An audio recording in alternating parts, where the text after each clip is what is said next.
Welcome to the VLenore Show. Here, we will discuss lifestyle, beauty, celebrity gossip, and current events in our own way, my way, the style. So sit back, relax, and enjoy the show.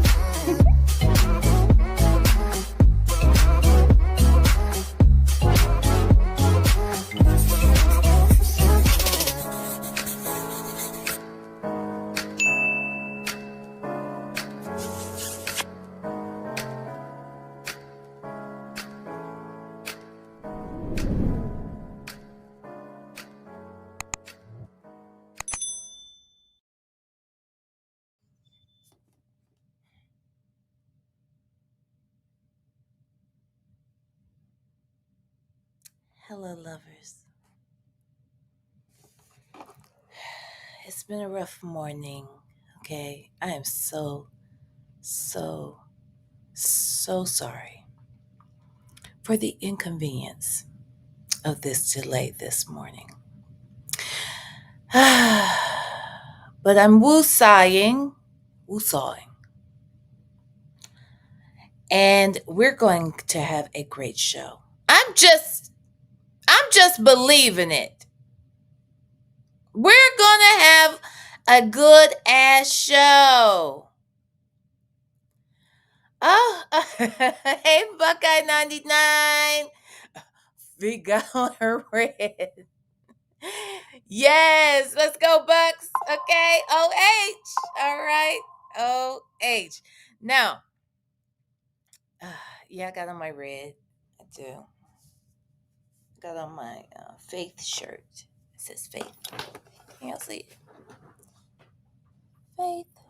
I have it. I have faith. Okay. Um. Okay, so we have so much to talk about. We do. Yes. Let's talk about what the day is going to bring. Now, obviously, the times are wrong. Okay. Obviously, the times are wrong. And honestly, I was up very late last night. In fact, I was up. I went to bed probably around 3:30, 4 in the morning.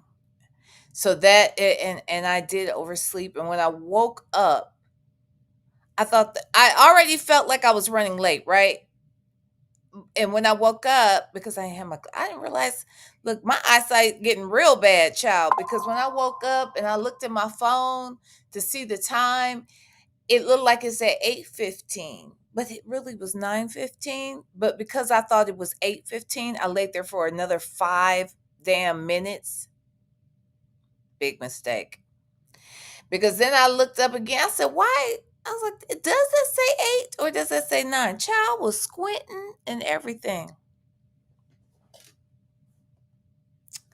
It was not 8. something. It was 9 something. And then, even then, I was shooketh. Okay. I was shooketh and I had to just calm down. Because you ever get anxiety like when you're running late for something? Or you know you got something big you got to do, but now you're running late for it. Like my mind was scattered and I was about to be scattered and I just stopped. I just stopped and I just had to give myself a little bit of time. All right. And I apologize again for anybody who was inconvenienced because of that scenario. But I was up late. I was up late trying to prepare. I did a show yesterday. This isn't like, I'm not saying necessarily that I was right. I'm just saying, okay. I'm just trying to explain it. So yesterday I did a show, right? And then right after the show, I did a Zoom, our members only Zoom, our Friday members only Zoom. But you know what happened then? Even then, my time was off. I thought we ended. I thought we ended the live. We ended the live at It must have been like 10:50 p.m. I thought it was 9:50. Something is wrong with me. I can't get this time thing down. I can't. So I think I'm gonna start setting like an alarm, some kind of timer, even when I'm doing a show, because like yesterday, like I was late for after dark because I thought I was letting the people out early and then I grabbed something to eat. And then I looked at the clock and it said like 8 something my time. And I said, ain't that 11 something over there on the East Coast? And that's why I showed up late.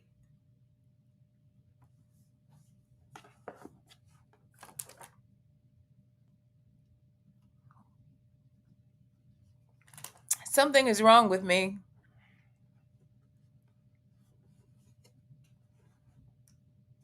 Something is very wrong with me, honey. I don't know why I can't get this time shit under control. Native will tell you. I be freaking out. I Anywho, we are here now. We are here now. Cause after the after show, then I started working on my shit for today. And it was things I was looking for and ways in which I need to figure out how to organize certain clippings and things that I want to use for the show. So anyway, that's what has been going on. All right. And I hope everyone is doing well. I hope that you hit the like button. Like I know you probably didn't like the delay, but if you wouldn't mind, I beg of you, please, if you just wouldn't mind, could you just like hit that like button?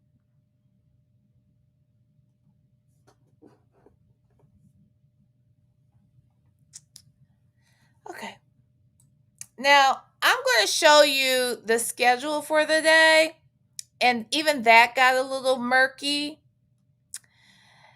The wrong schedule got well, I posted the correct schedule. I posted the correct schedule for the day, right? But a scheduled one showed up last night and it was previous. So you had two different agendas that were on the community wall. Okay? So I apologize for that. I have deleted the wrong one. I'm telling you, the devil has been busy this morning. In fact, he's been busy in the last 24 hours. So I apologize.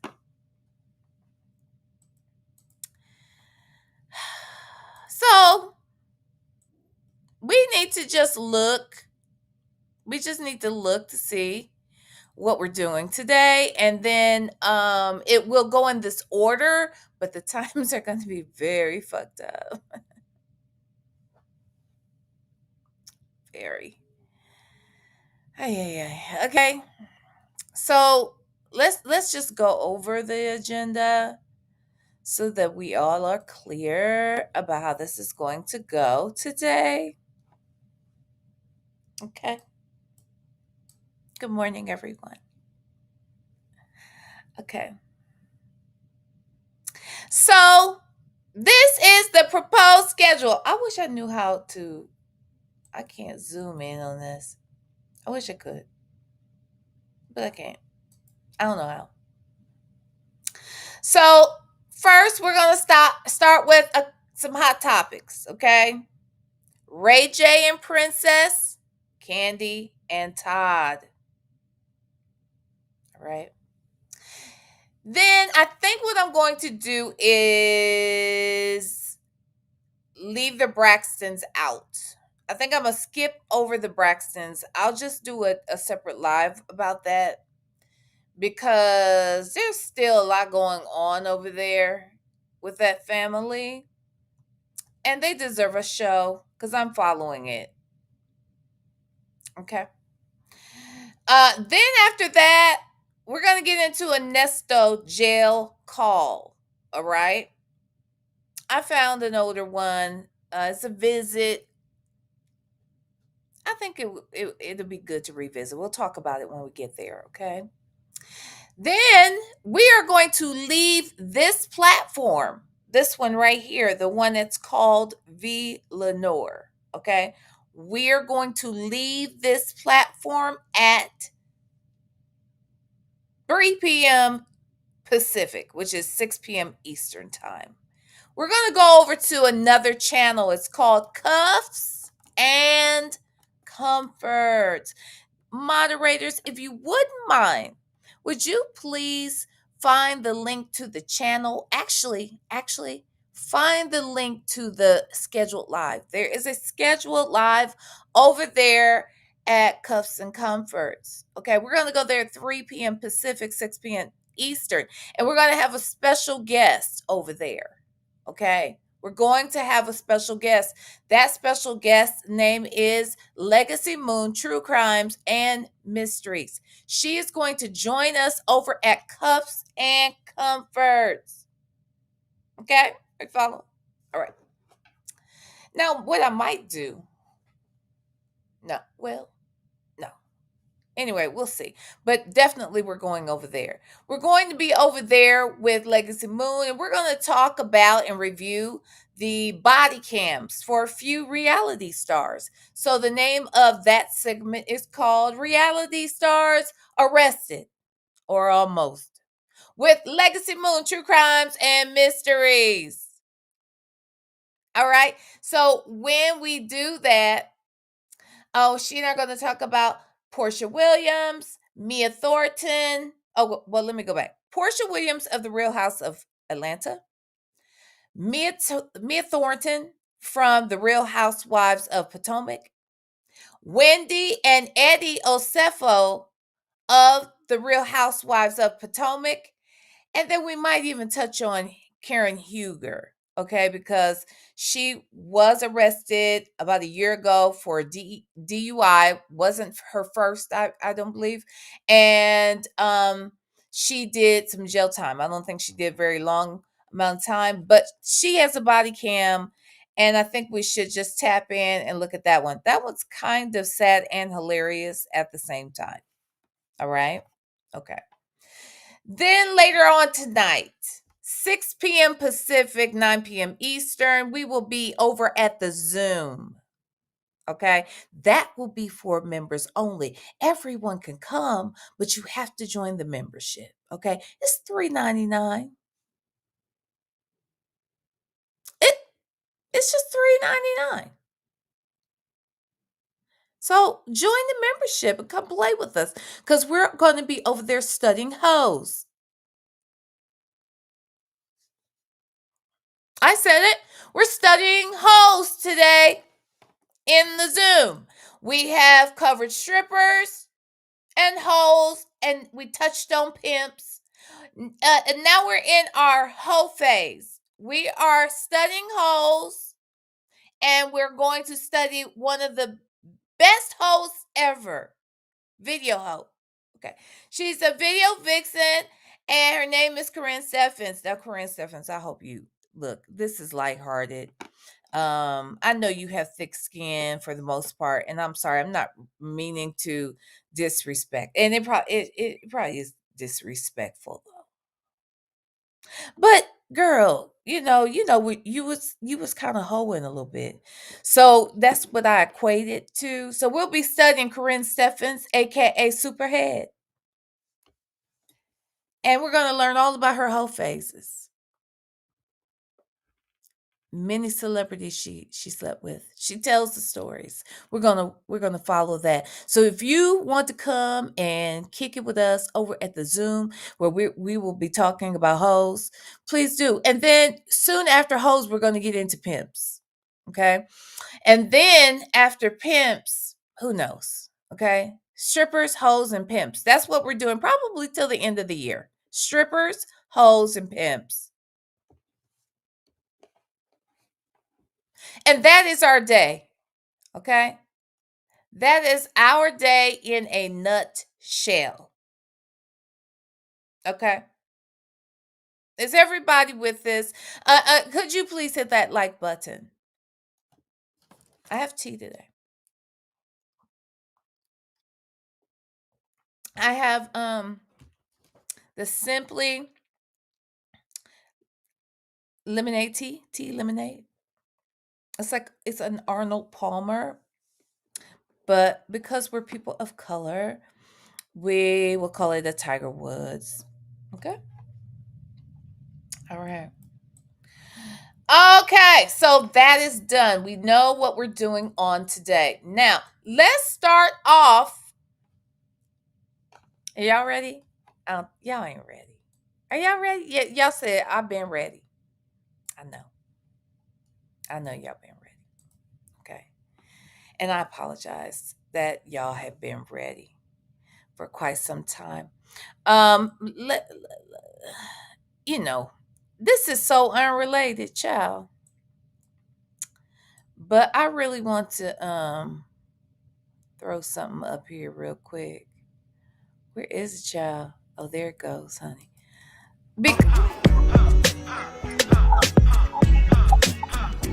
She got a big ass body and some last breasts.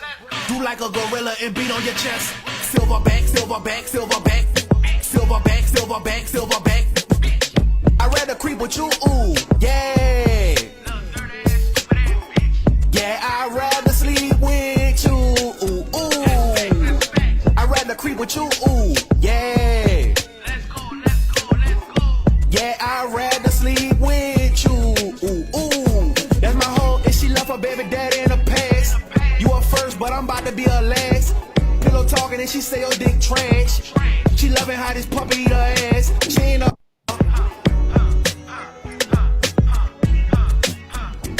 She got a big ass body and some last breasts. Do like a gorilla and beat on your chest. Silverback, silverback, silverback. Silverback, silverback, silverback. I'd rather creep with you, ooh, yeah. Yeah, I'd rather sleep with you, ooh, ooh. I'd rather creep with you, ooh, yeah.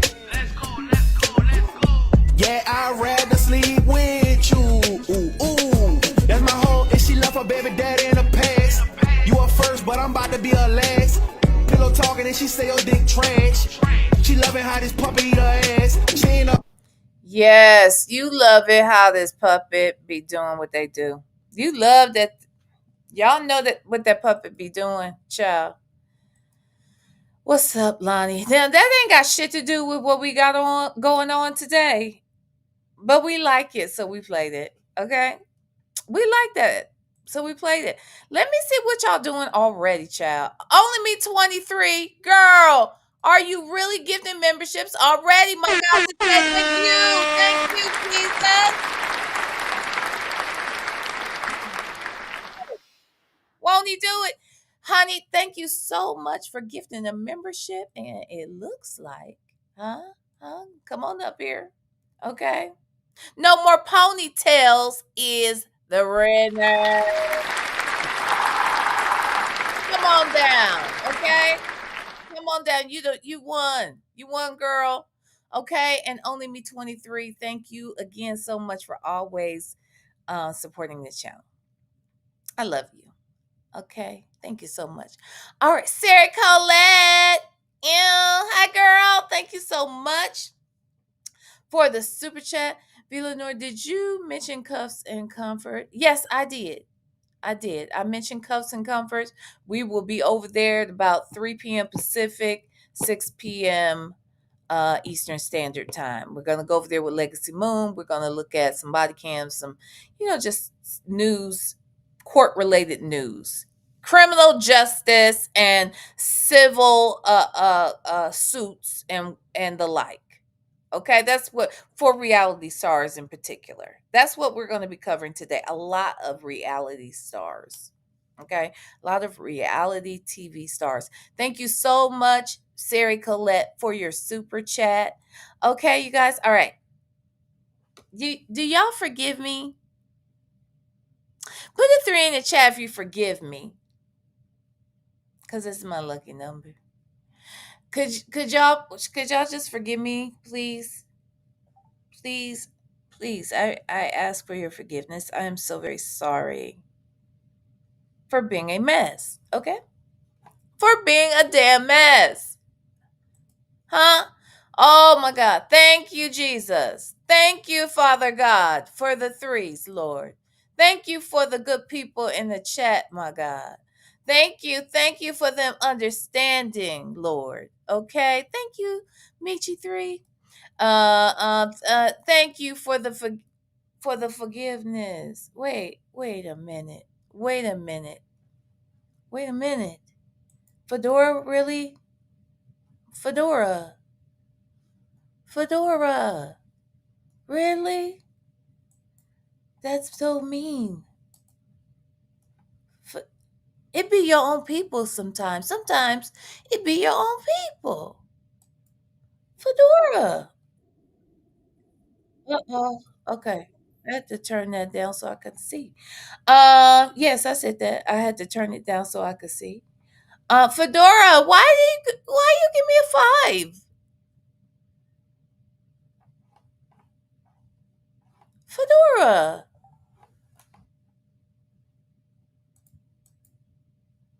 It be your own people. Sheesh. Only me 23. Thank you again for the super chat. Would you say we'll be in and out of the chat, but we'll support. I appreciate you. Thank you so much. I love it. Come in and out, honey. Go do what you gotta do. Bring us with you when you can. Take a break when you just had enough, child. I appreciate you. Thank you. You've already supported the channel so many times. Okay, girl. Don't even worry about it. Thank you so much though for the super chat. Oh, golly gee. All right. So Fedora gave me a 5. And she's supposed to be my friend. Wow. A 5 out of 10. I said 3 though. I said say 3 if you forgive. She didn't forgive right. She just don't forgive right. Hot coffee is brewing. Okay. So let's get into some things, okay? Look, my eyes are puffy. I can see it. They're dark circles. I needed some rest, and I obviously didn't get it. Okay. All right. So let's get into the first story. All right. Our first story today, we really want to cover something that's been big in the news. Okay. We're going to start off with Candy and Todd. Do you know these people? Okay. Okay. Do you know these people? All right. So we're going to start off our day with talking a little bit about this divorce. The divorce of Candy Burris Tucker and Todd Tucker. Many of us know Candy Burris from her days as a member of the R&B girls group Escape. Okay, she is still a member of Escape, so let me be clear about that. But that's how we met her. And then she wrote songs, some of our faves like Scrubs for wrote Scrubs for TLC. She's written multiple songs for TLC. She's written songs for Destiny's Child. She wrote Bills, Bills, Bills for Destiny's Child. I'm just naming a couple that stand out. She's just been a great songwriter. She and Tiny were writing partners. Tiny Harris, who is also a member of Escape. The two of them, when Escape sort of broke up, at least temporarily, they broke up. And it didn't seem like there was any chance that they would get back together. There was just so much dissension within the group. And that is a story for another day. Okay. But we know her from that. And then we were reintroduced to her in a different way when she became a housewife on The Real Housewives of Atlanta. Now, let's be very clear, she was not a housewife. She got married several years after she came onto the show. All right. And she met Todd because he was a production I don't know what his title was, but he worked in production, mostly with budgeting and that sort of thing. Obviously, working in that field, he had his own contacts. He also understood reality TV. And the two of them met while the show did a destination show. It was a series of shows where the girls went to Africa. Okay, they went to South Africa. Several of the casts, and Todd was working on the show at that time. They met, they fall in love, and then they got married. Okay, are you following? Okay, because that's how that went down. All right, now, excellent. Are you with me? Okay. All right, since you are with me, let's talk a little bit about this divorce. The divorce papers have come out. And yes, and let me just say this. Thank you. Shout out to Dennis Byron, who sent me this information in regards to the divorce. Okay, hold on one second. Okay. All right. Now I don't know why they have her name like this. So this says K. Lenice Tucker versus T. Jermaine Tucker. And let me share my screen so that you guys can see it as well, because it is important. Now, I did not redact any information on here, but I don't think they have anything on here that we really need to worry about. Okay. All right. So I am going to share my screen so you guys can follow along with me as we do this. Okay. All right. Are you with me? Okay. All right. Uh-oh. Looks like we got a super chat. My God. My God. Wait. We got a few things going on here. Huh? Huh? Huh? Huh? Voice of Fair Use has gifted 5 memberships.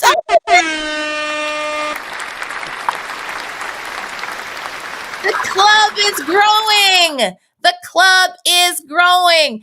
These folks are now new members of Club V. I'm so excited to announce that. Okay. Let's see who got them. Who got the gifted memberships, baby? Oh, and let's be clear, no more ponytails. You are also a member of Club V, and we're gonna have a blast with y'all today. Okay, where we study hoes. Okay, we're gonna study the hoes in the club. Okay, club meeting. All right. So with that said, thank you so much, Voice of Fair Use, my God. Okay. Gifted 5 memberships, and those memberships went to child, I got it. Jennifer. Jennifer, you got one. Trina B. Trina B got her one, child. Yes, she did. Who else? It's Lovey Dane. Or Lovey Dane. Okay. We also have Woman of God. Okay. The Woman of God is in the building, and she also got a membership. And then last but certainly not least is Chi-Town CPA with all the new members of Zoom. All right. Now, the Zoom link will be posted just before we start our show tonight on Zoom. So make sure, members, you are checking the membership community wall for the link, and we'll see you over there. Yes, we will. Won't God do it? God is so good. He is so good. Yes, he is. All right. So now we're going to get into this here petition. Okay. All right. So just follow along with me. Actually, you know what? I should hold on. I should make it bigger. Okay. I think I can do that. Hold on. Let me make this a bit bigger. Huh? Can we do that? I think it would be necessary. Okay. Oh, I can make it bigger. Uh-huh. I can do it. Yeah. Okay. All right. I can make it bigger. Oh, it's real big. Okay. All right. So watch this. Watch this. Y'all gonna be able to see. Ew. Okay. All right. So this is the petition of K. Lenise Tucker, better known as Candy, and T. Jermaine Tucker, better known as Todd. Now, why they did it that way, I don't know, because I've never actually seen that. It didn't seem like they both go by those names, but evidently they do. All right. So the petition for divorce comes now. The petitioner, Kaylenese Tucker, hereinafter is going to be referred to as the petitioner, and files her petition for divorce against respondent T. Jermaine Tucker. Hereinafter will be referred to as the respondent, and shows the court as following. Okay, as follows. The petitioner is a resident of Fulton County, Georgia, and has been a resident of the state of Georgia for at least 6 months preceding the filing of this complaint. And just to be clear, Candy was born and raised in Atlanta. So yeah, she's a native. The respondent is a resident of Fulton County, Georgia, and is subject to the venue and jurisdiction of this court. Personal service may be effectuated upon the respondent at his current residence in Fulton County, Georgia. Petitioner and respondent were married in April of 2024. The parties separated on or about July 15th, 2025, and have lived in a bona fide state of separation since that date. Now, that date is significant for a couple of different reasons. Obviously, it's significant because that's the day that they made the conscious decision, I guess, to separate. Allegedly, Todd moved out of the main home and into the second home, which is right next door. They're not connected. They share a carport, but they are not connected, which I dislike that part about their house situation. Because I feel like it should be like a tunnel or something. You should be able to just go from one place to the other. But evidently, it's like two houses, okay? And allegedly, he moved into that second home or guest home or what have you on that date. The other reason why that date is significant is because Tiny Harris had a birthday party on that same day. Actually, from what I understand, the birthday party was on July 14th. They probably rode into the 15th. And then that next day, they separated. It's very odd and significant because literally at the party, they seem to be enjoying themselves and having a good time. About 3 days prior to that, they had gone to the Beyonce Cowboy Carter show, where there is footage of them dancing and hugging and just loving on each other, having a good time. So all of this transpired, and then on the next day they separate. The day after Tiny's party, they separate. That, to me, now this is just me, but that is very odd. I have no choice but to believe that something happened. Something happened. And why wouldn't we believe something happened? Because the truth of the matter is they were having a good time. They were partying. Literally, even if we say, well, at the party, they probably were already feeling something. They were just putting on a good face. Okay. But 3 days before that, they're at Cowboy Carter. They're dancing in the aisles. They're loving each other. Literally. It made no sense. So something happened. Now, we suspect there's something else going on in the home, and we'll get to that. But something happened, in my opinion. All right. There are 2 minor children born as issue of marriage between the parties. Petitioner shows that said minor children have resided with the parties from birth up until the date of their separation, and there are no other proceedings involving the custody of the minor children.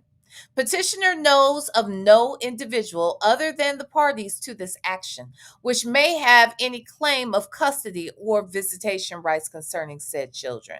Okay. All right. So it says the minor children have been in the custody and joint control of both parties. Petitioner believes that it is in the best interest of the minor children for the petitioner and respondent to be awarded joint physical custody of the minor children. Let me say something about that. Well, let me finish. The petitioner believes it is in the best interest of the minor children for the parties to be awarded joint legal custody of the minor children.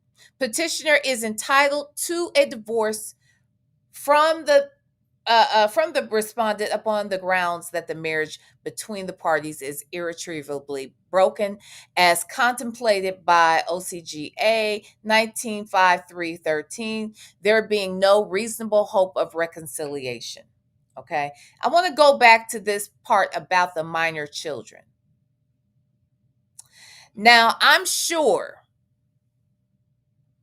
am sure that Candy probably wants custody, or they both, okay, so they're applying for joint custody, okay, but I bet she probably wants to be the custodial parent, all right, where she has them in her custody most of the time.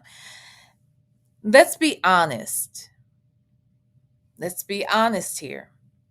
Todd, I believe, from the things that I saw between them being on the show together, Todd had a YouTube channel for some time, and he would do something like Daddy Daycare, where he would talk about just being a dad. And he was showing things that he and Ace, which is their son. Candy has a daughter from a previous relationship. Todd has a daughter from a previous relationship. Todd's daughter's name is Kayla, and then Candy's daughter's name is Riley. All right. So they have 2 minor children together, a boy and a girl. Okay. So together they have 3 girls, 1 boy. When the boy, who is the oldest of the 2 minor children, was born, Todd had him most of the time because Candy worked a lot. Candy would be on tour with Escape.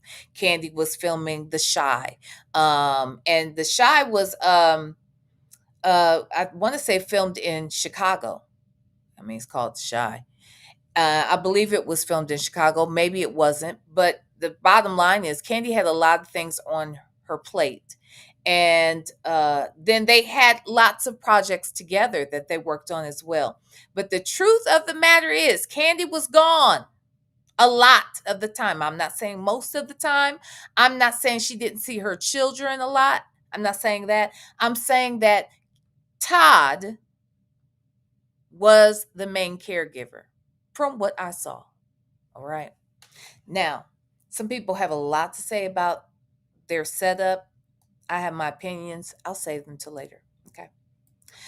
Okay, so the next section says petitioner asserts that the parties prior to marriage entered into a enforceable and binding prenuptial agreement. Therefore, petitioner requests that said prenuptial agreement be enforced by this honorable court and the terms therein be incorporated into a final judgment and decree of divorce on behalf of the petitioner and respondent respectively.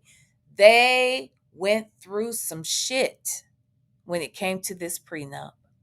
If you all are familiar with the show, with this couple's goings ons, if you will, when they were dating, leading up to the engagement, and then into the marriage, there were a lot of problems in that. For whatever reason, Candy's mom did not like Todd. She didn't think he made enough money. Now, it was rumored that Candy was worth $30 million when she came to the show. I don't know if that's true. But it sounds like Candy did very well for herself and did well with her money.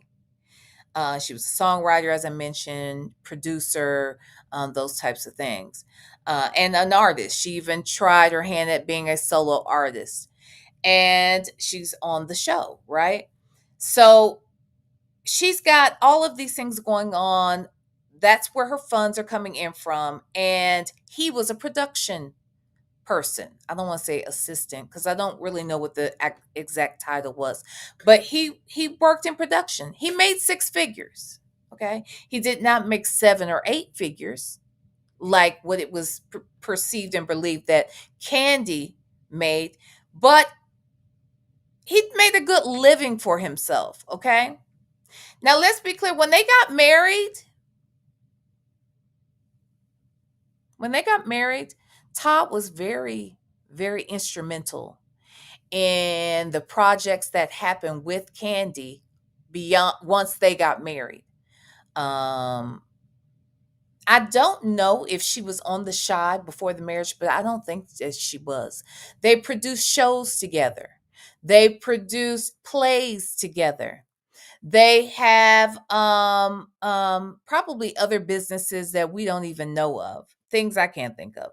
But they had a lot going on that they built together. In fact, Candy's star power elevated once they were married.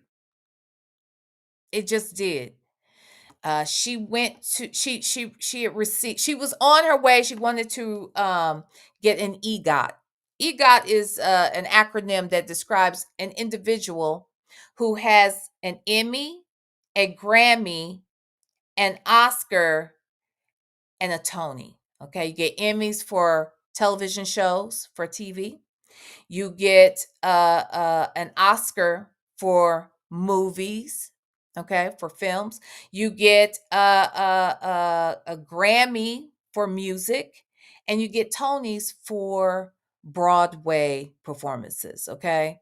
So they have had, I want to say 2, but definitely this last go around, they got no, I think this was their first time. They have a show on Broadway, or had a show on Broadway, starring Denzel Washington. Okay. And Jake Gyllenhaal, I think it is, who is in there.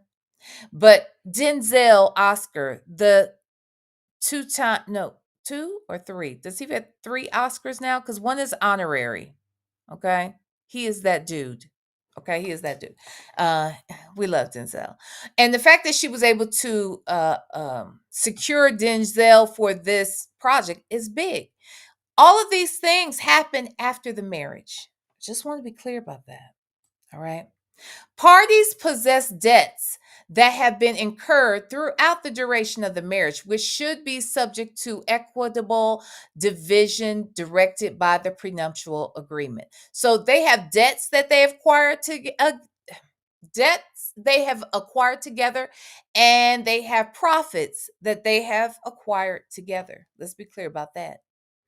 The petitioner asserts that child support obligations for both the petitioner and the respondent be determined in accordance with the child support guidelines of state of Georgia, respectfully.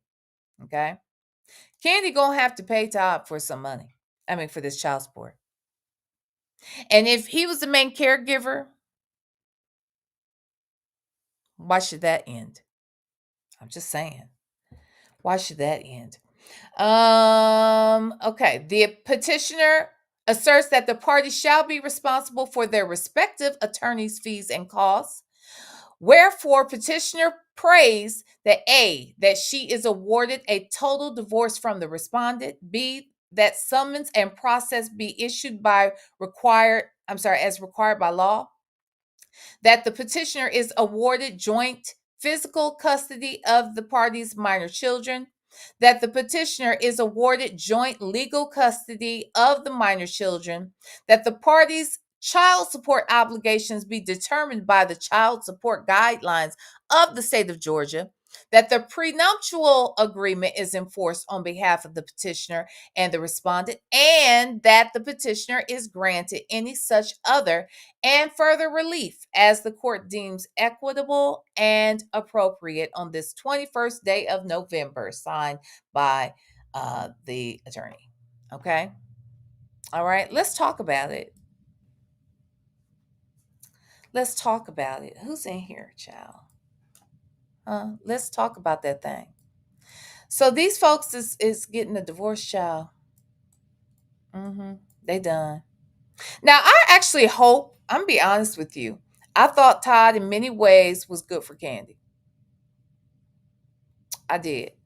A lot of people may not have felt that way. I felt that way. I felt, he may have some character things that people aren't fond of, but the truth is, I felt like he was good for her. I felt like he was good for her. Hey, Donna Michi, let me say hi to y'all in the chat. Queen Black, the Real Brown Family Chronicles, aka Nesto Shackle Shuffle Walk of Shame. Hi, y'all. Hey, Salado. All right. So, with that said, there's a couple of things that come to mind. Yes, there was a prenuptial agreement. If you watched the show, they had the spinoff show on Real Housewives of Atlanta. They created a spinoff show. Actually, Candy has had multiple spinoff shows from Real Housewives of Atlanta that she produced. She co-produced with Bravo. Okay. And one of the spinoffs was in regards to the wedding. And you got to see a lot of things leading up to the wedding, the planning of the wedding, but you also saw a fallout regarding the prenuptial agreement. We don't know all of the many details of that prenup, but we do know that Todd has some reservations about a couple of things. Now, it is believed that maybe he decided not to push forward with some of the things he was asking prior, but he did at the last minute suggest that okay, just fine, just there's something that I want to, I would like for you to change this. I want to say he said something about maybe in death. I don't know what the two things, but there were a couple things that he wanted changed, and she agreed to it. But it was literally in the middle of the night, the day before the wedding. He had not signed that prenup. So he signed it the morning of the wedding. But they fell out. They had an argument. She had gone to bed. And literally, I think it was like 3 or 4 in the morning, something like that. He came into the house, went to wake her up and said, "Hey, look, babe, I don't want your money. Just change a couple things on here and then I'm cool with signing it." And she agreed. They obviously made those changes and then they got married. Okay. In our Zoom recently, We were talking to Janetta, who is our resident attorney, okay, over here at the VLenore show. All right, she she came on and we discussed a little bit about prenuptial agreements and the importance of them. I have been married and divorced. People change when they're going through a divorce. It's just both parties, the people who decide they want the divorce, as well as the person who may or may not have agreed to the divorce. Okay. Let me also say this: just because someone files in their name, it doesn't mean it was them that called it off. I'm just saying. Can I be transparent? I'm gonna be transparent. So I've been married and divorced. My husband and I separated about a year after our marriage. And when we separated, I left Atlanta. I was in Atlanta living. I went home to Columbus and didn't know if it was going to be a permanent separation. Didn't know if it was going to be a permanent separation. It was. I did not believe necessarily that it was going to be a permanent separation, but I did decide to just go home to Ohio and start building my own life. Now, while I did that, I'm still in contact with my ex. We sort of agreed that we were going to work on ourselves individually. He initially was the person who wanted to separate. We were arguing a lot. We were not on the same page. There were things I thought were a given that most husbands would just know and do. And he thought the same thing, I guess. He had his own idea of what marriage looked like. I had my idea. A lot of my ideas were based upon, of course, what I had experienced. I grew up in a two-parent household. My parents were married until their death, and it wasn't always pretty around the house. Okay, my mom and dad got into it. They would argue, but they stayed together. They stayed together. Honey, I'm gonna be honest. There was times I was like, y'all need to break up because I can't take this arguing all the damn time. That's how I felt, honestly.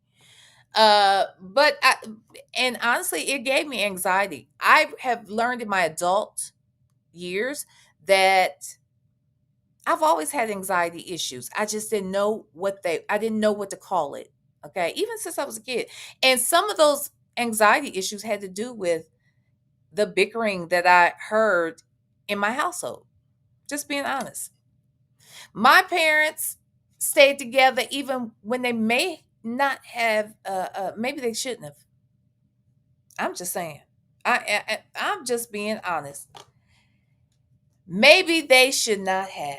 Now, on the flip side of that, my husband, he grew up in a different kind of household. He grew up in a one parent household for most of his life. His parents were married. They divorced by the time he was 2. No, couldn't have been 2. By the time he was 4, they divorced. After that, she lived several years as a single parent. Then she got married. I want to say when my ex was probably like in middle school or high school, but I want to say it was middle school. And that stepfather was who he often referred to as his father. Okay. However, they didn't stay together. When I met him, she was on her 3rd marriage. And she was always the one who called it off. My mother-in-law. She was always the one who called it off. When things got tough, she left. So my ex-husband saw things in that manner. He saw things like, like, oh, well, we arguing all the time, then, I can't do this. All right. So, Miss Mad About Music said, VLenore, I said that too. My parents too. They should, honestly, I think in many ways, things, my anxiety issues may not have been issues had these folks not stayed together. So anyway, now you got two people who are the products of their own environments. So my thinking is, no matter how bad it gets, and it wasn't that bad, y'all. To me, we're arguing about shit that could have been resolved, but he was very, very stubborn. I don't want to go into those details. Maybe one day I will. I don't know. Because the truth is, he's still in my life, but not in that way, not romantically. But if you were to ask him who the love of his life was, he's going to say me. And if I were to say who the love of my life is, it's him. So we had this connection. It was a connection that we've never been able to really disconnect from. Our relationship has shifted and changed in many ways, but we were arguing a lot in the beginning, and I thought, look, the stuff could be resolved. We can come to a compromise. We there are things we can do. We can go get therapy. We can do this and that. I've also felt like we needed individual therapy as well as marriage, counseling. And he was kind of reluctant to it. He was reluctant. And I think partially because he was wrong. But I don't want to get into it. And I stayed on that ass because I wasn't willing to bow down on things that I still to this day believe wholeheartedly should be the case. Okay.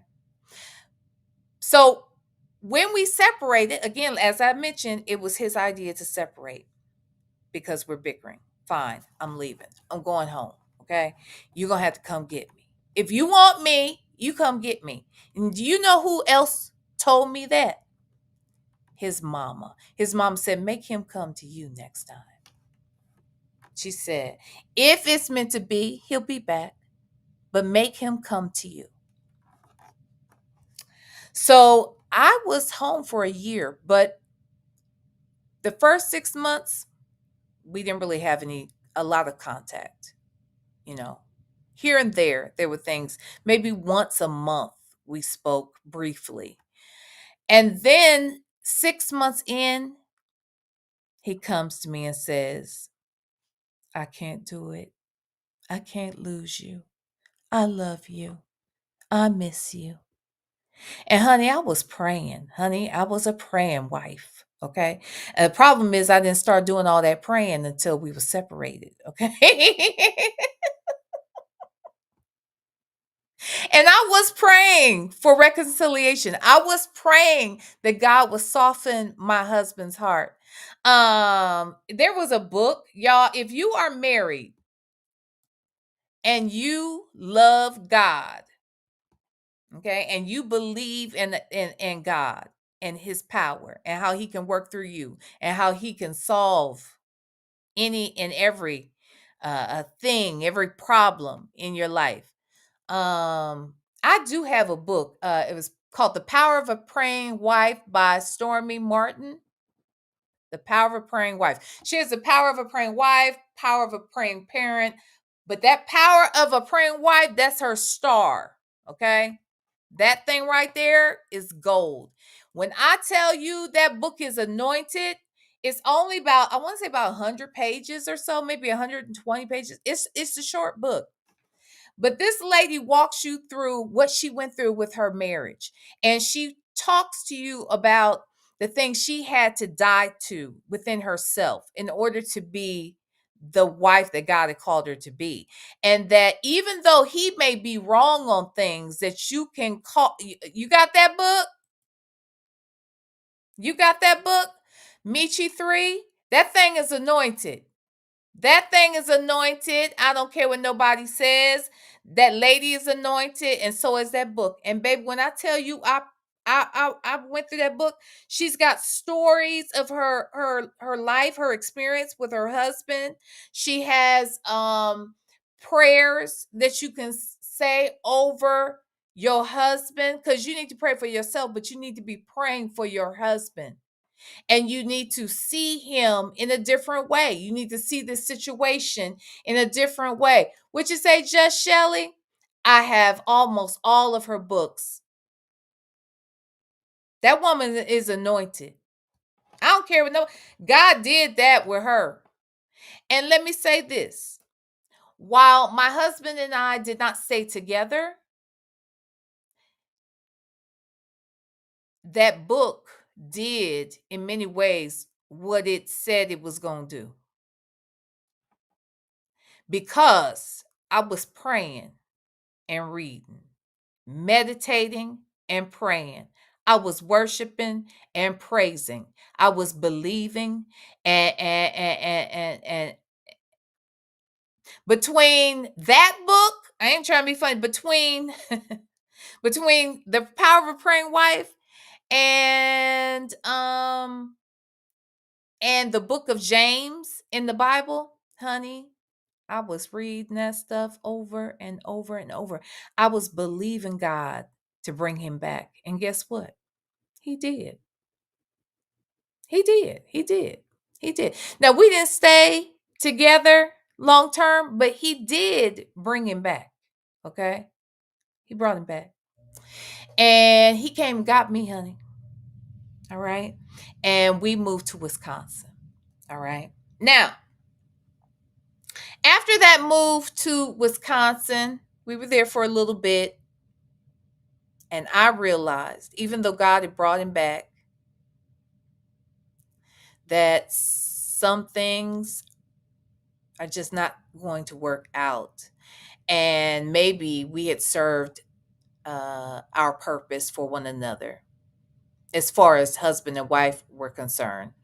And I was really unhappy because a lot of things didn't change. Things he said he would change didn't change. And that's when I decided that I wanted to leave him. And I did. And what did I do? Move back to Columbus. Again. Okay. I moved back to Columbus, Ohio. All right. When I went through the divorce, now let me be very clear. When I got married, I didn't have a degree.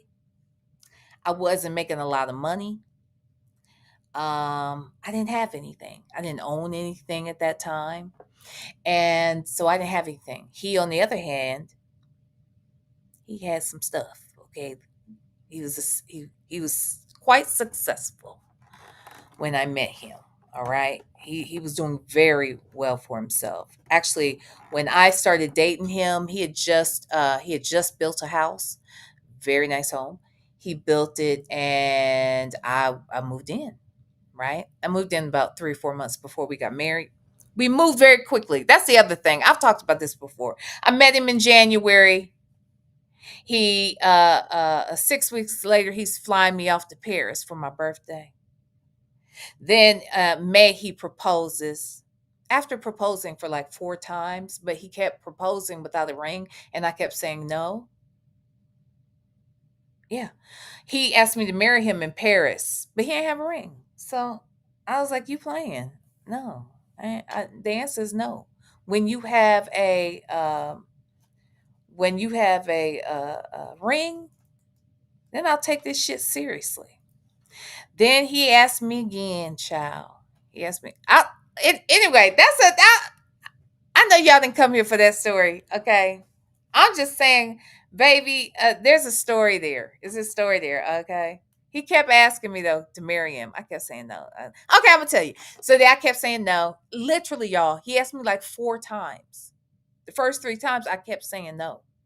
So one day, it's May, And let me say this. When I met him through my job. I've talked about this before. I met him through work. He was a friend or a business associate of my boss, and my boss kind of fixed us up. And my boss knew that, that my man did well for himself. It was a very small company, and that business I work for, they lost a big client, the client that really paid for everybody's salary. So when they did that, it was only like five of us in the there was only like five of us in the organization as a whole, six total, I want to say. And when that happened, he had to make some cuts. So he had to cut like two people. I was his executive assistant, but we also had an administrative assistant slash receptionist. And I personally believe that the reason why he decided he laid me off because of that. I think that because he knew that I would be okay financially because I had this man. Oh, let me go back. No, that's right. Because I had this man, I think that's why he laid me off. I did. But let me go back. Because that's not exactly how that happened. So it was the same week. That's what it was. So he knew, I feel like he knew that. So he lays me off. Now, I hated my job. I just want to make that clear. I hated my job. I hated working for that man. That man was the Mr. I don't want to say his name. The man's deceased now.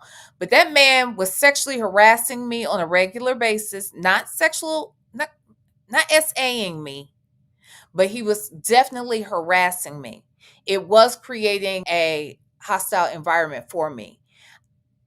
Every Sunday night, I would get sick. No lie. Every Sunday night, I was sick because I knew I had to go back to work on Monday.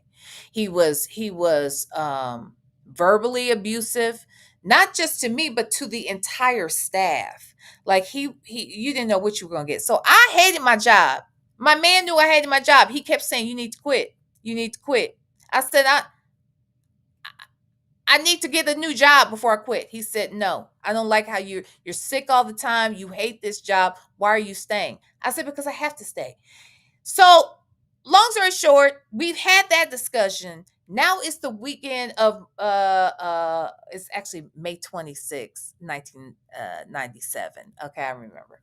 So we're just sitting around. It's a Monday. No, I'm sorry. It's a Saturday, the 24th.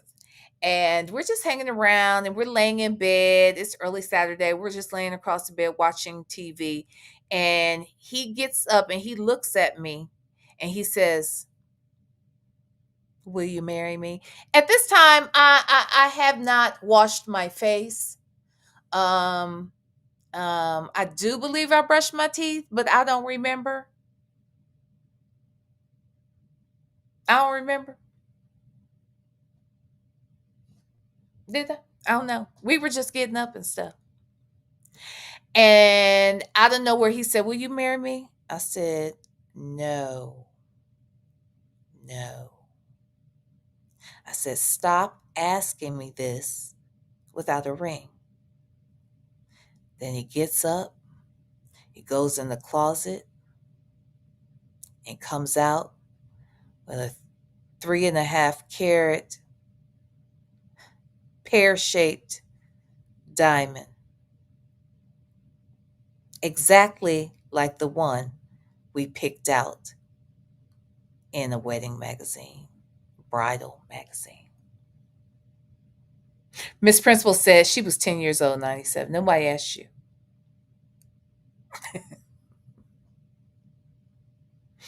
Don't be trying to make me old in the middle of my damn conversation. Okay. You ain't gonna make me old. All right. We ain't having that. Okay. Now listen. So then he proposed. So he proposes. He goes and gets the ring. He shows me the ring. Then he closes up the box and he says, but you said no. I was like, oh my God. So now he puts the ring back and he puts it in the drawer back in the damn closet.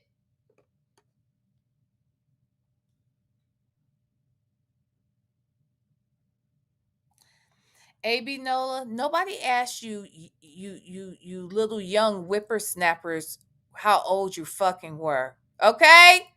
All right? Huh? Huh? Nobody cares. Nobody cares, Miss Principal, that you were 10. Okay?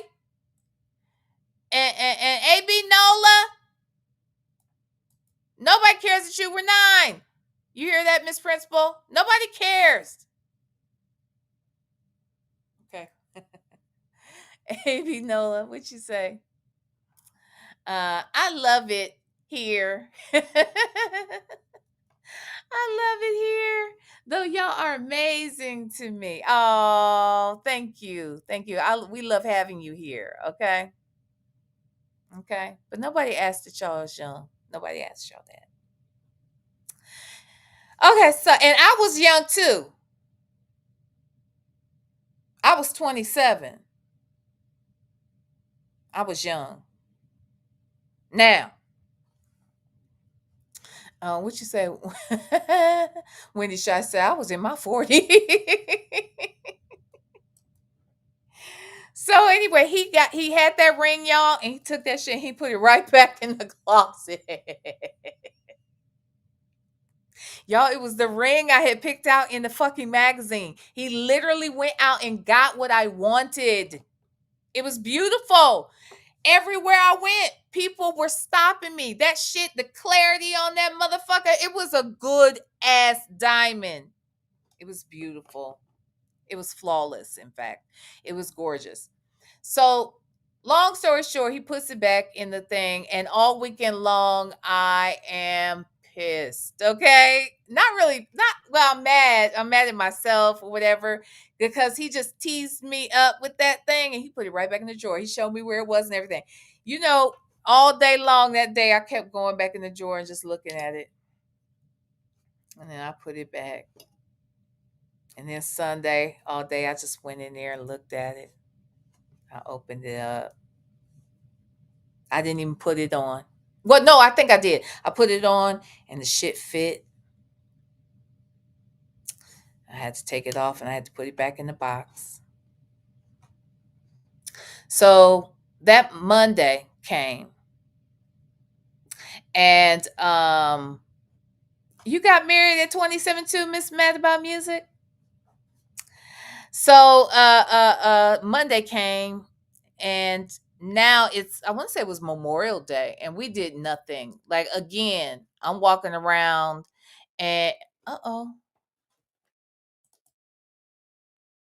y'all back? Are we here? Okay, because I lost something real quick. So anywho,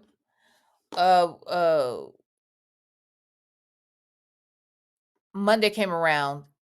We got up in the morning. He got up and acted like he was working in his office or whatever. And I had a habit, and he was working. He when we started dating, he quit his job. He worked for Coke. Okay, I'm gonna give y'all another. Y'all wanna? Okay.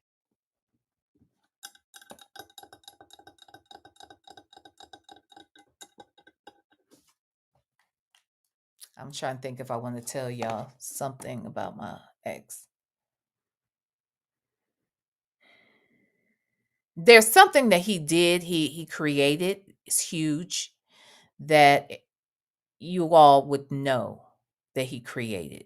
But I don't necessarily want to say it because I don't want to necessarily dox him.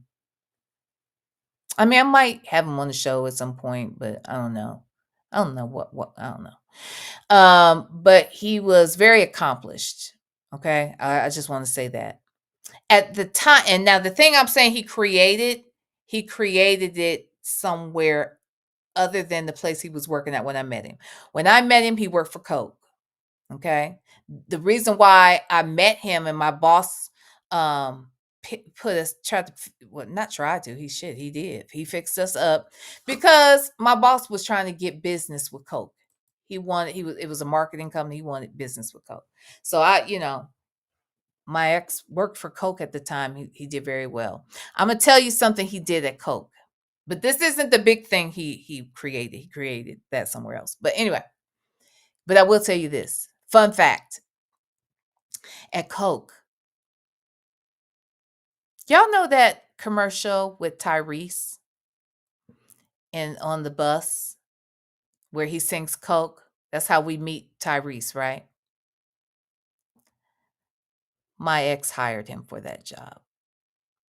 Okay. That's the level of success he was at. All right. He quit his job at Coke to start his own business. All right. And so at the time that we're engaged, or well, the time that we're dating, I should say, not the whole time, but about half that time, he quit Coke and he started his business. And when my boss, well, okay, so anyway, he's in his office, he's working, and it's Monday, but he's an entrepreneur, so he's working all the time. And when he would work, I would often go into the office and go love on him. And sometimes I would just sit in his lap at the desk while he was on conference calls. I'm just saying. Sometimes he just wanted me to come in. He'd be like, babe, come in here. Actually, he didn't call me babe. He called me sweetie. Sweetie, could you come in here? And I come in there and I just sit on his lap. And then I'd be kissing on him while he's on his conference calls. And, I just love on him. So on this particular day, again, now I had brushed my teeth on this day, but I had washed my face. Okay. But I hadn't showered yet. I'm in a sweatshirt and pajama shorts, and I'm just walking around the house and whatnot. And he said, babe, come in here. And so I came in and he said, I love you. And I said, I love you too, baby. And then he told me to get up, and he got down on one knee in his office with the ring. And he said, will you marry me? And I said, yes.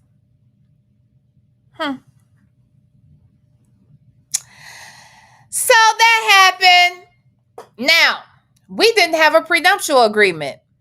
What I want to say is I will never, ever, ever, ever, ever again in life get married without a prenup. It would have been beneficial for me to have had a prenup when that happened, when I got married. I didn't have anything, so I didn't think about a prenup. He didn't think about a prenup. He didn't care, he said. And so we got married. But even though you don't have something,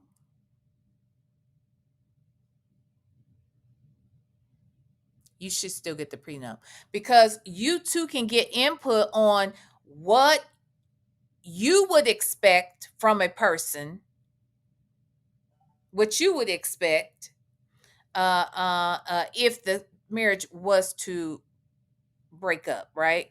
And that's your chance. Waiting until that situation happens, it gets ugly. And it did get ugly for us. It was so crazy, okay? So the first time he actually did, like I said, he filed for divorce and then he stopped it. The next time I just got up and fucking left, okay? I left. I told him I was leaving. But I was like, I'm over this. I can't do this with you. And I left. But he still filed because I wasn't going to pay for it. I knew he paid for it. But just because, and so I say all that to say, all of that was to be said because I just want to say that if you have, if you're getting married, you should get a prenup. Even if you have nothing, even if the two of you have nothing, it would be beneficial for you guys to have the prenup and discuss those expectations in the forefront. There are a lot of things you should be checking on the forefront. And another reason why I'm bringing this up is because it was clear to me that Todd and Candy were not on the same page during the marriage. And we will look at some clips that will prove that point. Okay? It will prove that point. I know y'all said I came for Todd and Candy. Ain't nobody come over here, V, to hear about you and your raggedy ass marriage and divorce. Now, mind you, like I said, he and I are the loves of each other's lives. We are. So far. I'm still expecting another love. Okay. I'm expecting one. Okay. And so I mentioned that because we got together back together like 4 more times after the divorce, but that's neither here nor there. Okay. Now, and I was sort of taken care of, I was sort of taken care of for a while after the divorce. I had alimony, you know, he bought my car, things like that. Um, yeah. And even though my son is not his biological son, honey, he was on it with my son, child. That's why I always say I got one baby and 2 baby daddies. I always say that. But anyway, all right, let me see what's going on in here. What's going on in here? What'd you say?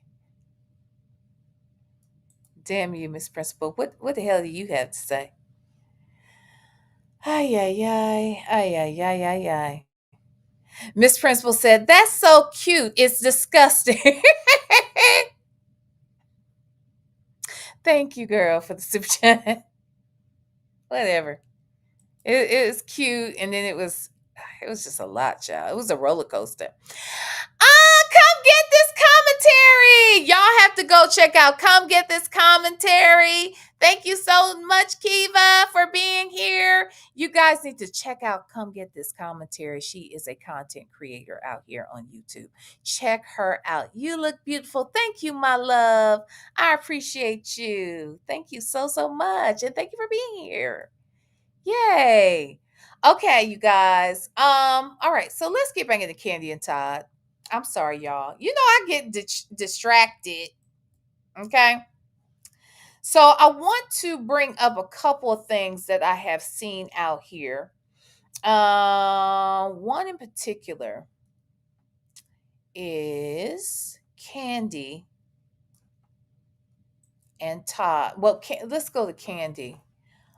She brought up her divorce to Todd during one of her recent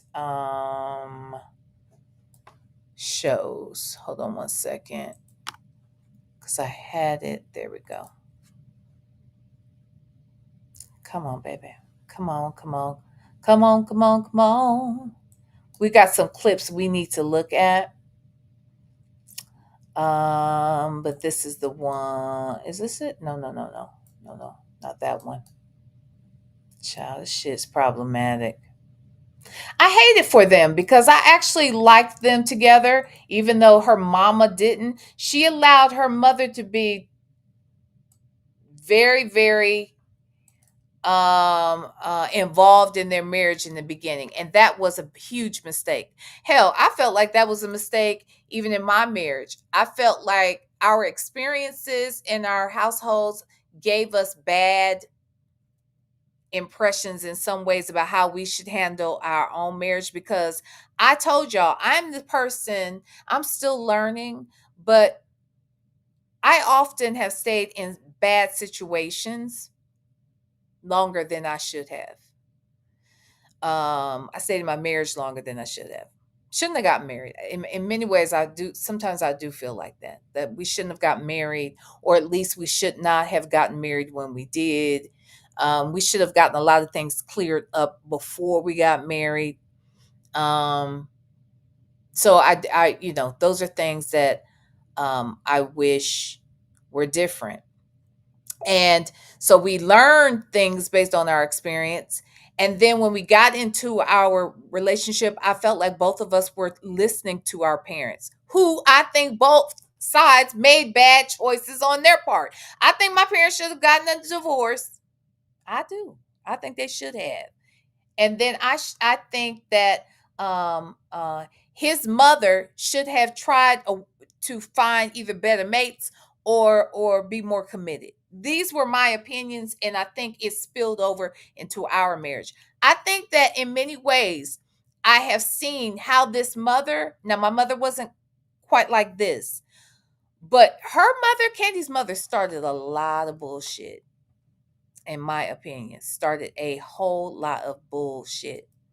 Okay, so I'm going to share my screen here. And Candy, during her what's it called, Speak on It show, she discussed what was going on with the marriage. She was taking questions from her audience, and this is what she had to say.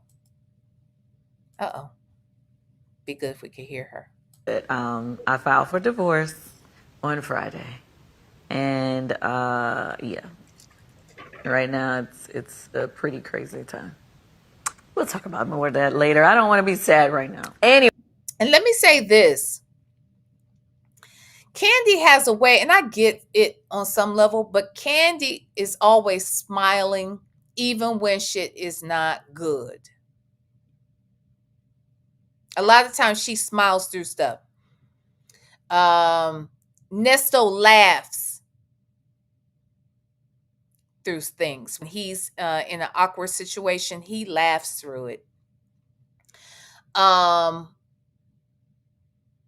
My ex, the one I just broke up with, he smiles when he's upset, and that shit used to bother the fuck out of me. He would smile or laugh, and he's mad, and that was annoying. You know what I mean?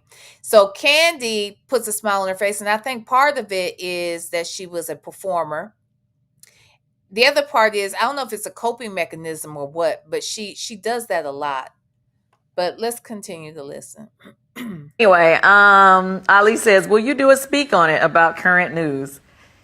Yeah, I will. Yeah, I guess. Yeah, eventually. Sage says, "How are you feeling today?" Okay, Sage. I'm going to be very honest with you. I am up and down. You know, obviously going through a divorce is definitely not the easiest thing. You know, sometimes, you know, you're cool, you know what I mean? You move in, you mix in, you move in, and you're hanging out with friends. But then sometimes you have your moments of sadness, you know. And me being the Taurus that I am, I like to keep those moments to myself. When I was on Housewives, I really couldn't keep moments to myself when I got upset, so y'all would catch me crying. But in real life, my everyday life, you know, I don't really like for those moments to be shared with the world. So, but I am sharing with my Amazon family today. So I am up and down. And to be clear, yes, I filed Friday, but, you know, this is something that, you know, has been brewing for a while. So all the times you've been seeing me online like, all of that means nothing. I've been going through it, y'all. I've been going through it. Life has been lifing me, okay? Mrs. Little says, "How are you holding up?" Ooh, I mean, I guess as good as I can be. It's kind of hard sometimes when you see all the stuff online and, you know, it's just, everybody is making their own narrative of what's going on, and you know, sometimes I'll be wanting to comment, but then I'm like, no. So it's just, I'm all over the place. Put it that way. Well, everybody that's been on the internet, I'm sure y'all saw that I filed for divorce. Okay. So, shout out to Candy. I'm just saying. Oh, that's Tamar. Well,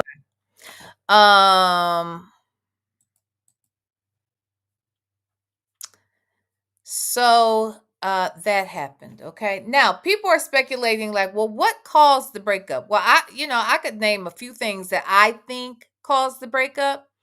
I think the interaction with the mother. I think the way that Candy has allowed her mother to interfere in their relationship was problematic from the jump. And Candy did not establish proper boundaries with her mother. I don't know. When it seemed that at some point Candy and Todd did make amends and found a way to work together, but evidently that has been a problem lately too. And Candy shared that on one of her speak on it situations. Okay.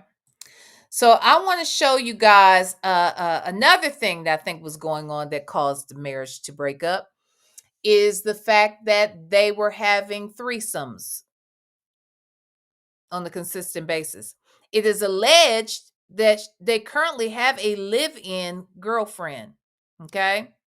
Allegedly, it was, this is all alleged, not necessarily proven yet, even though the young lady has been commenting and suggesting that a lot of that is true. But she was allegedly living in the home with Candy and Todd. My guess though is that was living in the guest house. That's my thought about what was probably going on, and that Candy and Todd were, right there next door. But evidently she was a sex partner for the two of them. All right. Now it is alleged that Todd is leaving, and now this girl is solely Candy's girlfriend. By the way, Candy interviewed the girlfriend. We might do that on another live, but the girlfriend came on speak on it about a year ago, I want to say. And I don't even know why she interviewed her. Was Tulum, her name is Tulum, and we'll see her in a bit. But I don't know why Candy interviewed her. But my guess is either during that interview, just before that interview, or right after that interview is when they got together. And allegedly she lives in the house. So now so I think that's a problem. I think the mother being involved, I think constantly bringing three people into your bedroom is a problem. I also think Candy did not allow Todd to truly be the man of the house.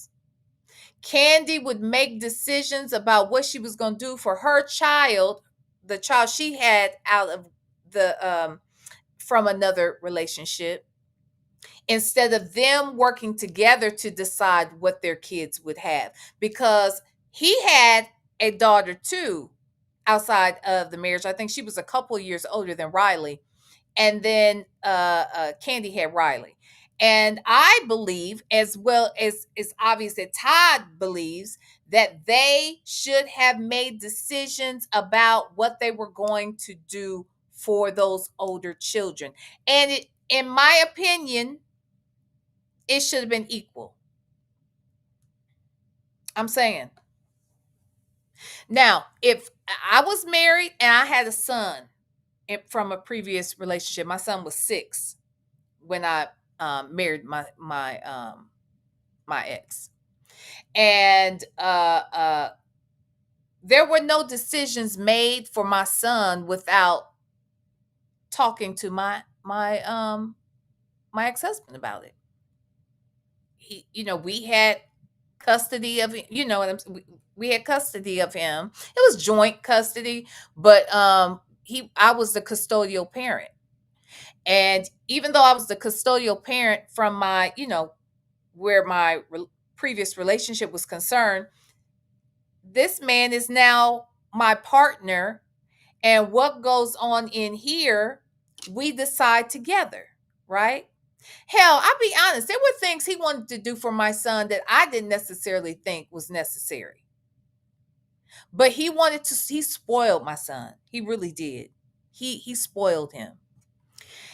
But we made decisions together about my son. So if he had a child, I know in my heart, he has a daughter now. But before that, if he had a child before I came along, we would have been making decisions together, even though it wasn't my money per se. Because remember, I lost my job the week we got engaged. The same week I got engaged, I was laid off. And why my sidebar? Why my husband was like, congratulations. I said, what the fuck? And I honestly believe, I promise you, I believe this to this day, that my ex and my boss had a conversation before I was laid off. I just believe they did. I think that my boss felt like it was gonna be okay because I was gonna marry this guy. So it was fine. He could lay me off. I got unemployment. I got a little severance, but I wasn't making a lot of money. And my ex said, congratulations, you want to come work for me. So I was getting unemployment for 6 months, and then he was paying me the difference of what I was earning previously, but I had no other bills. So it was like kind of cool. Anyway, so he did that, right? But it wasn't my money. Bottom line is I wasn't making the money. He had money. I didn't have money. But we made decisions, most of the decisions. We made most of the decisions. Now, there were some times when I was like tripping about the money. Like, I felt like he used that sometimes as a power, because he was on a power trip every now and then. But for the most part, we worked together to decide what goes on for a kid. That's not even his kid. Right. And again, like I said, he wanted to do more for my kid than even I thought about doing or I even thought was necessary. So, long story short, I don't think that Candy allowed Todd to truly be the man in this relationship. Okay. Let's look at a conversation that Candy and Todd had. Oh, I'm sorry. I still have the wrong one up. Let's look at a conversation that Candy and Todd had one day on his channel on YouTube, where they discussed some things about their marriage. And shout out to the Neighborhood Talk, who this comes from. Neighborhood Talk says, oops, neighbors, what y'all think about this conversation Todd and Candy are having in this resurfaced clip? Let's watch, shall we? With y'all, for y'all women who are bosses and have all this money and got this extra shit. Why are you saying it like that? No, because I think, I understand the double standard, but I think you also need to understand the man that you're with, the man that you chose and you're allowed to choose you, that you can't be so mine. You know what I mean? You have to open up within reason. I'm not saying going by no niggas, no Bentleys and doing dumb shit, but you gotta invest in y'all and y'all future, and you gotta let your man feel like a man in those scenarios. That part. And that is so important. Now, Candy, obviously she was very independent, self-sufficient, a millionaire at the time that she meets this guy. But this guy, you chose him for a reason. He's smart. I believe he's educated. I don't know, but I do know that he had a good job when he met her. I do know that he knew something about the business. I know that he was ambitious. I do believe he wasn't lazy.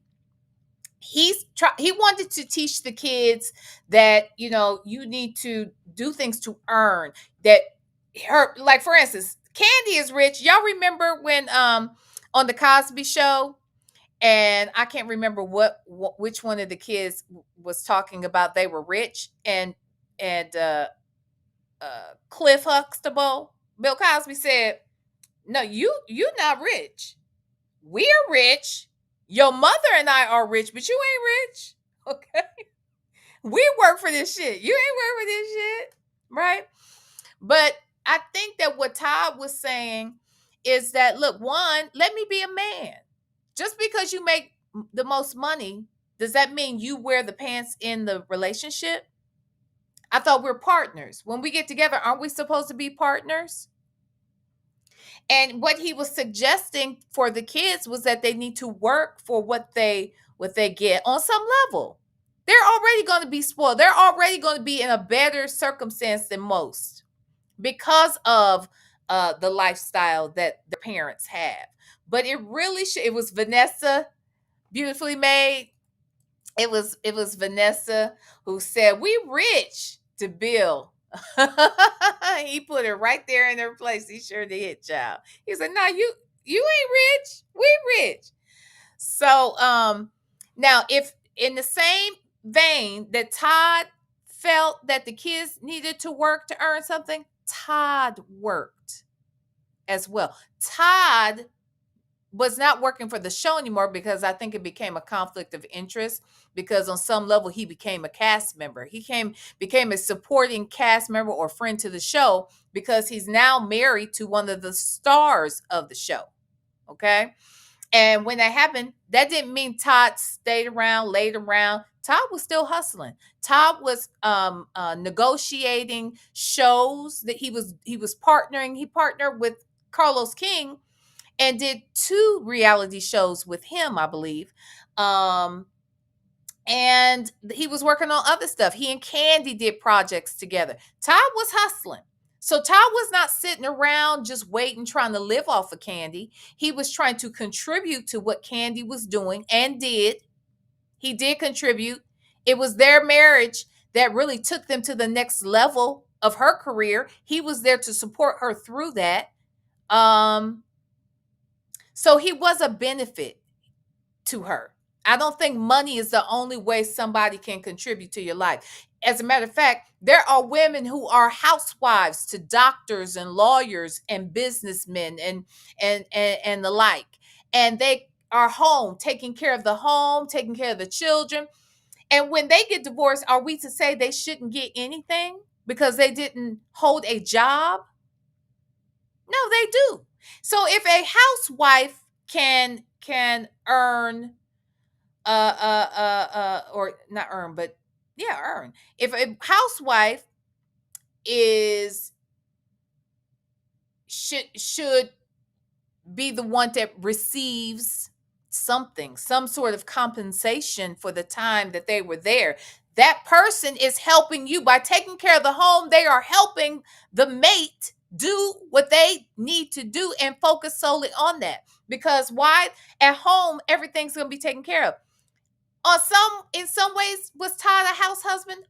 Well, maybe a little bit, in the sense that once they had their 2 minor children, Todd was the main caregiver. Candy was traveling a lot. Sometimes Todd traveled too and brought the kids with him. But for the most part, Todd was home alone with the kids. Now we just not gonna do that. You know what I mean? We are not going to do that. Okay, wait a minute. What'd you say? No more ponytails. Hold on. Y'all gotta get my damn child, I gotta get my my new glasses, honey, because it's too much. Candy and Todd should have had this conversation before Mitch. Absolute. And then I said, that's what I was saying at the beginning. There are things y'all need to be talking about where the kids are concerned, how the money will be managed. What are your expectations of me? What are my expectations of you? Look, when that whole prenup situation went down, they should have slowed shit down right then and there. Because I don't know exactly what Todd was asking for, but I do believe that Todd was not happy with what was being offered. And I understand that Candy's trying to protect her interests, as she should. But I am a firm believer that whatever you gained in the relationship should be ours, because I helped you make it. I helped you make it. Whether I was at home taking care of the kids in the house and making sure I'm taking care of all of the things that you need done so that your life is easier and you can focus on what you do. Yeah, you owe me for that, nigga. You owe me. You owe me, motherfucker. All right? I'm just saying. That. All right? Let's get back into it, y'all. Let's see what else Todd and them had to say. All right? Because with all the money that you have, you can end up by yourself. You know what I mean? Because at times that type of energy of it's mine. No, I'm just being honest as a man. I'm just giving you my honest thought. I'm gonna be. So let's be very clear. This is a passive aggressive way for them to discuss something that they both have a problem with. These, uh, uh, you know, these supposed to be just little random scenarios. We just throwing hypotheticals, okay? We just throwing out hypotheticals. No, y'all not. Y'all talking about your business. And for whatever reason, and I think I know the reason why they're doing it this way. For whatever reason, they have not been able to get their points across effectively when they were when they're at home having this discussion. They probably have her mama in their ear. Hell, he might have some friends that are giving him bad information. Who knows? Who knows? But the bottom line is whatever they discussed in private, neither one of them feels supported in it or they feel justified in their feelings, but they can't seem to get the point across to each other. So what do? They come out here. They have people present. And I see what he's doing. He is trying to let Candy see what other people feel about the things that they are having issues with without actually saying it. So, wait, what'd you say here? Hold on. Y'all got to look at it from over here. Okay. So Say said they tried to say he didn't deserve alimony. Well, the judge said no. I'm a firm believer in fair is fair, just like Jessica Candy was elevated by their marriage. Candy was elevated by that marriage, sure was. And that is just a fact. And so while that guy was taking care of the kids, he was also producing shit. He was making things happen behind the scenes for Tammy, for Candy as well. And I don't think that should go unrewarded. I just don't. Because Candy wanted a relationship. Let's start there. She really wanted a relationship. See, having all that money she had wasn't enough to get a man and keep him. And even Candy said when she would date men who had the same amount of money she had or more, they treated her like shit. They didn't treat her the way she wanted to be treated. This man didn't have money like that. He made a good living, but he didn't have money like that. But he came in and helped you elevate. Because see, I can offer something, not because I mean I have the money, but I have the ability, I have the mindset. I may need you to help me elevate too. I'm here to help you elevate. Honestly, I'm here to help you elevate. Helping you elevate doesn't mean I come with a large bank account. There are other things that I can contribute to this to this relationship. There are other things I can do. And I think that has to be considered. But it definitely has to be considered when you marrying a man. When you are a woman who is marrying a man, honey, baby, you got to let that man be a man. That doesn't mean he just can make any decision whatsoever and you not have input. Honey, they say the man is the head and the woman is the neck. You get it? The man may come up with the idea. He may have the ability and the desire to be the leader of a situation, but that woman can turn him in the right direction. If he's open to it, she can turn him to the right direction. Okay? Now, Candy, because she had the money, she wanted to wear the pants. And maybe it wasn't just her that wanted her to do that. I think her mother wanted her to wear the pants. Mm-hmm. Yeah, I think she did. Okay. Let's go to another clip. All right. my honest opinion. Okay. Are we there? Okay. Okay.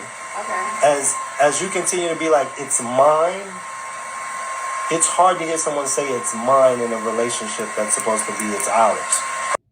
Hello. What he said wrong yet? I want to know what is Todd saying right now that is wrong.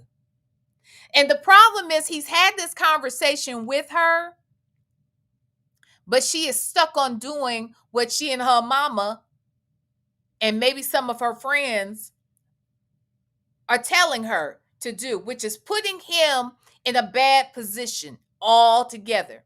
This is supposed to be your man. This is your partner. And even though you got all the money, you still need to let him be the man. That doesn't mean he manages your money, but maybe the two of you manage the money, some of the money together.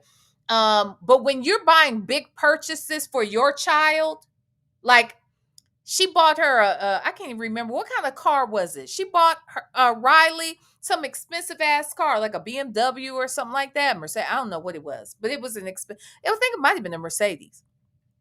Todd bought a Honda for his daughter because he said, what did Riley do to deserve the BMW? Now, if Candy was by herself and she wanted to do that for her daughter, that's one thing. But we're in this together now. And now you're spending money out of our household. We're supposed to be partners. You won't let me be the man?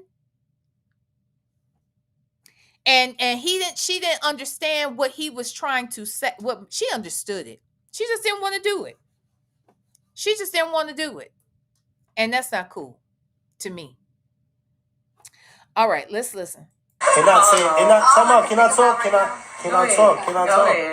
talk? And it's not about, hey, I got this 10 million, let me give you 5. It's not that. It's more so just knowing like, yo, we got each other, whatever. Let's build, let's make it happen. But when you hear a person. Now look at the friend right there. Now, mind you, I'm not mad at the friend because they're having this conversation in front of her. It sounds like he's having it with her as well. He's also having it with the chat because he wants reinforcement around what he's been trying to message to get sent to, the message he's been trying to send to her privately. He is trying to get buy-in so that maybe she could see things from a different perspective. It's obvious he's the one that brought up the conversation. He's doing it for that reason. I don't care what he says. This was passive aggressive. But in some ways, it may have been effective because now we see a little bit. You know what I mean? Hold on one second. So I see some mixed opinions. Okay. So Ashanti, please hit the like button for me, y'all. Okay. Ashanti is saying, no one will be telling me what to buy my daughter. Then I guess you don't have a partnership. I mean, these are things that we should have discussed beforehand, right? There's no doubt about it. I can't reiterate that enough. And you have every right to feel how you feel and want to do whatever you want to do for your child. But when you're in a marriage with someone else, and now you're making big purchases and things of that nature, I think those things should be discussed. That money is coming out of the household. Now, she may have had a lot of, disposable income that was just sitting in an account somewhere before she married him, and that's fine. But we're in this together now, and we both have kids outside this marriage. It should have been an equal thing. It should have been, and to Candy's credit, let me be clear, she did want to do the same things for Todd's daughter that she was doing for her own. She wanted to do that. Todd did not allow her to do that. My problem is they should have discussed this on the front end, and then they would have seen right out immediately that maybe this isn't a good idea to marry because this is a big issue, and I don't think Todd is wrong. Todd ain't wrong. There are parents that would do and agree with what Candy wants too, and that's probably the partner she should have gotten. And honestly, Todd should have gotten a partner who would do the same thing as well. That is the problem here. But I personally do not think Todd is wrong by thinking that we're in this together and we make decisions together. Otherwise, you can stay single and do whatever the fuck you want to do. Like, why are we in this together? We could just date. We could just date. Or we can just be with other people. But if we're together, aren't we supposed to do things together? I'm just saying, child. I'm just saying. Hold on. What you say after that? Ashanti. Ashanti says, oh, no, I'm sorry. This is JMN 55. It appears that Candy was the alpha in that relationship. Don't be surprised if she pulls a P. Willie or Niecy and get a woman. She already has a woman partner. We're going to get into that. She has one. She lives in the house with them. Okay. Allegedly. Okay. That's already happening, child. Oh, wait. Let me see. Ashanti. I saw this before. I wanted to catch it because I didn't read the whole thing. So Ashanti says, and there's a lot of people who want their children to have the best in life. They don't want their children struggling. Let's be very clear. Do you think that Riley or Todd's daughter would be struggling? So if you don't get a BMW, you struggling? You know what I'm saying? Like, Ashanti, think about what you're saying. Getting your child a car is a wonderful thing. Getting them a Honda, a Toyota, a Acura, there are things that you can do for your kid. Do you think the mother is a multi-millionaire? Where are they going to struggle? They were paying for a condo in New York for them to live at. They struggled. They were paying for their education, supporting their business interests. Struggle. Nobody wants their kid to struggle. But do you really think they was going to struggle, child? Huh? It's going to be a struggle if you and I decide what we're going to do for our child. Like, that's crazy to me. I don't know. I'm sorry, child. That's crazy to me. That's right. Any car is a blessing because these niggas didn't have no job. They didn't have no way of getting no car on their own. And so your parents buy you a car. And that's a problem because it's not a BMW or a Mercedes. Are you just trying to keep up with the Joneses? Is it because, Tiny's kids all drive whatever they drive? Like, all that shit is stupid to me. I'll be honest. All that's why, what's his name? The little ugly little nigga that's tiny and what's his name? King. That's why King's badass is the way he is. Does King have a job? King don't do shit.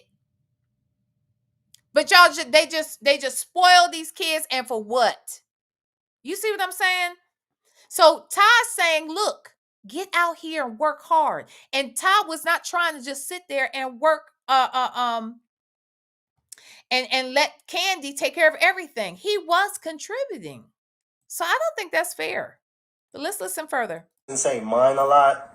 That shit sticks. Hell yeah. And I'm going to be honest. Whenever my ex would get mad, it was mine. There were times he made decisions and I was pissed. Because I'm like, what the fuck? I thought I said I didn't think that was a good idea. Or sometimes he wouldn't even consult me. He's just doing stuff. Or for instance, he might lend some money to someone. And I'm not saying don't lend it to a friend or whatever in need. Hell, people have blessed me in my hard times. So I'm not saying don't help a friend out. But don't you think you should talk to me when it's thousands of dollars? Yeah, I know you make the thousands of dollars, but I'm your partner in this thing. So it's okay for you to just do whatever you want to do with your money. That's not cool. That is not going to set up a good partnership in your household. It is not going to do it. I'm trying to tell you. That is not the way. Okay, and that is why her ass is going to be single again. Candy is relationship oriented. But then again, I take that back. Candy is not going to be alone again because Candy has a living girlfriend, allegedly.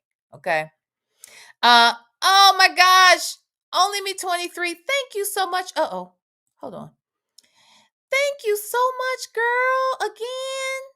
Thank you so much for gifting a membership. Girl, you did that. Yes. Oh my God. Really, girl? Thank you. Thank you so much. And it looks like AB Nola got that membership. We'll see you today, Club V. Yay! Yay! Hold on 1 second. Hold on 1 second, y'all.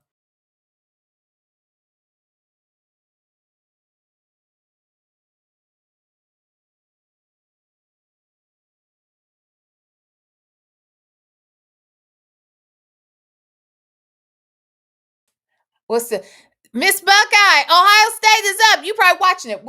What's the score? It was like they're 24 something to 9 at the time. 24-9. Yeah. Then they're in the fourth quarter now. Yeah. Okay. Michigan sucks.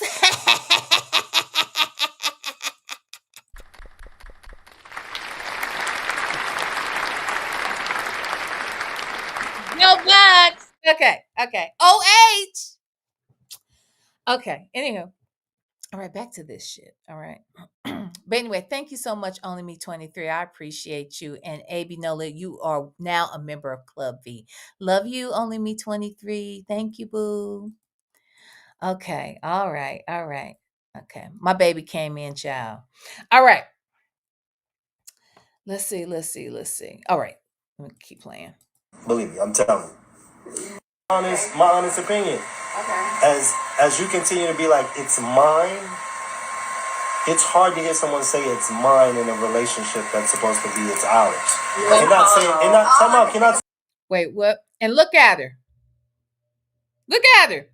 That finger is up like, wait a minute. And then her little friend got something to say. Child. Okay. Can I talk? And it's not about, hey, I got this 10 million, let me give you 5. It's not that. It's more so just knowing like, yo, we got each other, whatever. Let's build, let's make it happen. But when you hear a person say mine a lot, that shit sticks. Believe me, I'm telling you. My honest opinion. And I get it, Todd. You ain't wrong, boo. You are not wrong, Todd. I don't care. I ain't going for it. You are not wrong. He is absolutely correct. Look. Say J celebrates not 5. No.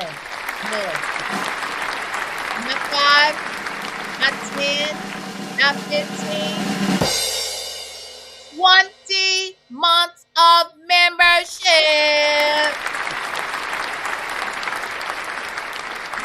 She's a vet over here at Club V. She is a vet, honey. Okay. V, I love your content. Keep moving forward. Thank you so much, babe. I appreciate you so much, CJ, for everything you do. Your contributions in the chat, being a moderator, just everything. You're always present. You've always been supportive. And I thank you for that. Thank you so much. I mean that. I wish I could say that to each and every one of y'all. I do generally, but I really do mean it. There are a lot of you that really, are here for me. And I appreciate that. It doesn't go unnoticed. So thank you so much. Thank you so much. Okay. All right. So let's get into this, child. Let's finish hearing what Todd has said, child. I ain't mad at you, Todd. You ain't wrong. Okay. So yeah, so there's that. Okay, so now I think there is more clips. Honey, there are more clips. There's more where this came from, child. Okay. Oh shoot. Hold on. All right, so what else I want to show y'all? Here's another time Now, I'm not saying Todd is always right. Let's be very, very clear. I am not saying that Todd is always right. That is not what I'm saying.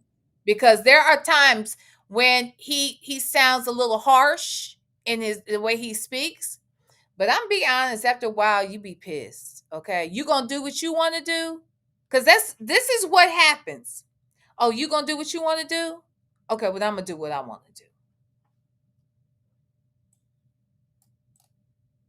You want? Oh, is that what you want to do? I don't get to tell you nothing about what you're doing. Okay, cool. Then I'm gonna do what I want to do. And this is why we're here. I'm gonna be honest. This is why they're here. I don't care what nobody say. That's what's going on over there. Let me show you something else. Okay. Another time when Todd had an opinion. Okay. All right. Go ahead, Todd. Every 3 months. That's not true. If you're single, No. I've never been single. That's not true at all, Todd. What you be thinking about? What I'm saying is, because you meet somebody, you kick it with them that's what I want to really differentiate. Candy, you gave me the coochie in a couple of weeks.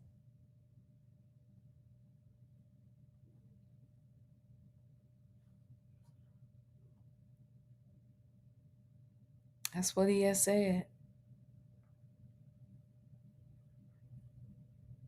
Now, some might say, well, they are very transparent. If y'all think about it, Candy on that show, and even on some of these lives, and even on Speak on It, Candy has been very, very, very open about her sex life. Candy has slept with a lot of people, and Candy will tell you that. Candy slept with Jermaine Dupri just because they had a conversation. Jermaine was her producer, right? Of Escape. They were signed to, his label, and I want to say he was a producer. She said that one day, he was in there talking about how he puts it down and this, that, and the other. And she was like, really, I want to know. And they had sex. So we're not going to act like Candy don't be out here fooking around. She had a whole show. It was like about sex. She has talked about having threesomes. Candy has been very open, and she is free with that cooch. Okay. Her puss is very friendly.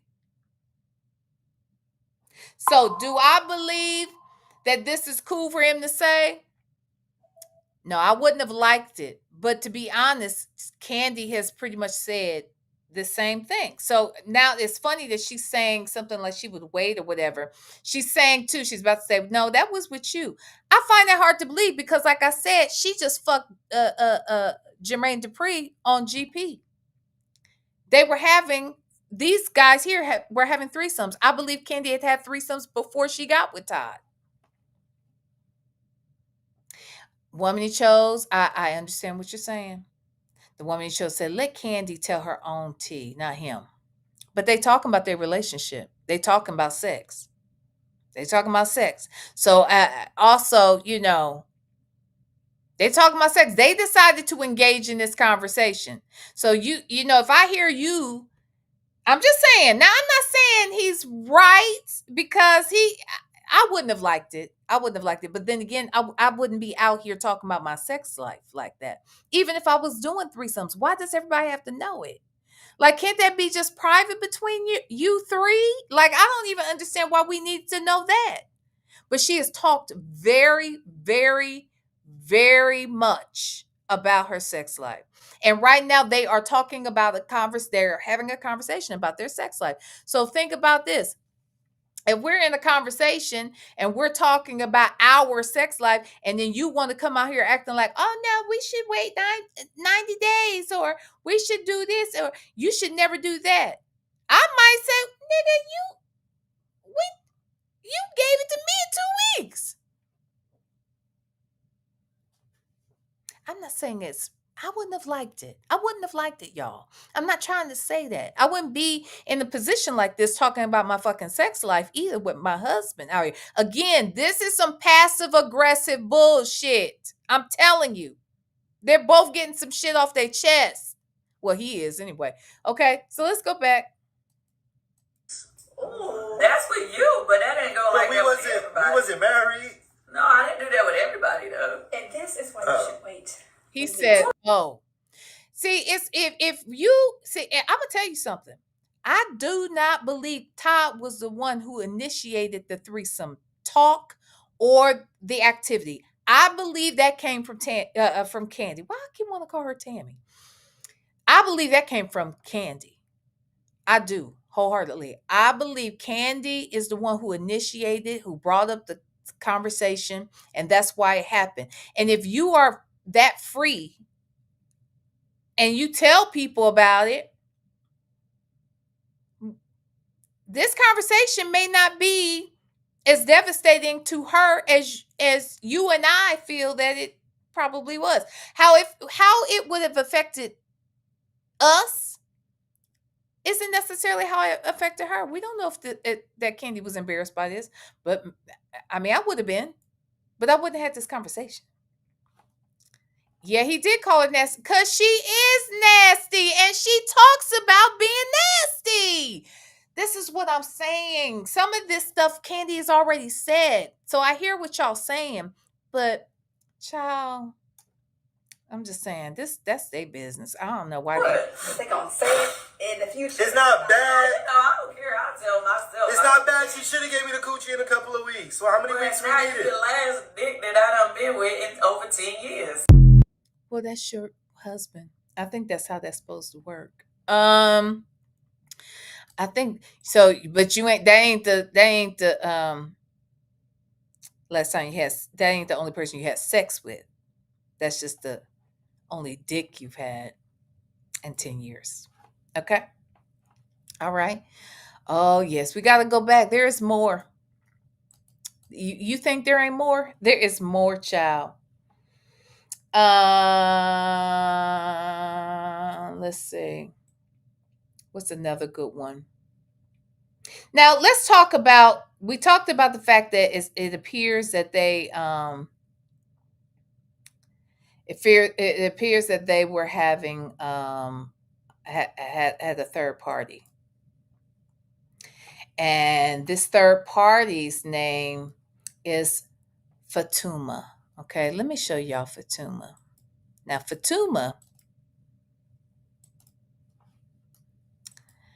Fatuma is the person I said actually Candy interviewed her. And I saw part of the interview, but I never understood who she was and why she was on. I believe, was she a friend to the show on Real Housewives or something? She may have come through, but I didn't understand why Candy was interviewing her. I really didn't know who she was, but she did. And now it seems like they're very dear friends. In fact, so dear that she moved into their home and she was fucking both of them. That's allegedly. I wasn't there. Allegedly. Okay. Her name is Fatuma Ford.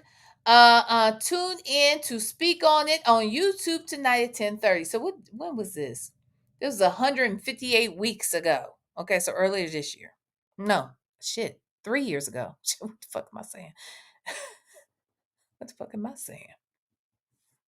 Yeah, no, because there's 52 weeks in the year. So damn, it's about 3 years ago. So anyway, okay, let's go back. Can y'all see this? Okay. This is not what I wanted. Hold on. Okay. Hold on, y'all. Hold on. Let me get this up. I'm sorry.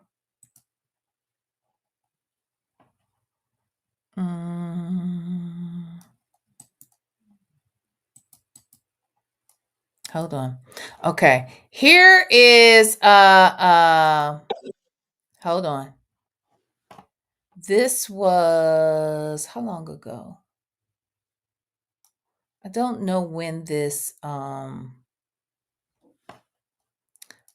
happened here, but I want to show y'all this.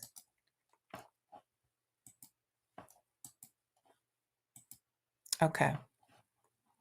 So this was, I don't know what time frame this was, but apparently they are, I'm guessing, at the house. No, they don't have an outdoor pool. So I don't know where they were. They could have been traveling or something. But watch this. Are you live? I'm here. For those who don't know where's Candy, I'm right here. Candy's here. I'm here too. Fatum is here too. Kids is here. Everybody here. Where are y'all at? Oh, he said the kids are here. Batum is here. They're there. So the kids are wherever they are. It's Saturday. Oh, I was trying to figure out what to Oh yeah, I was wondering what that was too. Let me turn it. What they saying? Hey, Candy. Hey Candy. Hey. They asking about Candy. This is my live. This is my live now. How y'all let Candy take over my live? Did y'all come to see me or Candy? Who is that? Who? Her? Right here? That's Fatum. Miss you on RHOA. They miss you on RHOA. What's up? Hello from Vegas. Candy. Ow. I'm popping. I got 204 people. We lit. Speaking of which, would y'all hit that motherfucking like button though? Like, don't play with it. Don't play with it. Okay. Now here is a comment that was left, I guess, under a picture that was posted. I don't know who posted it. It could have been Fatum who posted.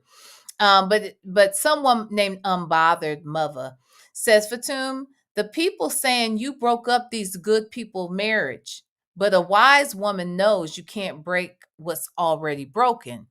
And then Fatum says, I admire your wisdom.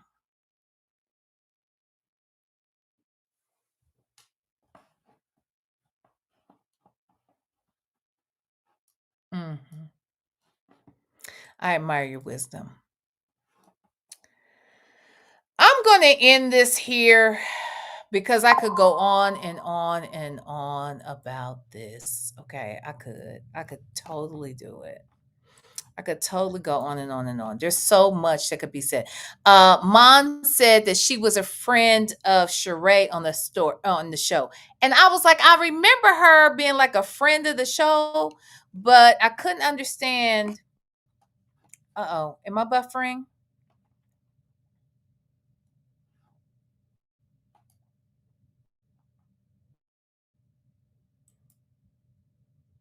I think I'm buffering.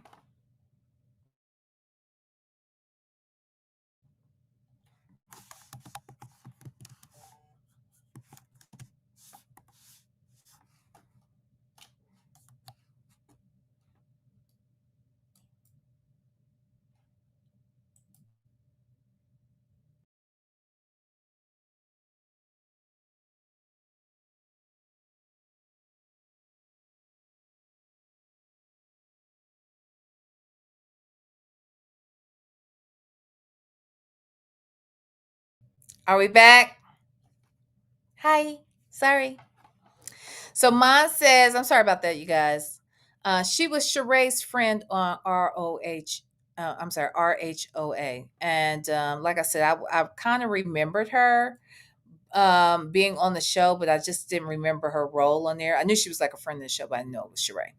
So anywho, with that said, we wish Candy and Todd all the best.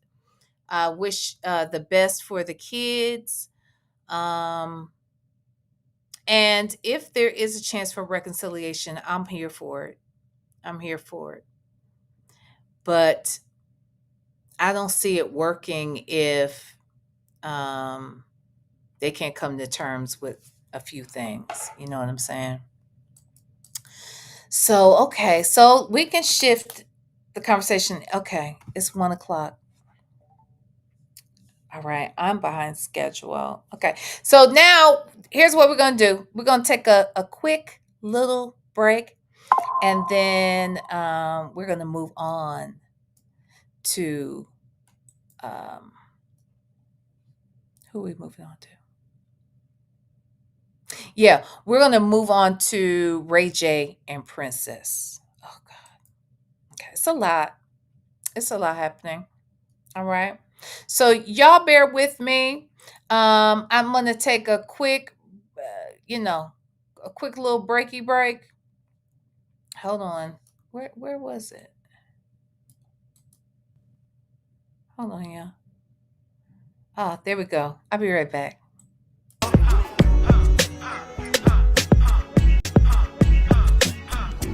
She got a big ass body and some last breasts. Do like a gorilla and beat on your chest. Silverback, silverback, silverback. Silverback, silverback, silverback. I'd rather creep with you, ooh, yeah. Yeah, I'd rather sleep with you, ooh, ooh. I'd rather creep with you, ooh, yeah. Yeah, I'd rather sleep with you, ooh, ooh. That's my hoe, and she left her baby daddy in the past. You up first, but I'm about to be her last. Pillow talking and she say your dick trash. She loving how this puppy eat her ass. She ain't a Okay. You know what? There is a couple. Let me show you a couple other quick things that I did pull regarding Candy and Todd. I just kind of forgot to show y'all. Again, let me show you this video. I think I'm gonna leave the sound off. But let me show y'all this too. This is another Candy and Todd situation that I think is worth discussing, child, because baby. Ay ay ay. Oh wait, did I share it?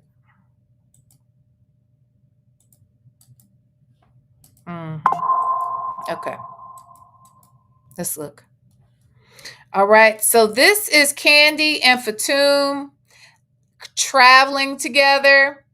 It says, this is Candy's post. Candy said, me and my girl Fatum have been worldwide for real in 2025, living our best life. Can't wait for the next vacay.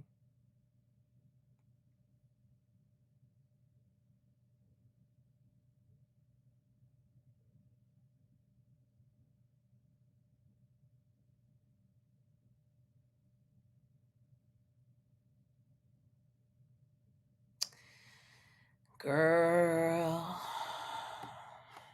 I ain't got nothing to say, y'all. Girl.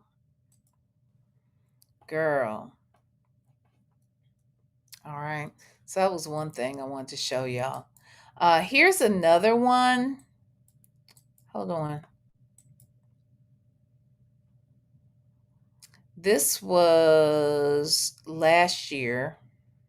Well, no, I won't show that one. Let's talk about this one. Another one that was interesting.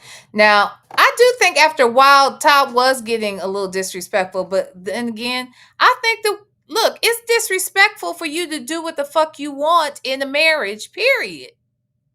And if somebody's constantly trying to put me in my place, telling me I ain't got no say in some shit, you gonna do whatever you want to do, and you're not gonna consider my feelings, ain't no telling how somebody might respond. But I'm not making excuses for this man because I don't know him.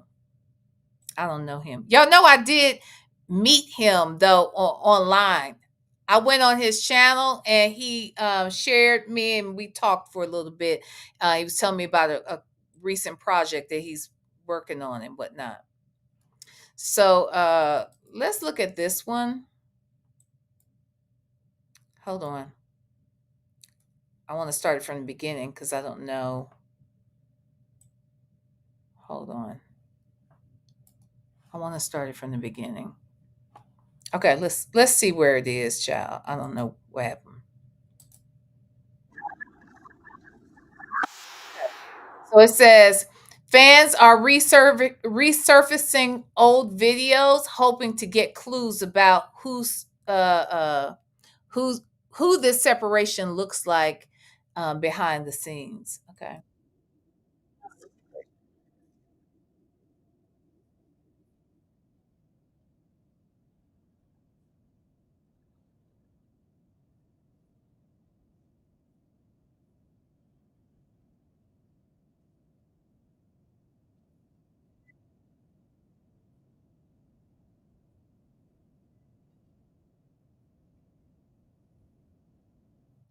Okay, it says this footage is from a video posted August 7th of 23 on Todd's YouTube channel.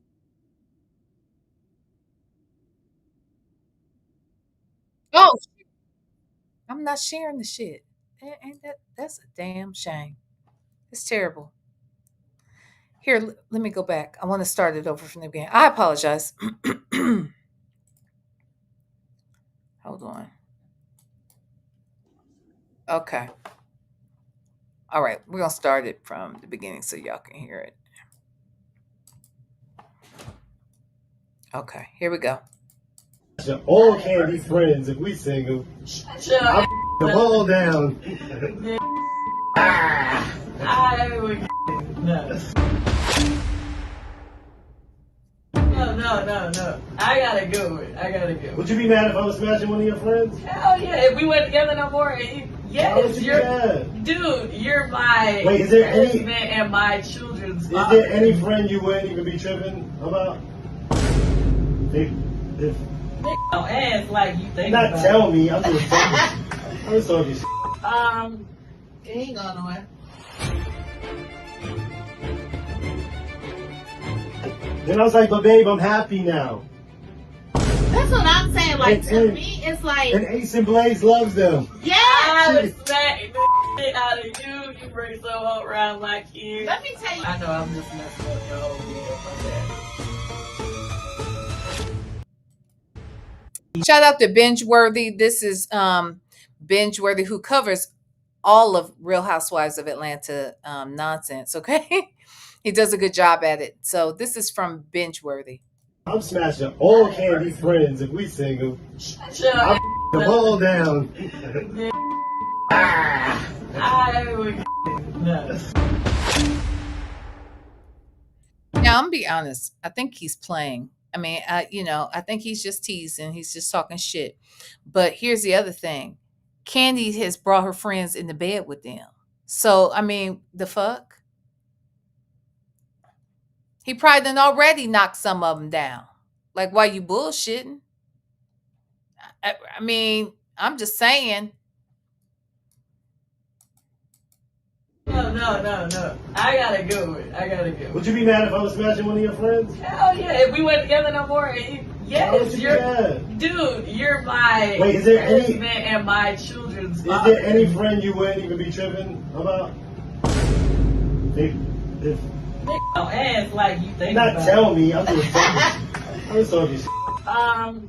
He ain't going nowhere. The fact that she has to contemplate it. She said, nigga, you can't date none of my friends. And if one of my friends date you, they was never my fucking friend. Let's be clear, okay? If one of my friends want to fuck with you, they were never my friend. But I don't get down like that. I don't bring other people into my bedroom. But that's what Candy was doing. So honestly, this question may sound far out for us, but it makes sense if you had already been bringing people into the fucking room.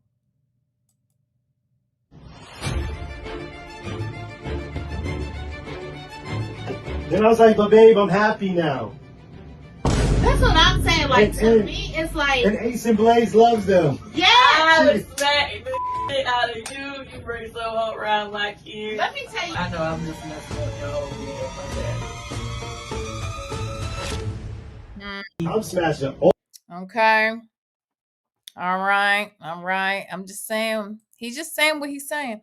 Wasn't there one more thing I think I wanted to show? We saw Fatum. We saw that. Yeah, I think that's good enough. But I just wanted to hit on that again. That's Todd and Candy's story. All right. Todd and Candy's story. Okay, so now let's move on. Now we really are going to move on to Princess and Ray J. This shit is a mess. It is an entire fucking mess. Okay. trying to find the actual situation because my God, when I tell you, I have seen so much shit on this. I feel bad for Princess Love. I'll be honest. I do. I do feel bad for Princess. Hold on one second, y'all.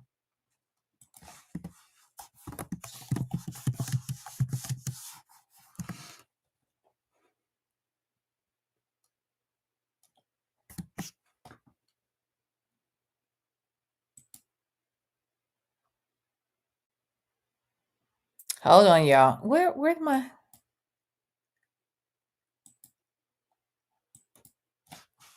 hold on?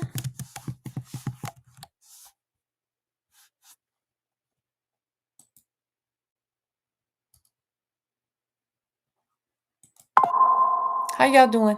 Y'all doing okay?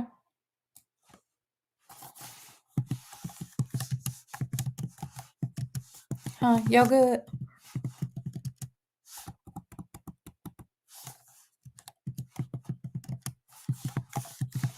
All right. How come this won't come up? Lord. The the devil is a lie, okay? You thought you was gonna keep this from me, devil? Oh no, you not. Oh no, you mother sucking not. Okay. Oh no, no, no, no, no. No, ma'am. No, sir, no pal. Hold on. We are almost there. I promise you that we are. So the other day, a few days ago, you probably saw it was on Thanksgiving Eve. So I think it was on Wednesday. Princess had come to Ray's house with their two small children. And she came there so that she could enjoy, allow the kids to have a good Thanksgiving. They went to Ray J's house to do that. They were going to stay. I wouldn't say it was she and her cousin's husband. It was either the cousin's husband or the cousin's boyfriend. So it's another couple. It's Ray, it's the two kids, and maybe one other person, but I'm not really sure on that. So I don't want to say. But there was an altercation that happened. I have my thoughts around what was going on, but hold on. Is this going to show?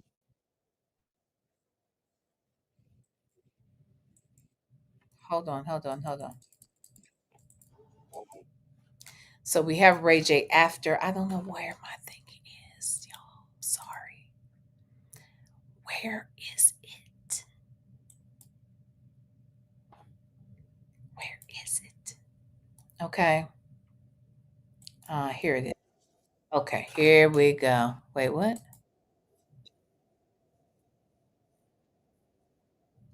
Okay, here we go. All right. Now we're cooking with fish grease. Okay. Now we are cooking with mother sucking fish grease, and it's hot. Okay. It is hot, my niggas. Okay. Sorry. Okay. So we're going to talk a little bit about Ray J and Princess. This happened on Wednesday, the day before Thanksgiving. Ray goes live after obviously there has been some sort of argument and altercation. Okay. Let's listen to what's said and then we can talk about what we think is really happening. Thanksgiving in the world, bro.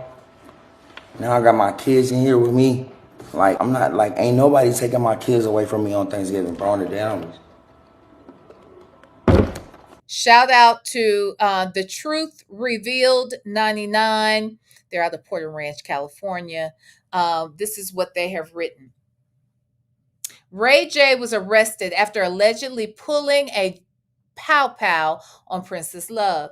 Law enforcement sources tell TMZ that Ray J has been arrested and is currently in custody at a Los Angeles area jail. Again, this was back on Wednesday night.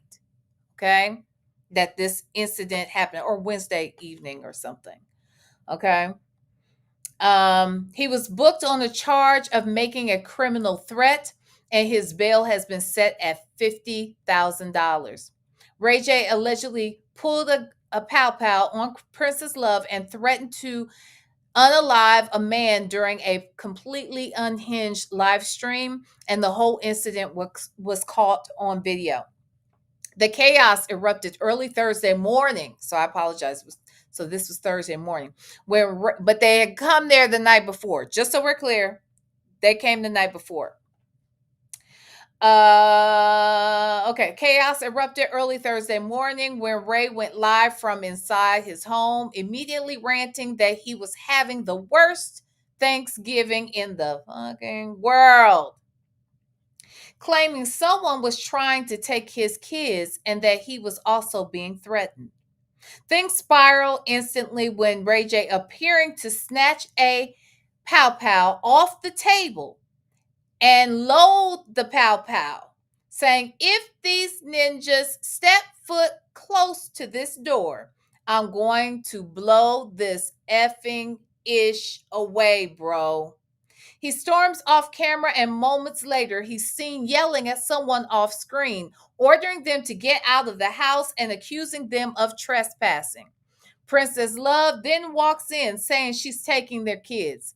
That's when everything blows up.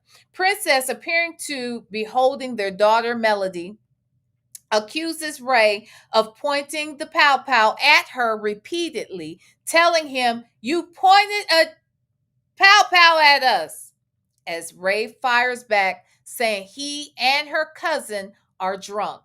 Princess claps back, calling Ray a woman abuser. And I do believe all of that. I believe everything. I believe everything. Okay, so let's see what Ray J says and how this happens. They in my house. They making threats to me. You got here for anyway, bro. I swear to God, I'm in my own house. And if these have foot close to this door, bro, I'm gonna blow this away, bro. Oh my God. I don't give a bro. Leave me and my kids alone. Now, what was the point of going live, though? That's what I want to know. What is the point of you going live to do all this? Because everything for Ray J is content. Some of these people, they do not know how to have a private moment. This is between he and his ex-wife, but now his kids are involved. And so now he wants to do all this knowing his kids are involved. All right, so let's listen.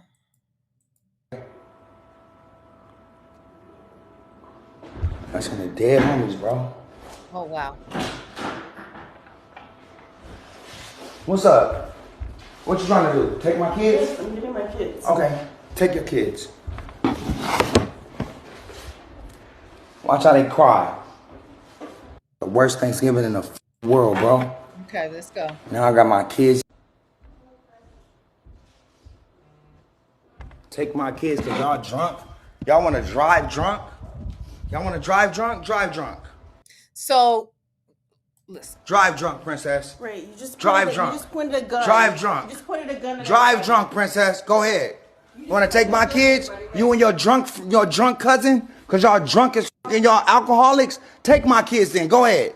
Who's gonna drive? Tony, he's been drinking too. I'm not driving. Who's been driving? Everybody. I didn't point nothing at y'all. You pointed a gun at us. I didn't point nothing at y'all. You pointed a gun at us. Yeah, whatever. You pointed a gun at us. Why you waking my daughter up? You pointed a gun at us. Why did you just wake my daughter up? Us. Why did you just wake my daughter All up? I wanted to do was have a good Thanksgiving. Why did you wake my daughter up? Ray. Because you selfish. You're drunk. You're a woman abuser. You're drunk. You're delusional. I'm a woman. That's what drunk people say. Like you're taking my daughter? Grow the fuck up. All right, seriously. cool. You need to. You're not taking my son. Ray. Like I know you're not taking my son. Hey, don't touch him. Hold on, bro. I swear to God, I'll shoot the. You hear that? You hear what he was about to say? Something is very wrong with Ray J. I don't care what he says. Now, here's the other thing. She may have been drinking. It's Thanksgiving, right? They may have started out drinking in the morning. They say it it erupted early Thursday. I've drank in the morning with a mimosa or something, you know what I'm saying? So, maybe they're still drunk from the night before, or maybe they had some mimosas this morning. I don't know. But the baby was still asleep. So it must have been like the middle of the night. That's why I think I was believing it was Wednesday night. I think this is like wee hours of the morning on Thanksgiving. Now he's trying to act like, see, this is what he's doing. He's trying to create a narrative because he knows he takes things too far. He knows that they're hot and heavy, and he wants to get in front of the story because he already knows that this is probably going to get out, right? So he wants to go live so that we believe whatever the fuck he's trying to tell us, to be quite honest. And now he's trying to create a narrative that he was trying to stop Princess Love and the cousin from driving drunk. But let's be clear. If he was really trying to stop them from driving drunk because he didn't want his kids in the car with drunk drivers, why did he turn around and say, okay, then take them, drive drunk then?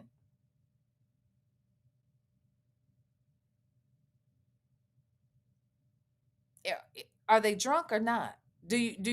Are you concerned about your kids with them?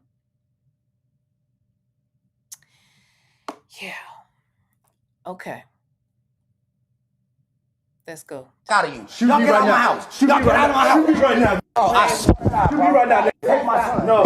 I hate you over the fucking years, bro. Hey, you supposed to be family. Nah, get the fuck out of here. You in my house. Hey. You can hear what sounds like a lot of chaos, maybe some tussling of some sort. If he has a pow in his hand or something, I'm sure it sounds like the person is trying to maybe contain Ray J because he's doing too much. And then he's pointing the pow at people. And the person doesn't back down because they get Ray together too. And eventually you'll hear Ray kind of apologize and say, well, I was never going to do that. Well, we don't know. You got a GUN, you're loading it, you're waving it, and you're talking about what you might do with it. He just said what he might do with it. But let's listen. Bro, stop, dog. I killed you, bro. Stop. I killed you, stop. I killed you, bro. Stop. Okay. I know you will, but stop. I'm trying to help you out. All right, cool. We good? Yep. Literally, they're about to pull up right now. Let's chill. Cool. All right, cool. Literally. Yep, we cool. All right, let go. Do me a favor, if you guys wouldn't mind, please hit the like button, okay? Let them know.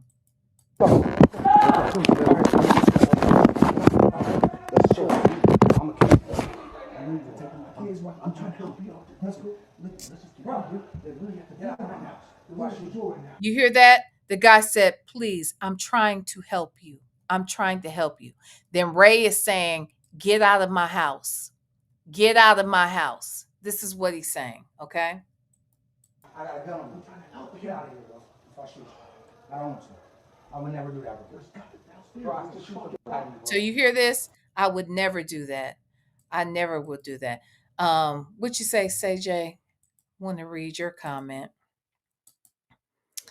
Here we go.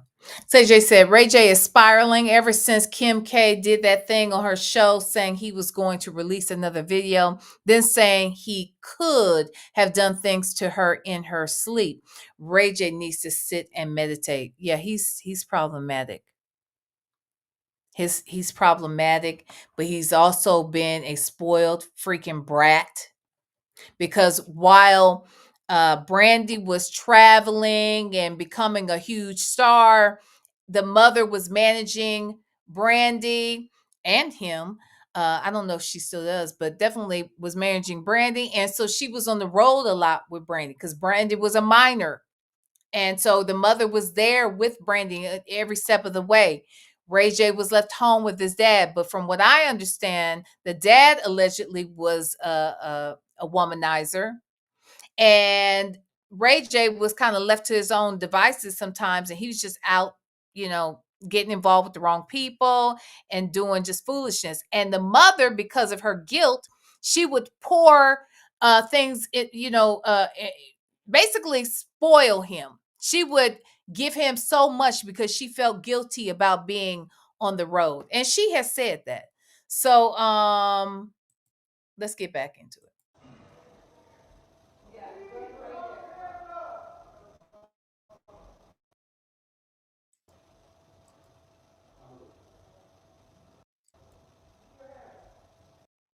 Out of you. Shoot Y'all me get right out of my now. house. Shoot Y'all me get right out of my now. house. Okay. Analytical one said he's spoiled, jealous, and spiteful. I would agree. I would agree.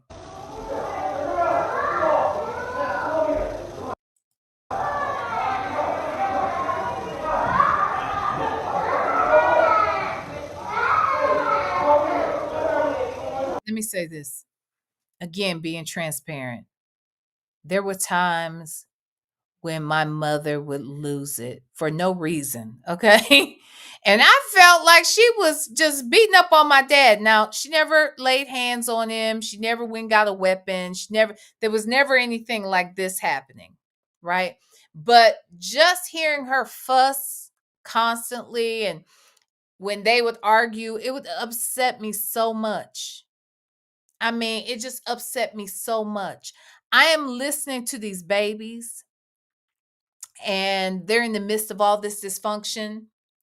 And honestly, you know that little girl was awake. You know she was awake. But she also is using her own defense mechanisms to just, ignore it, not look. She's used to this fighting. She is used to it. So she's upset, I'm sure, but she's not doing a whole lot. She's not being vocal at all. But now we are hearing the kids get upset.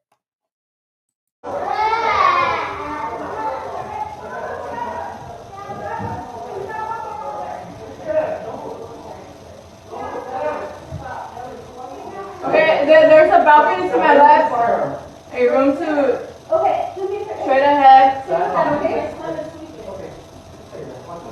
Okay, so I'll hold this and then you guys just scoot up and bump up, okay? Ready? 41 is requesting additional unit for open doors for 865 Magnolia. At least there.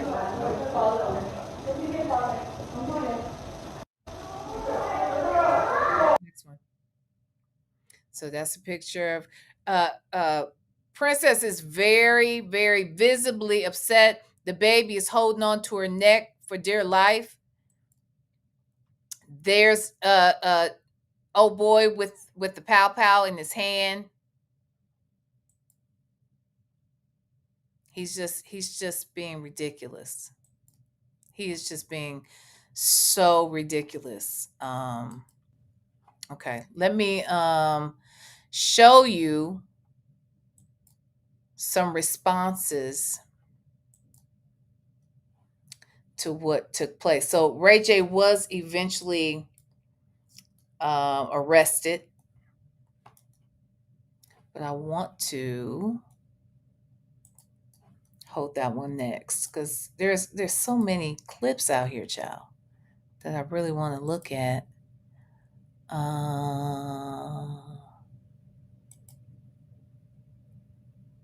on, because we want to look at Princess. I want to go to Princess Love first because she is telling her side of the story. And this comes from Spiked T Talk K. Spiked T Talk K. Let me share my screen. And we're going to hear Princess talk about what transpired on this day.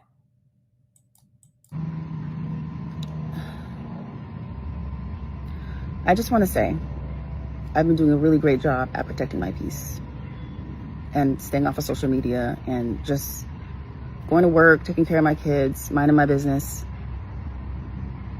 I love my kids, and I would never do anything to put them in danger, including leaving them with a man who's waving a gun around.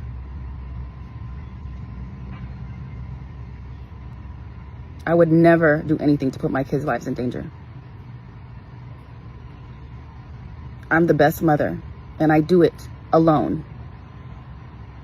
I take my kids to school alone. I go to parent-teacher conferences alone. I put them to bed alone while you're out here running around the world terrorizing women and abusing women. What I'm not about to do is let you deflect and not take accountability for your actions, for pulling a gun out on me and my cousin's husband because I was trying to take my kids and leave your house. I agreed to come over there and cook for Thanksgiving because I wanted you to be around your kids with me present, because the last time I left them with you, they found you naked in a bed with a woman. And when I tried to ask you about it, you told me to fuck myself. I would lose it too. You keep these bitches away from my kids. Keep these bitches away from my kids. If you want to date, you date. But you are not going to have a random chick around my kids. You need to make sure this is a real relationship. Y'all been in it for a minute and y'all are cool and y'all understand, that you have a child and that, when your child is here, there's certain conduct that's going to be acceptable. And if you guys are serious, then you can introduce them to the kid. But I don't look. And this I didn't have this problem, okay? I had to say it one good time, not because it had happened, but I got in front of that shit. Don't have any women around my son. That was the rule when he was with his biological father. It was the rule when he went to stay with his stepfather, his bonus dad. They both maintained relationships with my son. We all at one time were single, right? I'm dating too. I'm dating. You all are dating. Keep these bitches away from my son. And I'm going to keep these niggas away from him too. My son has only known me to be with 4 men, one of which he didn't meet. This last one, he didn't meet him. Good. He knew he existed. They spoke on the phone, like, we were in the car and he speak on the phone, or if I called him for something, I'd have him on speaker. They speak that way. But he didn't meet him. We didn't get to that point. And part of it too was because we lived in separate states. But honestly, I'm glad it didn't happen. He's known me to be with his dad. He's known me to be with my ex-husband. And he knew me to be around a guy I dated for 4 years. All right. That's it. My son is 34. That's it. That doesn't mean I didn't have other guys that I was dating or kicking it with. It was just never significant enough for me to feel like he needs to meet him. Even in his adult years, you don't need to meet him. I don't need to meet none of his little girlfriends until to be honest. You know what I'm saying? But yeah, I'm with Princess. My kid does not need to A, see you naked, and B, see you naked in a bed with another woman. These are small children too. Shit, if he was 15, if the kids was teenagers, they'd be devastated. That's too much. That's too much. Okay, tell us, Princess. And that I don't run shit over there. Yeah, what that? So take accountability, right? Do better. Check yourself into rehab because you're more than drunk. Uh-oh. You're not about to see. What you saying, Princess? What you saying, Princess? It sounds like Princess is saying this nigga's on something. Okay? She's saying he's on something. But let's listen. Sit here and try and make me look crazy when I am the best mother since the day my kids were born. I have been the best mother, and I'll take that because I am. Everything I do for my kids, including being around you when I don't want to or have to. Talk about it. It's just, it's crazy. I'm going to continue to pray for you For her. and pray that you get the help that you need. For your kids. Because waving a gun around and leaving guns everywhere around your house is not okay. I did nothing to you to deserve that. My cousin's husband didn't do anything to deserve that.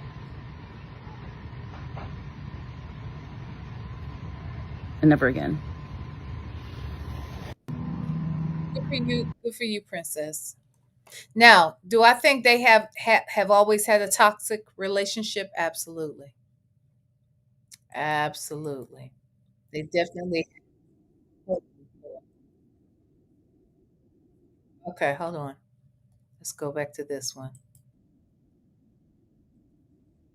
Okay, hold on. We've got another one. Is this going to come up? Will y'all see this if I do this? Hold on. Yeah. Okay, let's look. Just moving into my new house, but I went to his house with the kids because I wanted the kids to have a good Thanksgiving with their dad. He's been gone for a month.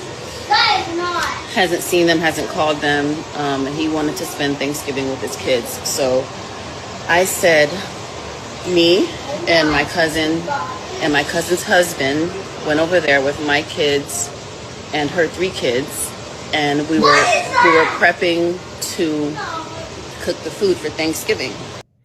So 5 kids are present while this man has pow-pows just laying around the house.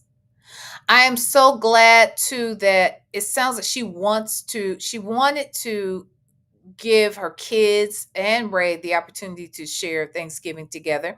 But I understand why she didn't want to let her kids go over there by themselves, right? So she says, yes, you can spend time with them, but you're gonna have to spend it with me as well while I'm there, basically.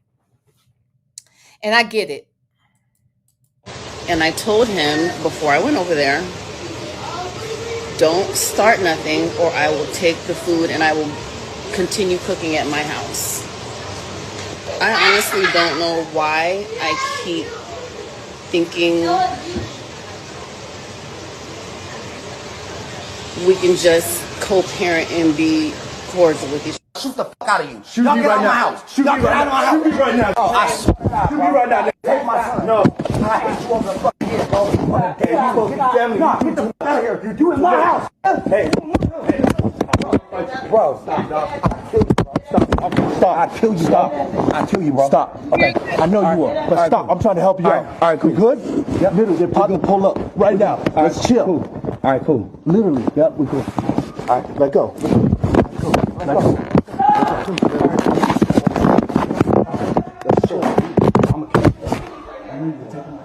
I'm trying to help you out. That's cool. Let's just get out of here. They really have to get out right now. What should you do right now? I got a gun on me. I'm trying to help you. Get out of here, bro. If I shoot you. I don't want to. I would never do that, bro. Bro, I just shoot the fuck out of you, bro.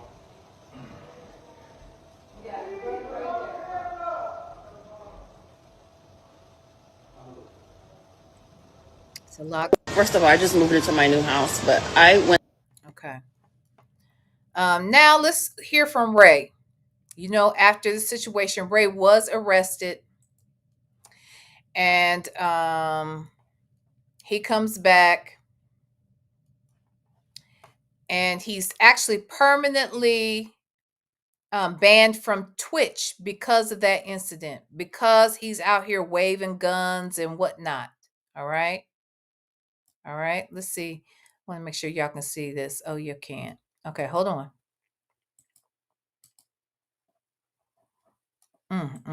I feel really bad for the kids because something's going on with Ray.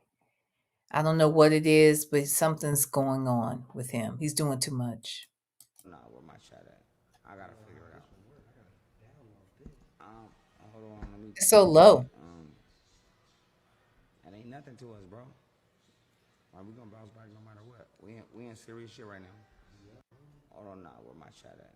I gotta figure it out. Shout out to the Jasmine brand. It ain't nothing to us, bro. We gonna bounce back no matter what. We in serious shit right now. Hold on, nah. Okay, hold on. Right now. Nah, we banned from Twitch permanently, forever. We'll never be able to go back on Twitch. I'm one of my thieves, man. So We banned permanently, and that's it. Yep. right now. Nah, we been. What's up, Loyalty? Loyalty said, what's up, Jackie?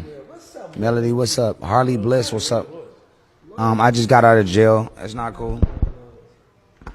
Jail was not okay, bro. Yeah, homie. What's up, Loyalty? Loyalty said, what's up? In here jacking off in jail. It's crazy, yeah. Bro, I almost beat the nigga ass 4 times because I'm like, bro, I'm trying to survive in there, bro. Ray, how long were you in there? And do we believe that Ray was about to whoop somebody's ass? Do we believe that Ray was trying to beat somebody's ass in jail? Now, I do believe, it wouldn't surprise me, I should say. It wouldn't surprise me if people didn't try this little raggedy nigga while he was in there. But do I believe that Ray J was in there about to whoop somebody's ass? No, because he has lied about slapping people. Okay? He said remember years ago, there was an incident. He was in Vegas. He was rolling with the money team, and he claimed he had slapped Fabulous, and he had not. He's a liar. He's a stunter. Jacking off in here, bro, under his bed, bro. In here jacking off in. It was crazy. I almost beat that nigga under his bed, bro. Okay. Playing with me. Talking about Ray J. It was a lot. It was crazy. I almost beat that nigga under his. Never go to jail, y'all. Really yeah, bad. Don't do it. Never go to jail, y'all. Really Please bad. don't. Please don't. It ain't what you want. Okay? It ain't what you want. Ay, ay, ay. Okay, so then there's more. There is more.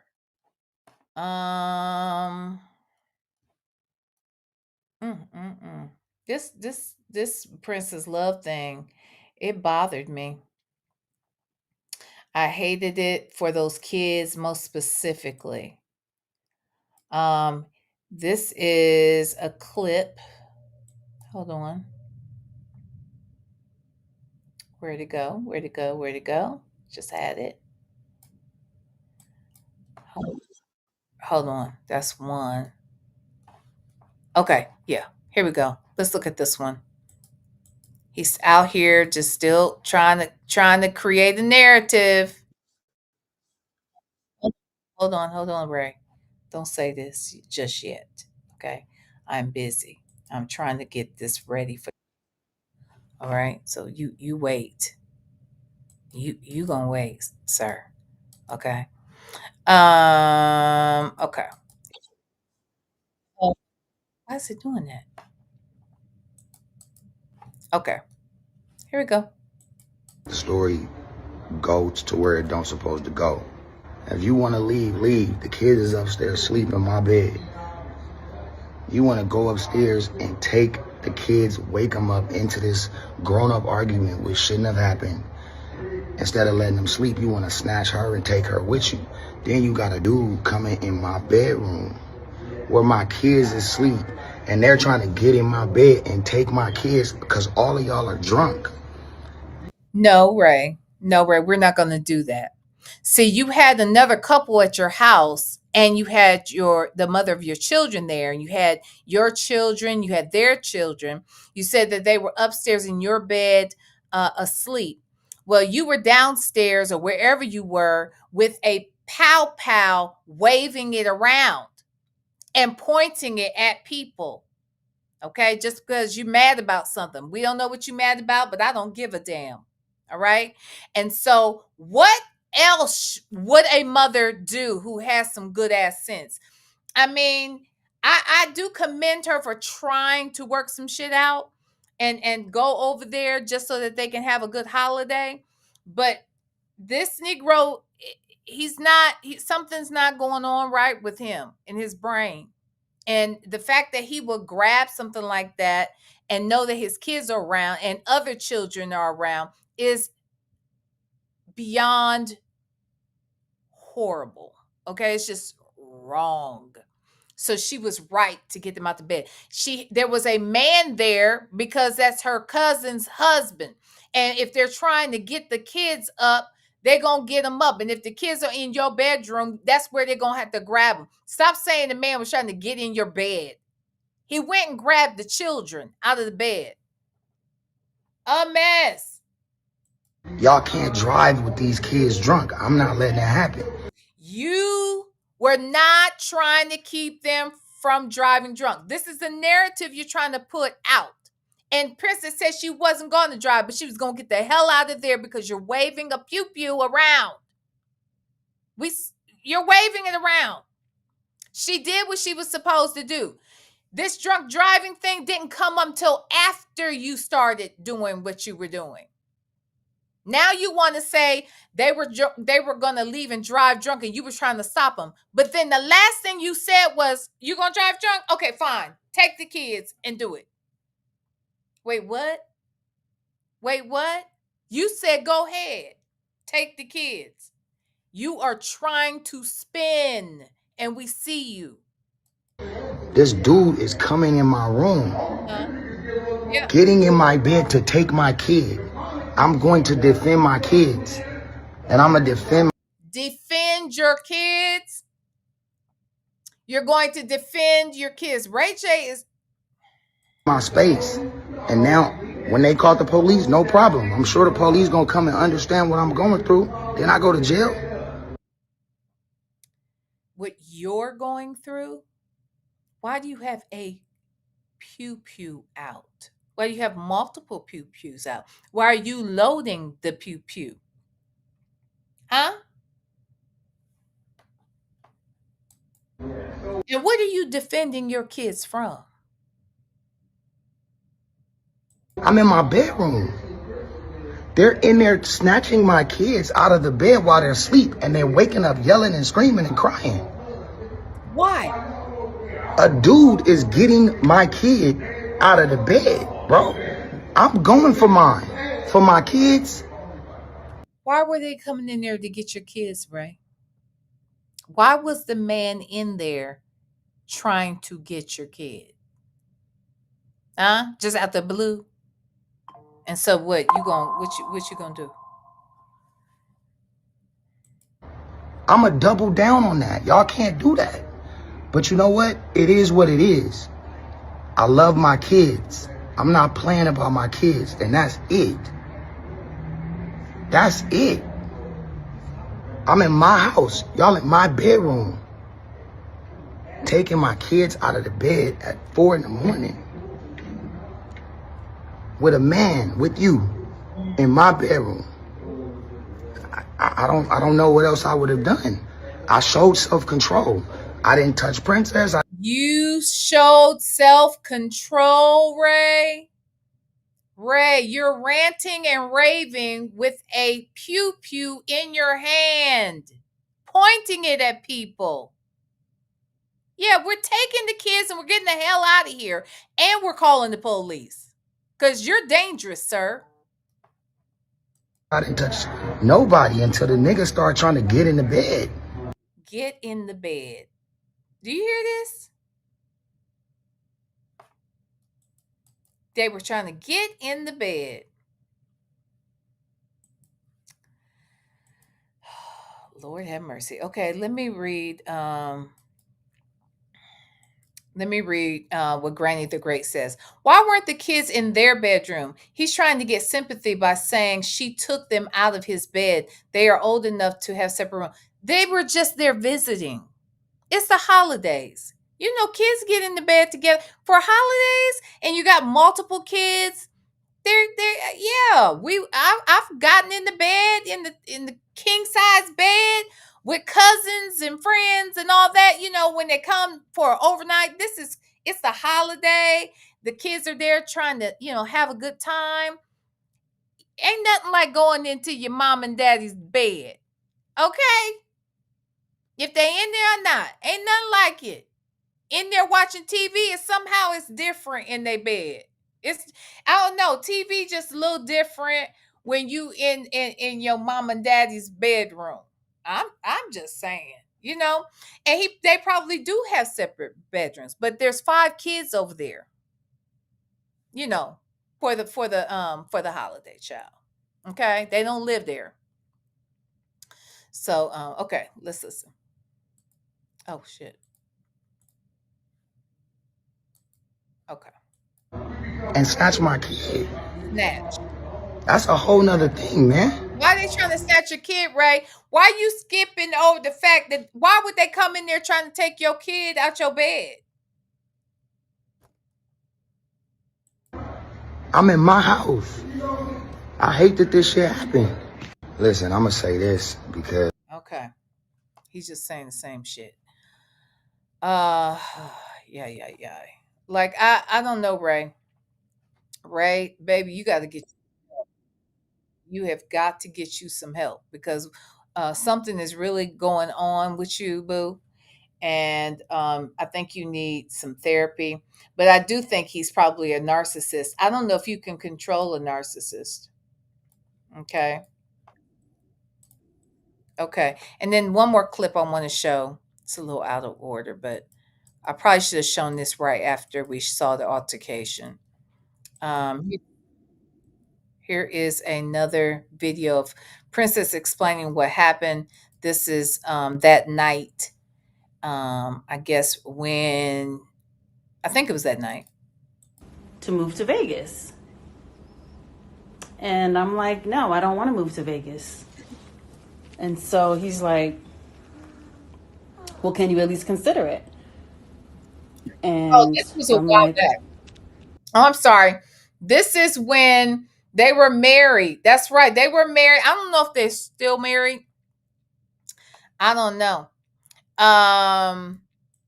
But she's talking about when they were married and he wanted her to move to Vegas. She didn't want to live in Vegas. She had lived in Vegas when they met because she was one of Mayweather's girlfriends and he was Mayweather's friend. And then he starts dating her. I mean, I thought that was messy, but no, I don't want to move to Vegas. It's like, it's not even considering it. I don't want to move to Vegas. This is not the place to have kids. This is not, can you at least consider it? And I'm like, no, I don't want to move to Vegas. It's like, it's not even considering it. I don't want to move to Vegas. This is not the place to have kids. This is not a place to raise your kids. And I just don't like it here. There's too many distractions. You know, you already like to gamble. There's way too many parties going on every night. He asked me. So I think that is just kind of giving insight to what his lifestyle is and how he prioritizes things. Yeah, there's something really wrong with him. I wish Princess and Ray, I do wish them the best because I wish the best for those babies. And while I think that they had a toxic relationship, and I think that Princess contributes to the toxic relationship, but I think it has a lot to do with, each of their upbringings and their experiences they had before. And together, they are just, they just don't mix well. They're both two broken spirits. Did y'all see their show? Because they had was it their show? Did they have a spin-off for their wedding, or was the wedding just a part of Love and Hip Hop? I think the wedding was just on Love and Hip Hop. But there was a lot that went on with them right before the wedding too. So anywho, that is that. Okay, so it is now 2:00. Okay. We're not doing too bad. Okay. As I mentioned before, let me go over here to our program for the day, honey. Okay, let's see where we are. Let's see how we're doing. Okay. Oh my.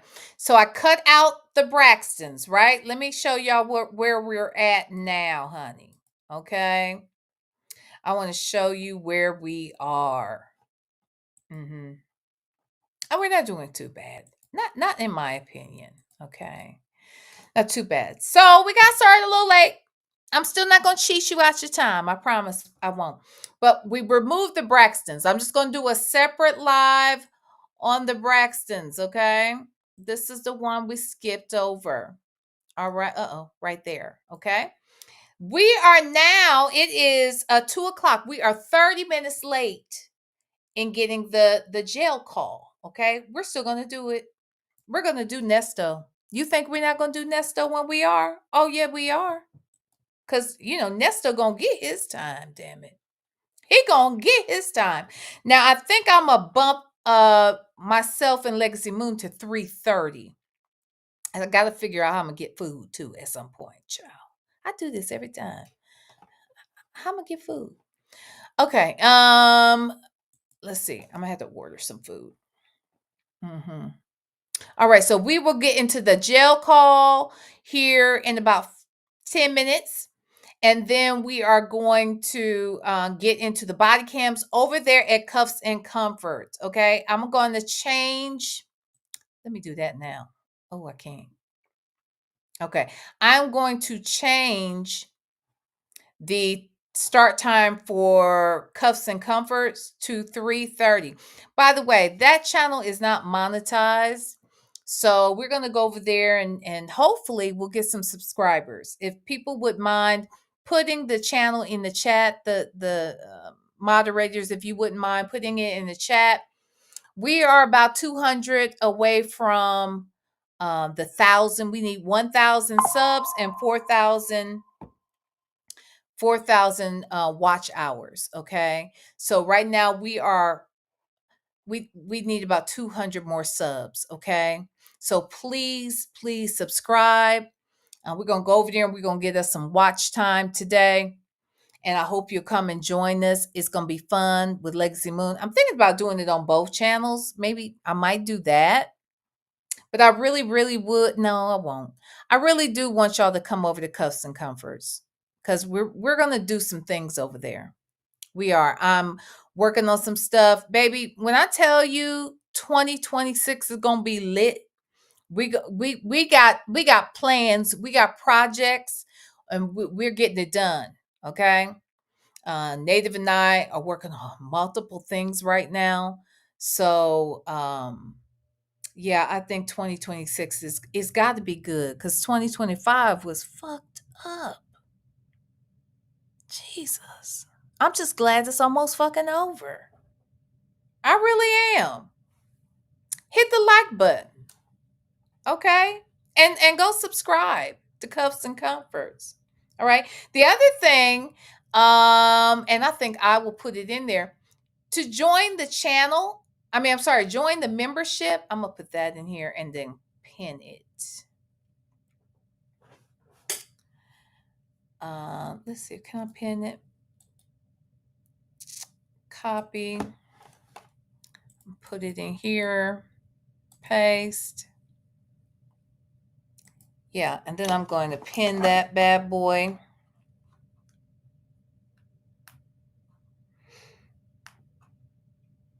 Just a moment. I'm going to pin it. Y'all make sure y'all subscribe. We about to do some things. I'm starting another channel, which we've talked about a little bit about, where I'm going to review food and resorts and just go to different restaurants, maybe hotels, maybe a little travel. Who knows? Okay. But we're going to start off with food tasting and whatnot. Okay. And then once my kitchen is fixed, I might get into trying to replicate what, when you see people out here giving you these ideas and these recipes, we're going to watch their recipe and we're going to try to do it and see if it's really as good as they try to pretend that it is. Don't you think we should do that? That's what I'm going to do. I'm going to see if these motherfuckers ain't on some bullshit. Okay? So I'm pinning the membership link at the top because at the end of today, we are going over to Zoom. You cannot come if you're not a member of Club V, but you can become a club member by just paying $3.99 for the membership. And we are going live every Friday from 4 to 7 on Zoom. All right. And we go over there, we cut up And like I said, this semester we are learning about strippers, hoes, and pimps. And we're on our hoe phase right now. So we're talking about hoes tonight. I'm just saying, it's nothing wrong with it, I guess, but we need to study them. Okay. So we're going to be over there studying hoes. And our textbook is Confessions of a Video Vixen. That's our textbook. Okay. So we're going to be taking notes. We're going to be learning what to do and not to do. So there's that. Okay. All right. So that's why we need y'all to subscribe and do the damn thing. Okay. Now, are y'all ready? It's time for Nesto's ass. It is. But I need to at least try to go see what I'm going to eat, because it's already 2:00. Okay. And I haven't eaten a thing. Okay. I will tell y'all this. We are going to go over an older jail visit. And this visit is the visit that Sonia had with Nesto right after Shirley went live on the radio and talked about the divorce and everything that was going on with Nesto. So that is the visit we are going to cover. I'm going to ask you guys, give me about 10 minutes just so I can refresh, regroup, figure out what I'm going to eat, and then we'll be right back, and we're going to go into Nesto. Okay? Do y'all want to hear our jam? Y'all going to be sick of this song today. Y'all going to be sick of this song today. But baby, I just need to get a little break, because a girl is hungry. She hungry, child. Okay? She a little hungry. Okay, so I'll be right back.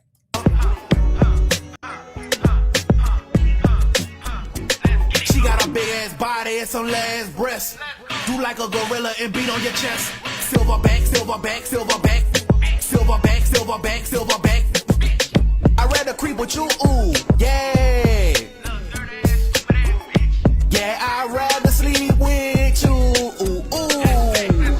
I'd rather creep with you, ooh, yeah.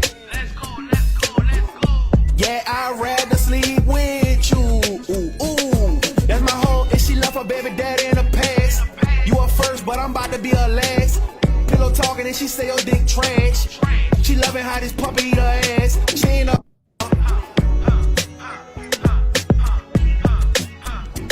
She got a big ass body and some last breasts. Do like a gorilla and beat on your chest. Silverback, silverback, silverback. Silverback, silverback, silverback. I'd rather creep with you, ooh, yeah.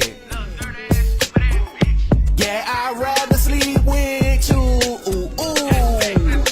I'd rather creep with you, ooh, yeah. Yeah, I'd rather sleep with you, ooh, ooh. That's my hoe, and she left her baby daddy in the past. You are first, but I'm about to be her last. Pillow talking and she say your dick trash. She loving how this puppy eat her ass. She ain't a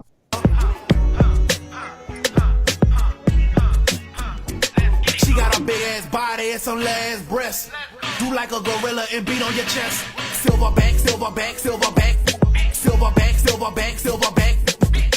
I'd rather creep with you, ooh, yeah.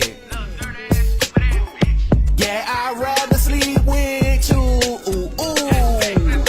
I'd rather creep with you, ooh, yeah. Yeah, I'd rather sleep with you, ooh, ooh. That's my hoe, and she left her baby daddy in the past. You are first, but I'm about to be her last. Pillow talking and she say your dick trash. She loving how this puppy eat her ass. She ain't a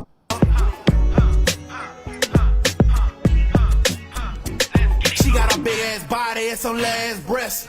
Do like a gorilla and beat on your chest. Silverback, silverback, silverback. Silverback, silverback, silverback.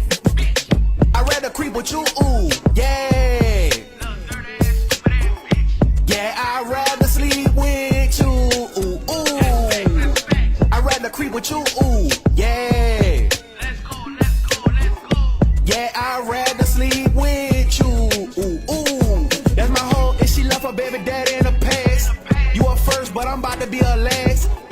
talking and she say your dick trash. She loving how this puppy eat her ass. She ain't a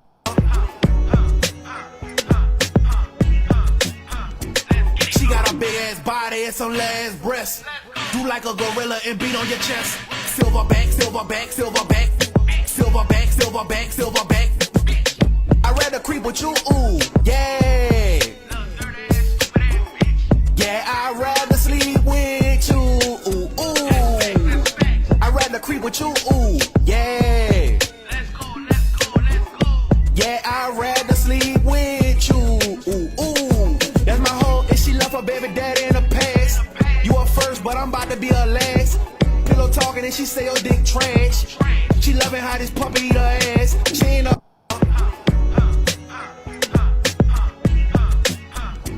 She got a big ass body and some last breasts.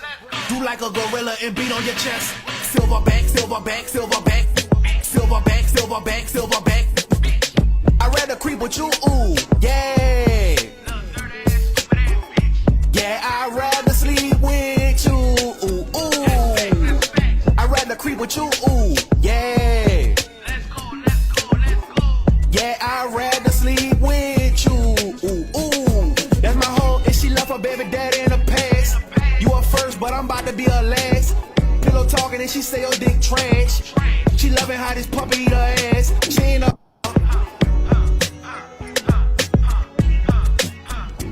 She got a big ass body and some last breasts. Do like a gorilla and beat on your chest. Silverback, silverback, silverback. Silverback, silverback, silverback.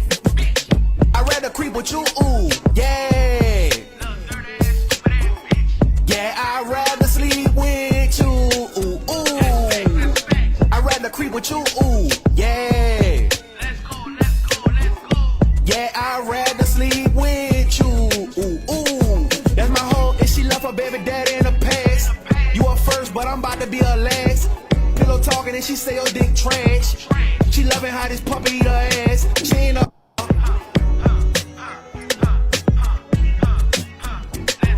Body and some last breasts. Do like a gorilla and beat on your chest. Silverback, silverback, silverback. Silverback, silverback, silverback. I'd rather creep with you, ooh, yeah. Yeah, I'd rather sleep with you, ooh, ooh. I'd rather creep with you, ooh, yeah. Yeah, I'd rather sleep with you, ooh, ooh. That's my hoe, and she left her baby daddy in the past. You are first, but I'm about to be her last. Pillow talking and she say your dick trash. She loving how this puppy eat her ass. She ain't a All right, guys. Hi. Hi. I know it's not 2:15, but I got a proposal for y'all. Now we're gonna do Nesto now, and I can hold off eating for that. But do y'all mind going with me? I don't want to order DoorDash because it's a little more. I mean, what I want, they're gonna upcharge to deliver it. No matter what I get on here, I'm looking at DoorDash, and it's gonna be, I want to justify it, and I can't. Like, okay, so for instance, I want this um shredded chicken nachos, right? It's only like $13, but if I order it and they deliver it, it's gonna be 20. I just feel like that. And then I say to myself, well, if I gotta spend $20 for these nachos that really cost 12, I might as well get the wings that I really want at Wingstop for 20. And Wingstop is just right around the corner. So I'm thinking, if I go pick it up, y'all want to go with me? Like, was that not the content y'all was interested in? I mean, my thought is if we do Nesto and then we get done with Nesto before we do the body cam, y'all feel like just like riding with me so I can go pick up some food? Cause I don't really want to pay $20 for something that costs 12.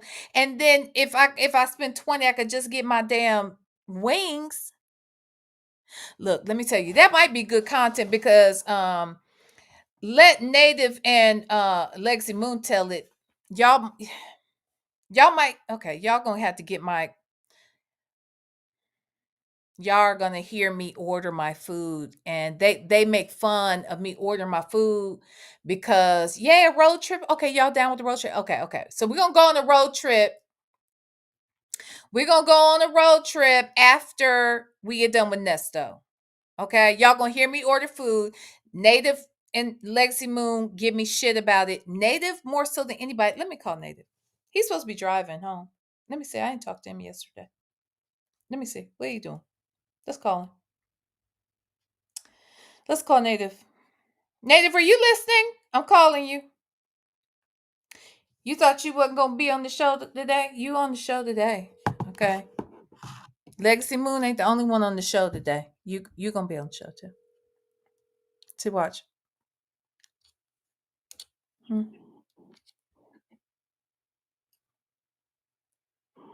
Hello. Hi.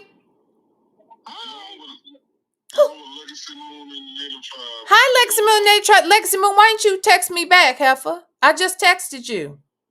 Because I just walked in from the kitchen and picked up my phone. Oh.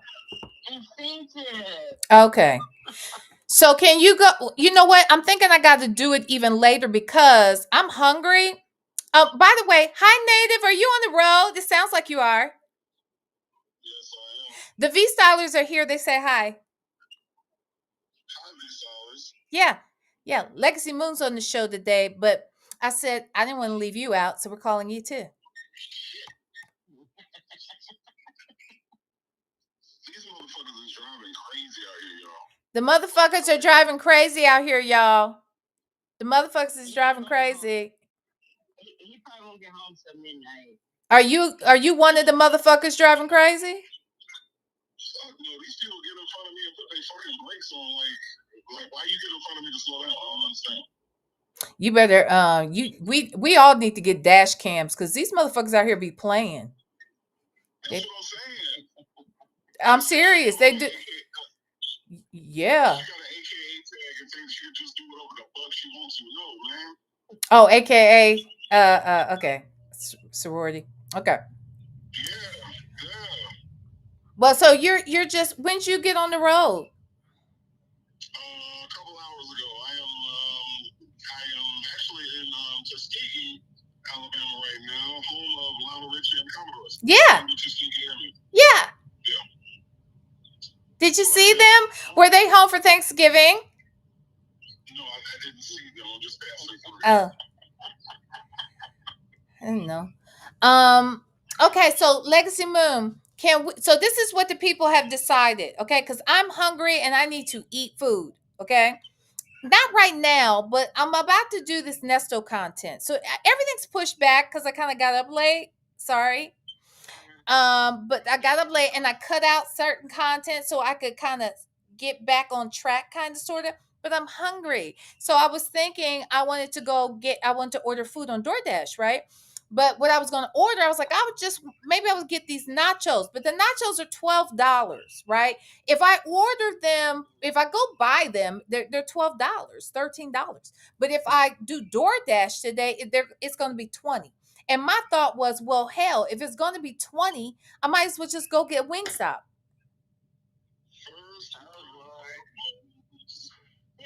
First world problems. She's got first world problems.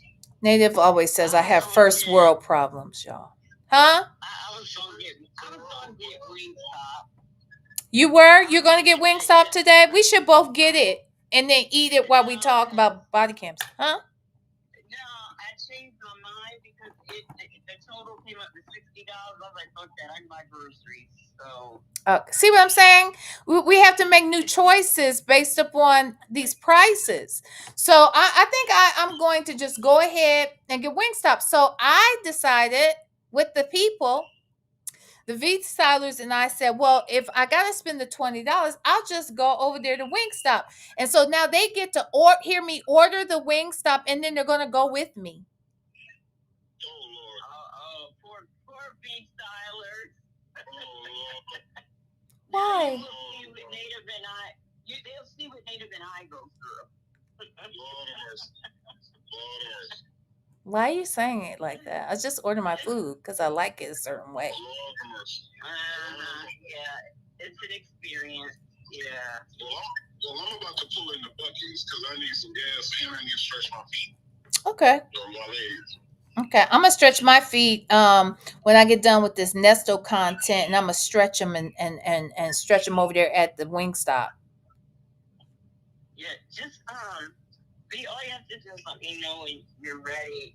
The only thing is like if something changes with my nephew because they're taking him off of his the pump thing, and he's brain dead, so they're just gonna keep him comfortable until he passes. So I'm really sorry to hear that.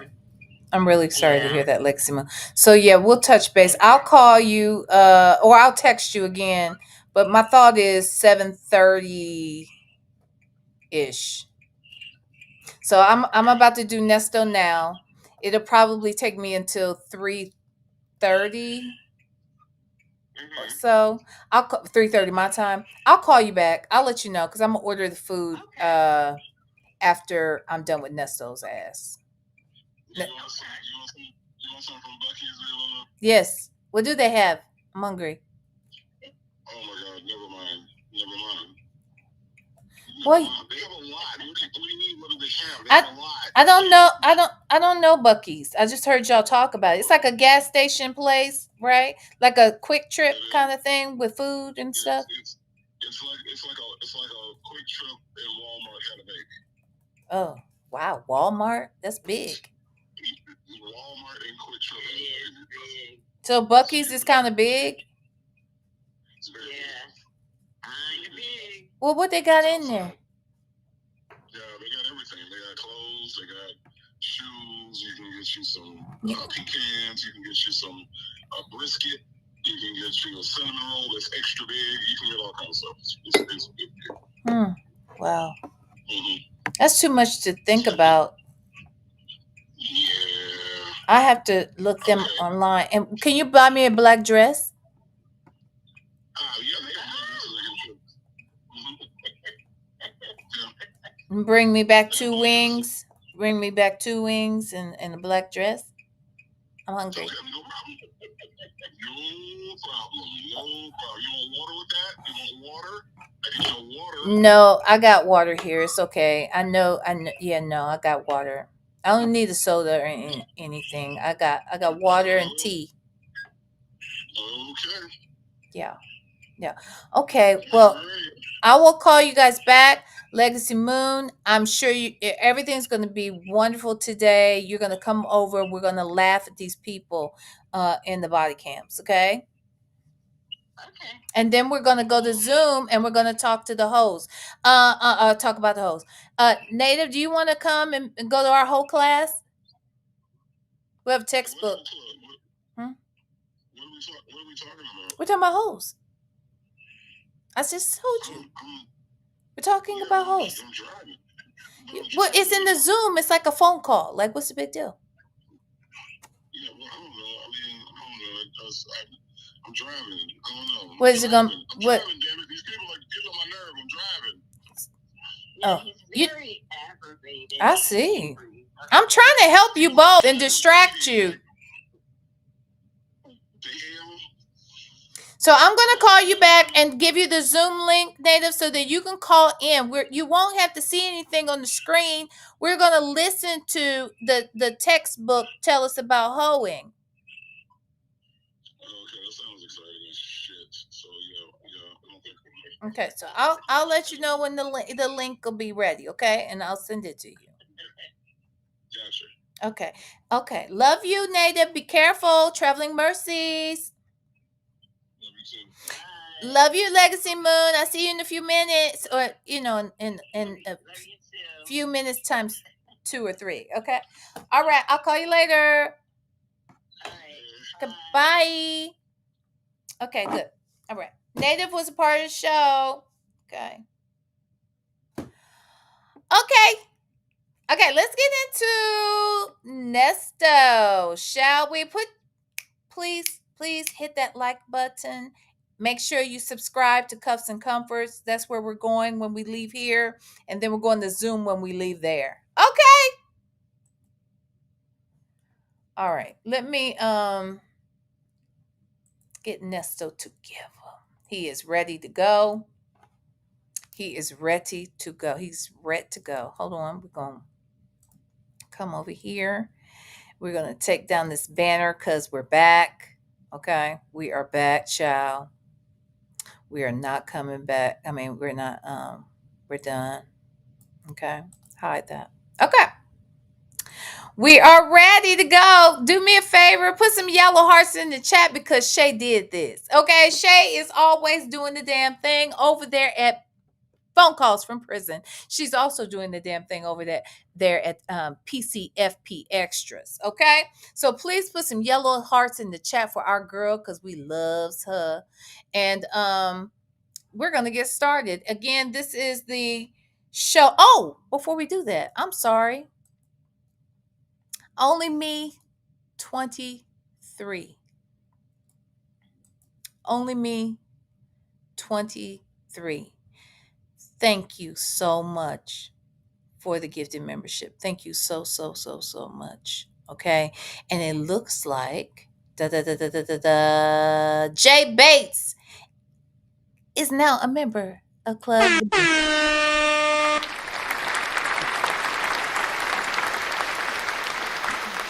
Yes, and you have Only Me 23 to thank for it. Thank you so much, Only Me 23. I love you to pieces. To pieces.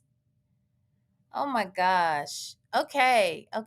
All right, so let's get into it. Let's see Sonya and Nesto talk their shit. Okay. Sonya got her good weave in today. Okay. Uh-oh. The same day that Steve Harvey and Shirley Strawberry address the jail calls on the morning show. You will hear Sonya and Ernesto talk about that and the calls being on YouTube. Sonya also seems worried that since Shirley is out of the picture, she will be solely responsible for Nesto. Take a listen. Girl! Now we are supposed to believe, just so we're clear, I need everybody to get on board with this, okay? What Sonya would like for us to believe is that Sonya has her real hair on right now. She wants us to believe this is her hair. Y'all go ahead and just do it. Just believe it. Just believe it.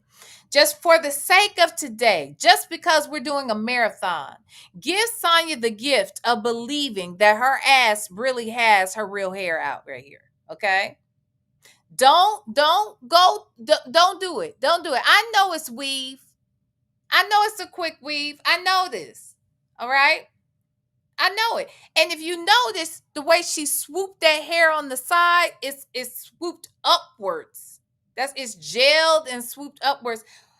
Oh God. You can almost see the damn tracks in there.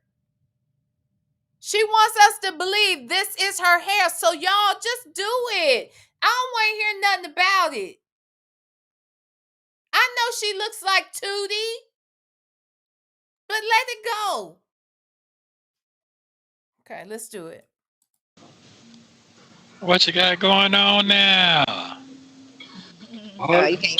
I gotta turn it. You gotta sit up. I can't see you. Okay, let me show you something real quick. Shit. Hold on. Was it right there? Right before she pulled. Shit. Okay. Ooh, first of all, that's a mess. Yeah. Okay. You kind of can see it. You can't see. I gotta turn. Ah, shit. It's right. You can't see. I gotta turn. Okay. If you see it, you can see that she has it kind of gelled going upwards so that she put all the tracks over here on this side for the most part and in the back. Like, child. I can't. You got going on now? You can't. I got to turn it. You got to sit up. I can't see you. I am sitting up. This shit is like. Maybe you need to back up a little bit. Yeah, yeah. You can come up. Can you see? That's the problem. You ain't got your. Those back on? You like those better? Do I need to get you another pair? Yeah. For court, you got to give me some for court that fit my face. You know what I'm talking about? No, because she don't know what fits your face. She done got you some big ones. She done got you some little ones. They typically for girls, they appear. She don't know what fits your face. She don't know what you want. That's why she keeps getting you all these glasses. And I want to know who is in there breaking them. I want to know who is taking your glasses from you and just thrusting them over their knee. Because that's what I feel like is happening. I feel like they come grab him and then they just throw him across the room. Somebody is bullying him. So I believe that Nesto is getting bullied in jail and they're breaking his glasses. Now, that's my opinion. That's what I believe happened. Let's listen, though, child. Oh, get something that gonna fit my face. Send it to me. Send it to me. I know. Yeah. Black frame, something that gonna look nice on my face for court. Okay. Cause it's time now. After the day, it's time. It's time. After the day. So I want to thank you for your hair looks very, very nice. That shit don't grow like a motherfucker. Oh, it's beautiful. You can't even see your face now. Damn. By January, you're gonna be got them covered all the way up. Oh, you can't see nothing. You can see yourself? Mm-hmm. I can see okay. Oh, you was trying to be funny. Okay. So 55. Yeah, it's okay. Shit, you look good to be 55. It's not a problem. It's not a problem. Not at all. So I want to say thank you very much for being a number one in yourself. Thank you for that. Thank you for not being a scandalous motherfucker. Okay. Right. Well, thank you.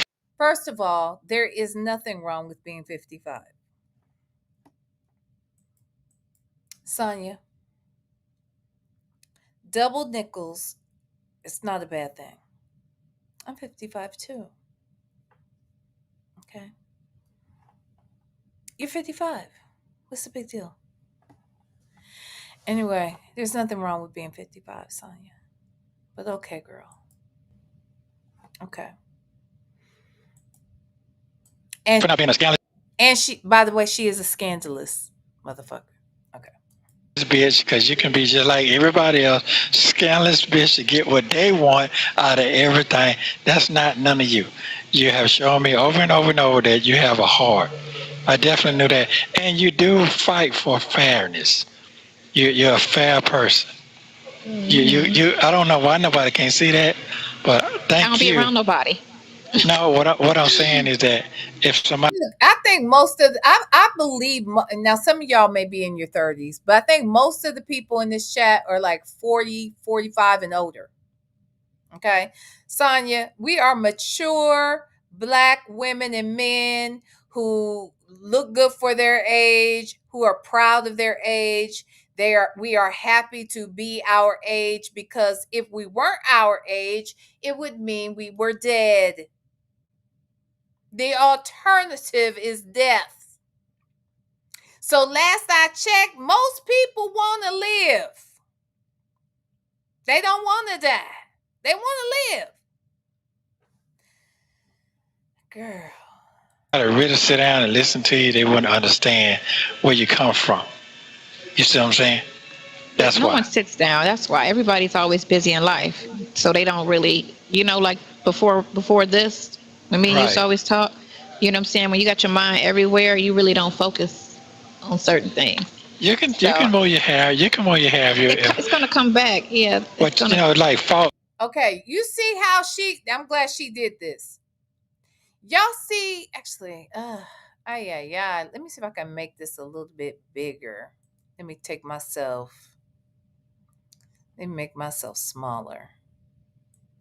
I kind of want y'all to see what's going on with this hair. But I don't think I can make this no bigger, child.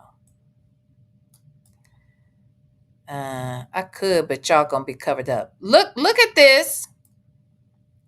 So if you look at the side of her hair, you can tell she has it gelled going up and back. If you look, you can kind of see the top of her hair. You can see the track basically where she added hair in. I don't know why you lie about your hair. I don't get it. This is not your hair, Sonya. It is not. This hair is super thick. Your hair is not thick, especially not in the top. Like, I'm not doing this with you. I'm not doing this with you on today. I know I told the people to believe you, but I can't do it. I can't even do it. So I don't know why I expect them to do some shit I can't even do. Because this shit right here is hard. I don't know what to say. This shit right here is hard. Okay, let's go ahead. Let's listen. Take it and flip it over like to the side, like. How you know? I did. I had curled it. Hold on, it was curled on this side, but then I just combed it on this side because this is the fuller side. Right. Yeah. Oh, it is. So that side's not that full. This is my thick side, and this is my thin side. Oh, okay. Okay. So yeah. So I want to thank you for that. Let me get my list together. I see your nails. Let me compliment. Let me compliment. I can see. Oh, okay. So she got, what is up with the blue? Why is the blue, the green, the yellow? That's her go-to. Sonya, sometimes, and I'm just saying sometimes it's okay to have a more natural looking nail. Okay. Let me show you. So I just got my nails done. I actually had them, can you see? Bloop. Okay. So I had them trim them down a little bit. But there's nothing wrong with just old French manicure. A little French acrylic. That's what I got. These are my nails. Actually, all my nails are mine with the exception of this one that I just got and this one. Yeah. I'm sorry. This one and this one are not my nails. I had to get them repaired. But I got this one repaired like a few weeks ago, and then this one the other day. But Sonya, do you understand that my nails, I ain't going nowhere. I really ain't going nowhere. Okay, I do this for me for the most part. But Sonya, if you ain't going nowhere and you just want a classic look, hell, if you are going somewhere, just get a French. Whatever. Okay.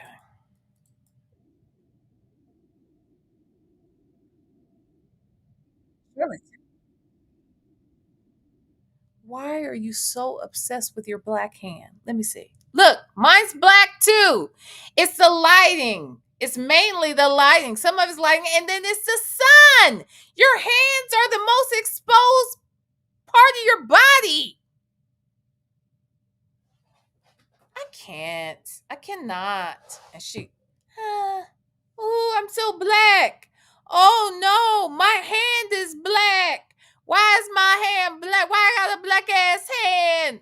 Sorry, if you don't stop, I can't. He said, yeah, yeah.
Uh, only me 23.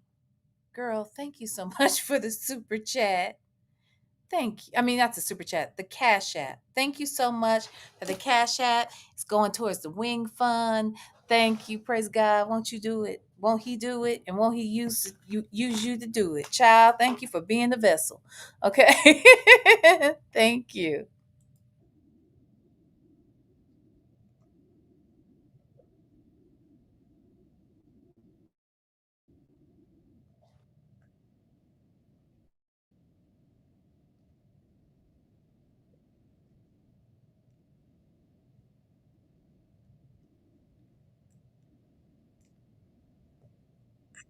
Why are you looking?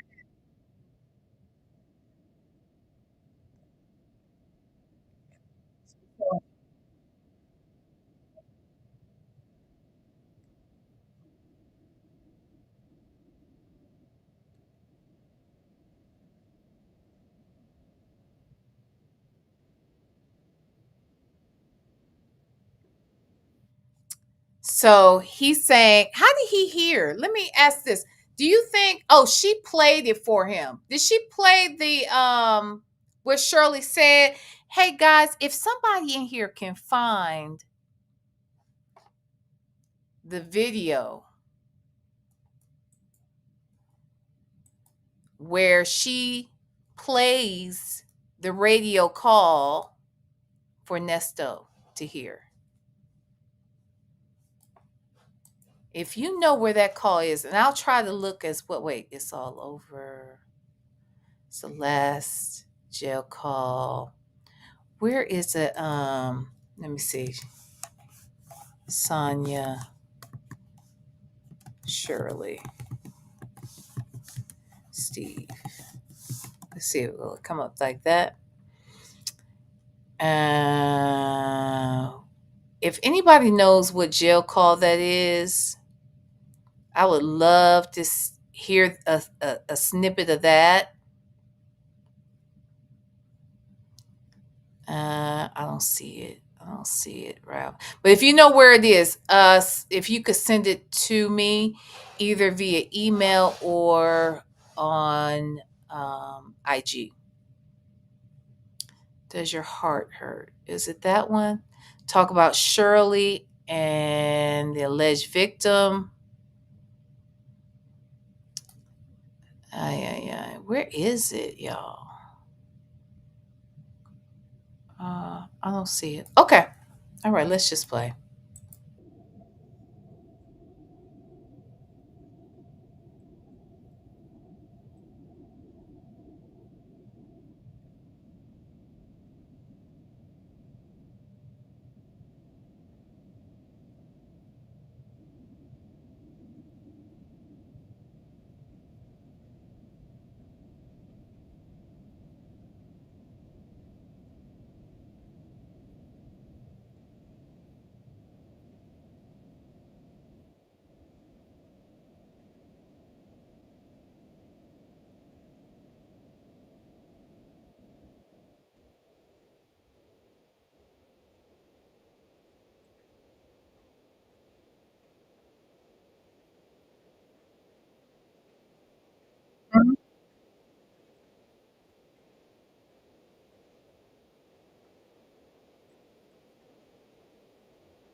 Sonia, there is nothing positive about this case. There's nothing positive to report. I'm always thrown off by the fact that Sonia expects people to be saying something positive about Nesto. Uh, And then when she says this thing about there were some people who said black people need to support black people, make it make sense. What if you are for the victims, and my last I checked, I think all the victims are black. I think it is important to support black people. So we are supporting these black ass. Y'all can't hear?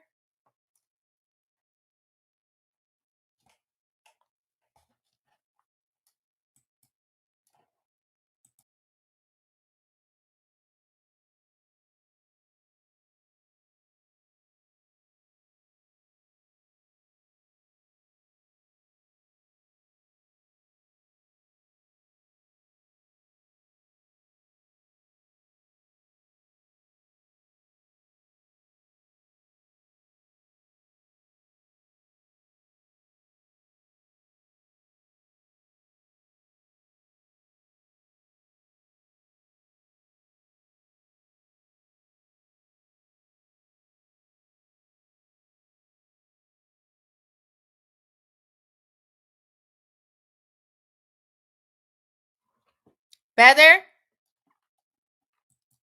Can y'all hear me now? Can y'all hear me now?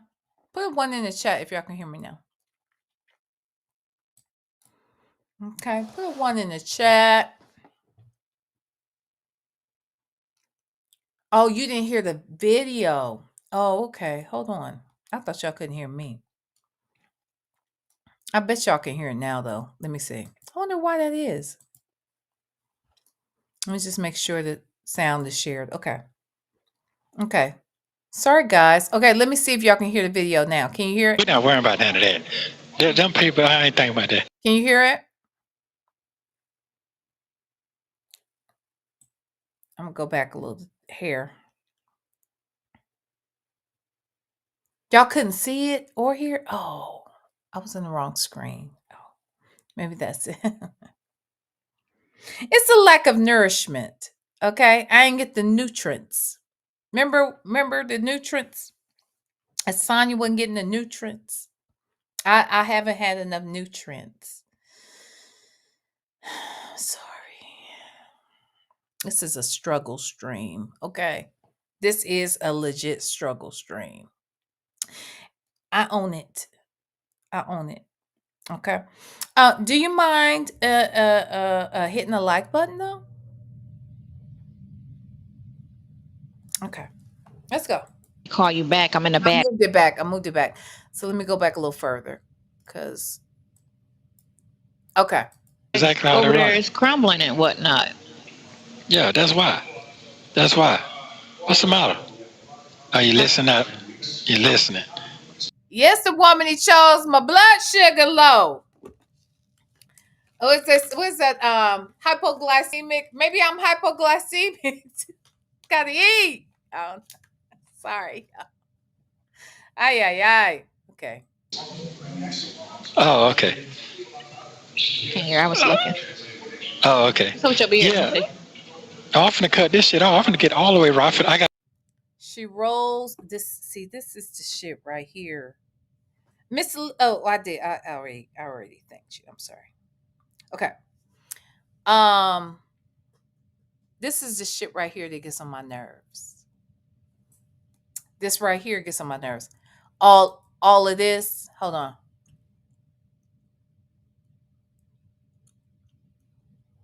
All of this. All that shit. All this right here.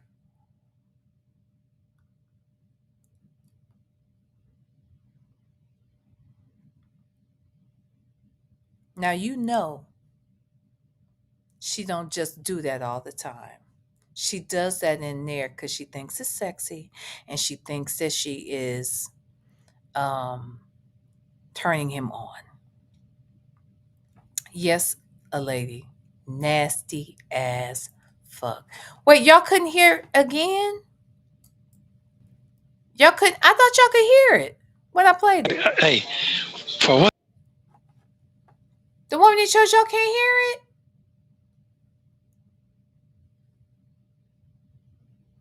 Yeah, she thinks it's sexy, muffin. Y'all couldn't hear the sound? The woman he chose? Oh, we heard. Okay. Yeah, it's all this she be doing.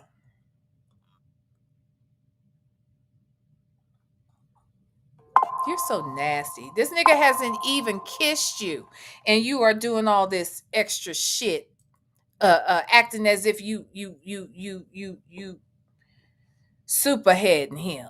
I can't do it. I can't do it. Okay, I went. Look at this. Look at this. Look at it. Are you listening up? You're listening. Oh, okay. Can hear. I was looking. Oh, okay. So what your beard? Yeah. I'm finna cut this shit off. I'm finna get all the way right. I got it on my nerves with that. That shit is not cute. It's not sexy either. It's just not.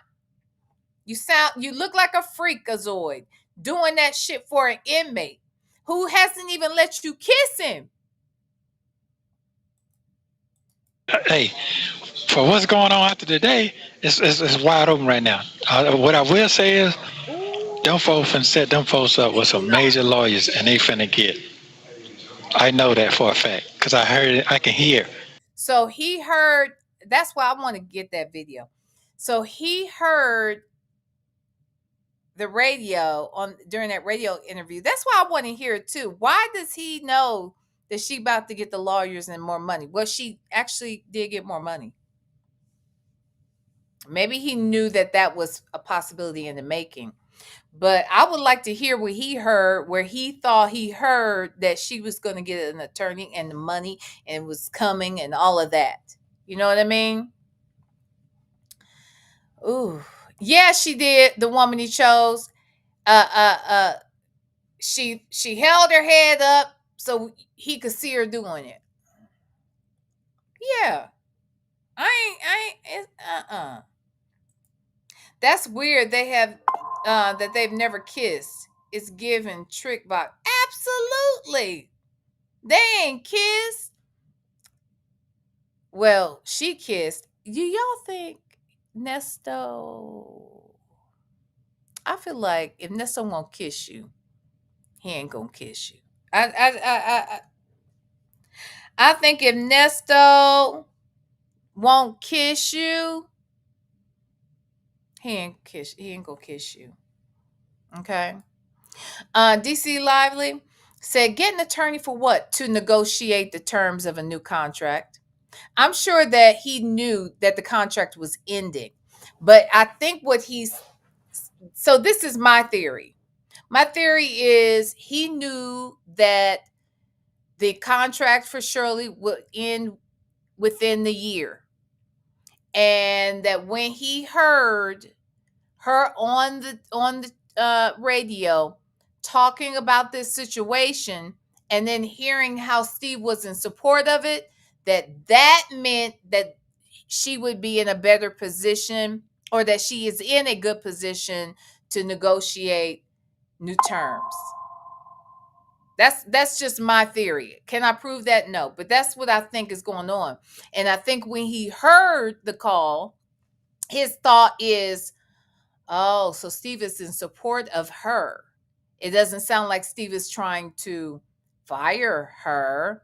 So if her contract is up, then if Steve is sounding like he's supporting her, that means she gonna get some money. That's what I think. That is what I think. Nesto knew that Steve was going to take care of her, and he is jealous. Absolutely, he is. Hey, Salt and Pepper Tresses. Who else I just saw come up in here? I just saw somebody come up in here. Jesus. Salt and Pepper Tresses and somebody. Oh, Just Nikki. Hi, Just Nikki. How are you? Okay, let's listen. You understand what I'm saying? Yeah, you catching on now? Mm-hmm. Are you catching? Yeah. Yeah. So they straight. This gonna be straight because they're gonna make sure they straight. Family wise, you kind of understand now. So they straight. So I was reading some of the comments because two people already they posted something, and then they actually posted when you and her was on the phone, and y'all called your brother, and then he said, "Let me call you back. I'm in a bad area."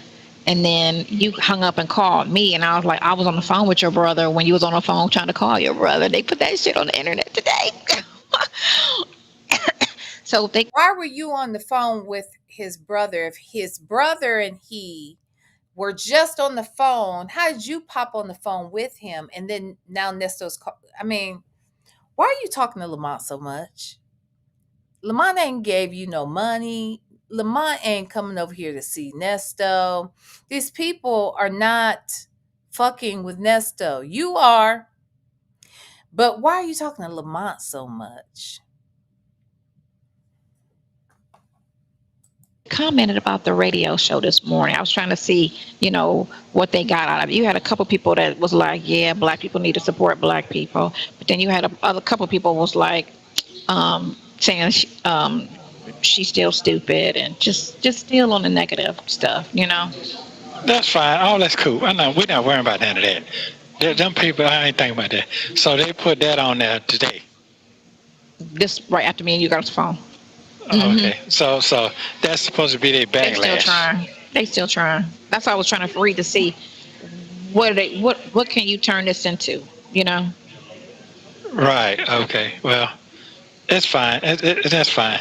Right now, I need to concentrate on me being free and My let cough. them. What you say? I said my cough. Yeah, and your cough, your health, make sure you're good. All that other shit don't even mean nothing to me because they got that. They're gonna handle that over there. Me, I'm already destroyed on their end. So ain't no coming back from that. You are destroyed in every way, on every end.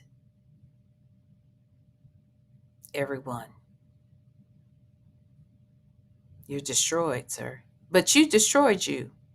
That lady was 10 toes down for your ass. And you threw it away for this. You understand what I'm saying? Now you see, now you talking about, oh, after 6 months, everything gonna be lovely dovey. No, ma'am. Nah. Do you feel some type of way? No, I don't. That's an egg in your face. Right here? How the fuck is it egg in Shirley's face that she has decided not to fuck with you anymore? How is it egg on Shirley's face when she has doubled her salary, free from all added expenses related to you? She is free and you are in jail. But it's egg on her face? Nah, nigga, it's eggs, bacon, grits, pancakes, muffins. All that shit is in your motherfucking face, Mr. Sausage for cereal. No, the egg is on your face. Breakfast is on your face. This nigga, that's a narcissist for real. Now you see, now you talking about, oh, after 6 months, everything gonna be lovely dovey. No, ma'am. Nah. Do you feel some type of way? No, I don't. That's an egg in your face. Right here? That's an egg in your face. Oh my God. Miss Mad About Music, thank you, babe. I will definitely check it. Yes, it is. Oh, my face? Yeah, boom, y'all. Yeah, because you're like, oh, it's after 6 months, everything gonna go back to normal. Not egg on Shirley's face. It's egg on Sonya's face. And why is Sonya rolling her tongue in the middle of her? She don't do all that in real life. I'm going back a little bit. So he's saying it's egg on Sonya's face. Would you say omelet face? Omelet face, scrambled egg face. Okay. You know, what do they call those scramblers when they put like the potato, the cheese, the peppers and onions and egg and it's a egg scramble on this mother sucker's face. Ciao. Look, she got her snap-ons in. You see her snap-ons? Y'all see the snap-ons? I see them. Hit the like button, damn it. You see the snap-ons on her fucking teeth? In your face. Yes, it is. Oh, my face? Yeah, boom, y'all. Yeah, because you're like, oh, it's after 6 months, everything gonna go back to normal. There's no normal. You can't go back to normal no more after that. That's over with for that. I was okay with that. No, I'm saying, no, you're not listening. I hear what you're saying. Me, it ain't got nothing to do with me. It take two people to tangle, right? Yeah, but you still can feel some type of way. No, just talking about me. Do I feel some kind of way? That what you saying? Well, first of all, this is what I feel. I feel that it wasn't right. The whole thing. Before you tell us what you feel, nigga, we already know you about to be lying. We know this, man. Thank you, Miss Mad About Music. You sent me 2 of them. Okay. Yeah, we're gonna have to go check this shit out. Okay. Sonia tells tells Ernesto his calls are on YouTube. Oh, okay, wait, that's one. Wait, that's not the right one. Hold on.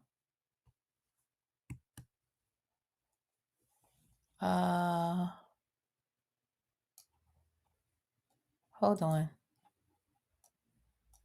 Please hold. Stand by.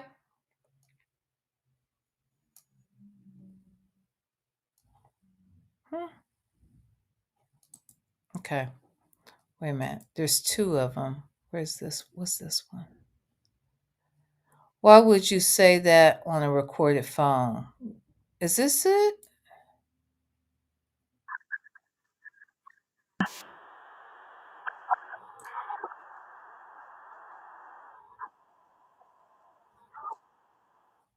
Hold on. Do y'all hear that playing?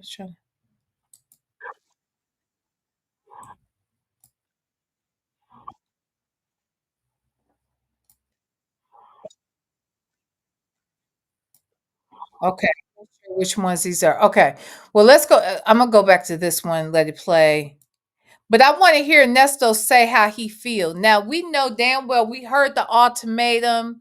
We heard how he was pressed because he got off the phone with her and called her back a few hours later. He's pressed because he even asked about if certain people had had not reached out to Shirley or had heard from Shirley. He was pressed. He was pressed. He knows he fumbled the bag for real. All that time, the 10 years he was there scheming and scamming and basically draining this woman physically, financially, mentally, in every way he violated her. And now she's going to get double for her trouble. And he's mad. So I want to hear what is he about to say? Do I feel some kind of way? That what you're saying? Well, first of all, this is what I feel. I feel that it wasn't right. The whole thing that went down since I've been in here. None of this wasn't right. You understand what I'm saying? So I feel some kind of way with that. I feel how they are being prosecuted as well with me. Okay. So you feel some kind of way because you feel personally that you should not be in this situation. And you shouldn't be. I agree you shouldn't be in this situation. But because you was stealing and scamming and violating women and whatnot, that's why you in there. But you shouldn't be in there because you shouldn't have did them things. And had you not done them things, you wouldn't be in there. Okay. So I would agree. I would agree with that. Okay. Now, you also are saying that you feel some kind of way. You don't like the fact that she is being okay. Wait, Miss Mad About Music, you said the second email in 1950. Okay, perfect. Perfect. Thank you so much, Boo. Now you feel some kind of way that she's being prosecuted along with you. Yeah, because that ain't right. That ain't right. But you put her in that position. So are you saying you accept the fact that it's over because you know what you did, or you just know it's over because she's sick of your ass? When a woman's fed up, okay, just when a woman's fed up. That's the part I don't It like. is, and they keep trying to throw the daughter in there, and they keep trying to say she apologized to Steve, but she didn't apologize to her daughter and her granddaughter. And I'm sitting here like nothing was done to them. So what are y'all talking about? Listen, man. Well, what I believe people were talking about, Sonya, is the fact that it appeared as if she was taking the side of her raggedy ass husband and not being as supportive to her own child as she should have been. And that she allowed this man to interfere, and that she believed certain things that were negative pertaining to her daughter, but did not see it in him. And that is why. That is why. And the fact that this man stole her daughter's identity. But she brought the man into their life. And she probably had many red flags, but we know she had red flags. We know that. We know he went to prison. I mean, we know he went to jail multiple times. We know that they got evicted multiple times. So that shit gonna get in a minute. All the daughter friends gonna come out and talk about the daughter in a minute. Trust me, cause that's a bitch. I mean, but there is no case with the daughter. The daughter just said something was in her name, which I guess the place where y'all live, she was listed, but that's still nothing because you have to put everybody over 18 on the thing. Anybody that stays in that house. they do not have to be listed as a leaseholder, but they would have to be on there as an occupant. Not the same. Not the same thing. That's not what she's mad at. Yeah, but it was never nothing. Period. That's what I'm trying to say. It's never nothing. Period. I didn't know nothing about none of that shit. That's what I'm trying to say to you. That's what I'm saying, right? That Erica did all of that stupid shit. Yeah, but I didn't know nothing about none of that shit. Why would Erica go out of her way to lie and scheme and put documentation together for and pretend to be a lawyer for him? She doesn't benefit from that. He benefits. I don't understand why she can't get that. I don't understand that.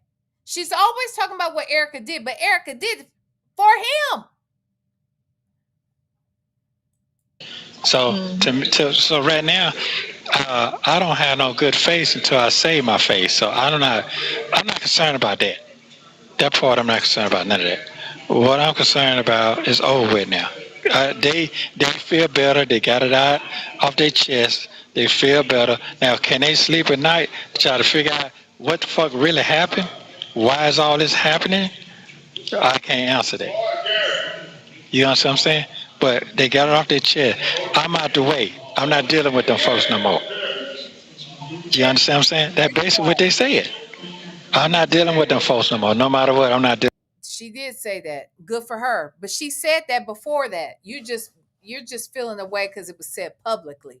You feeling away because you know you're not going to be able to scramble and get that back. Because remember, everybody was talking about how you got this wonderful mouthpiece and that you're going to be able to win Shirley back over. You know what to do it. But she's made it clear, nah, I'm good. Because Shirley now knows everything that's on the table, or as much as she's willing to consume. So dealing with them more. So if you read 20 lines, it's there. So what else is next? So it don't even matter. Yeah, it don't even matter. Huh? I didn't say nothing. I'm just listening to you. Yeah. So you asked me about this part here. So it doesn't even matter no matter more. Everybody done made their mind up what they're gonna do. Now what's gonna happen here? Once I get free, that's what everybody gonna be afraid of. why are they going to be afraid that you're free? I mean, they are talking about they're afraid. Your kids, two of them in particular, say that they're afraid if you get free. But what do you mean by they'll be afraid? See, he's trying to suggest that, oh, when he gets out, he gonna blow up again. Like he blew up before. He's gonna be doing some big shit and people gonna be jealous. But he ain't never did no big shit. Negro. Right now it's like I ain't going nowhere. Fuck him. Yeah. So we're gonna do whatever we want to do. Yeah. Kind of makes sense. I think her issue is more so the infidelity. I don't think it's because the case part, the worst came in January when they brought that other shit up, you know. So and she still was around. She was around till July. So when it made big news, and she should have addressed it then, but they adjusted it today. Well, first of all, one more time, all of that is I'm good where I'm at in state of mind. I did apologize. I did forewarn these folks before all this finna get started anyway. Am I wrong? No, I heard it. Okay, so I ain't making this shit up. So I tried. They did what they want to do. Everybody did what they want to do. That's fine. Well, she just didn't hear. That's what it was. She didn't get it. She didn't get what you was trying to say. Save yourself. Save yourself. Yeah, And he did say that to Shirley in so many words. He was like, if you got to move on or you got to do you, I get it because, whatever. And that's that conversation where I said I felt a way. I mean, I don't know. I just heard something like he was almost suggesting that, yeah, you need to go preserve yourself. And I get it. And if I have to go through this to make sure you're good, like I'll never forget that. Now, is it possible that Shirley, that shit went right over her head? Absolutely, it's possible. Do I know that to be the case for sure? I don't know because it just sounded like he was trying to implicate her on some level. That's what it felt like. But okay, let's listen. Know what's going down because we're dealing with some crooked ass cops. So yeah, dealing with crooked ass Roswell. Yeah, but I love your hair. Your hair is pretty. Thank you so very much. It's very, very pretty. So I guess I'll hear that. No, baby. Go dig into that scalp. See, I got my scalp. Y'all can see my scalp. Okay. I'm showing my scalp. Show your scalp. Run your hands through your hair, Sonya. Run them fingers over and flip that to the other side and then flip it back and put your hands and do this. Put your fingers here and split that shit. Huh? Let's see how that go. Let's see how that work out for you. I want to see that. Huh? Yeah, she got the side bang yang. Okay. A lady said, crooked cops for crooked criminals. So what? That part. Because even if they're crooked as fuck, even if they're racist as a motherfucker, this nigga's guilty as a motherfucker. So it's a good match. It's perfect. It's a perfect match. What you say, the woman he shows? Your hair is so pretty. Thank you very much. Thank you very, very much. Yeah, what? Thank you very much. What did she put a weave in her hair and came over there and pretended it's her hair? I don't even know why that's an issue. Just say you added some. I'll hear the girlfriend. Hear about the girlfriend later. Because I never heard that about the girlfriend. I want to hear the girlfriend talk. The girlfriend. When you talk about the girlfriend. I want to hear the part about the girlfriend when the girlfriend was talking. You want to hear some recordings with the girlfriend? Yeah, I want to hear that part because I never heard it. I want to hear what they hear. Okay, we'll listen to that. We'll listen to that later. Yeah, I want to. Because they got some new ones. Wait. Oh, talking about her? Talking about our calls out here? Is that what he's talking about? He want to hear the calls where they saying something about the girlfriend. Is that what he's talking about? Let me go back because it feels like maybe that's what he's saying. Hold on. It's very, very pretty. So I guess I'll hear that. I'll hear the girlfriend. Hear about the girlfriend later. Because I never heard that about the girlfriend. I want to hear the girlfriend talk. The girlfriend. When you talk about the girlfriend. I want to hear the part about the girlfriend when the girlfriend was talking. You want to hear some recordings with the girlfriend? Yeah, I want to hear that part because I never heard it. I want to hear what they hear. Okay, we'll listen to that. We'll listen to that later. Yeah, I want to. Because they got some new ones. Oh, they got some new ones. But it's what's so weird about. Well, we already know. Prosecutor lied. They looking for those tapes. Everybody's looking for those tapes. When the prosecutor said all this, running to Dubai, running to Florida. So everybody's trying to find these tapes that don't exist because it was never said. So that's gonna be something he gonna have to answer to while you stood in.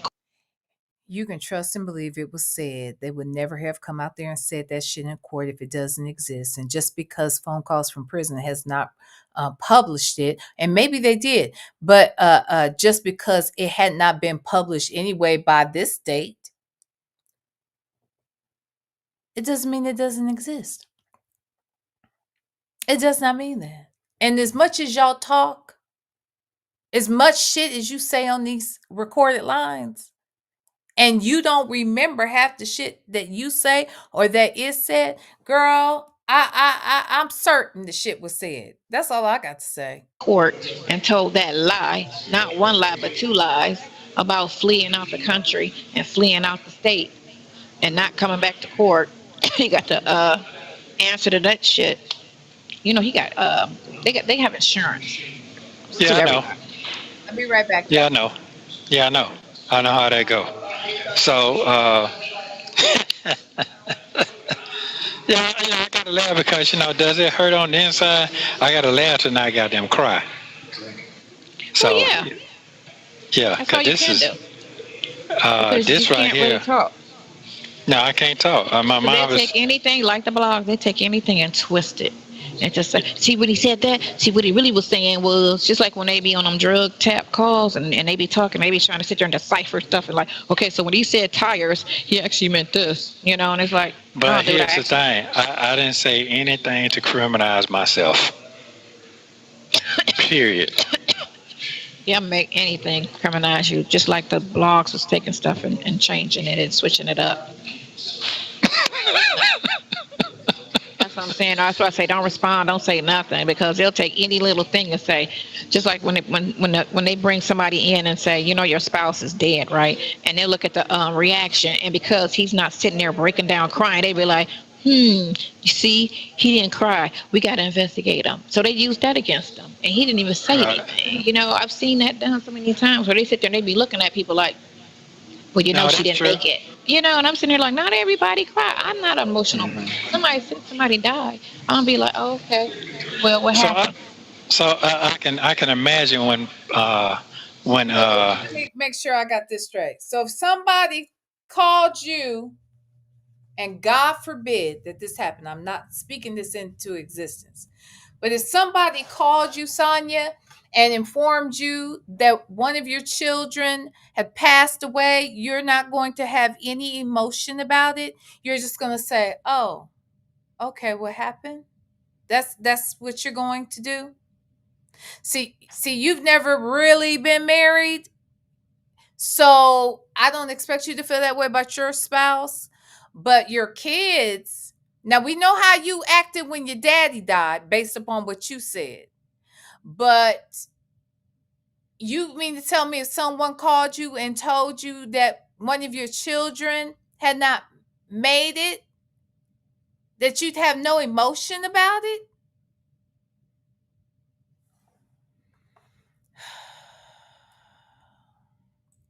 What you say, Mixtress Monica? Her fake cough is letting us know she's lying. Who was that said who was that in here who said when she coughs and when she does something else, she's lying? Y'all tell me what the other thing is. That's crazy. uh, Pinocchio, I can imagine what he got to say. I already know what he gonna say. They haven't showed those tapes while we talking about him. But I'm saying I know that's coming. Well, Uh, he gonna try to come to her rescue because he was he loved some Shirley. well, what you mean come to rescue? Like what?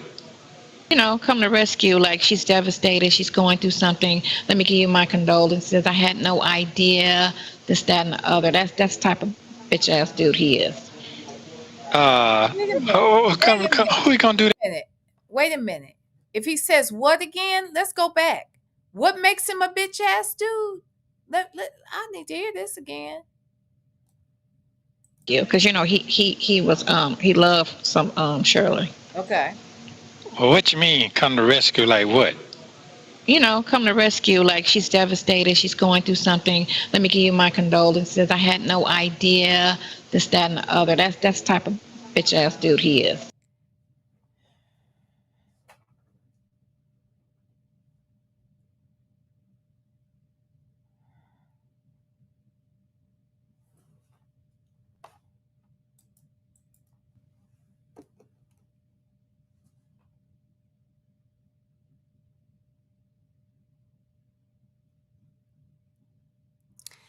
So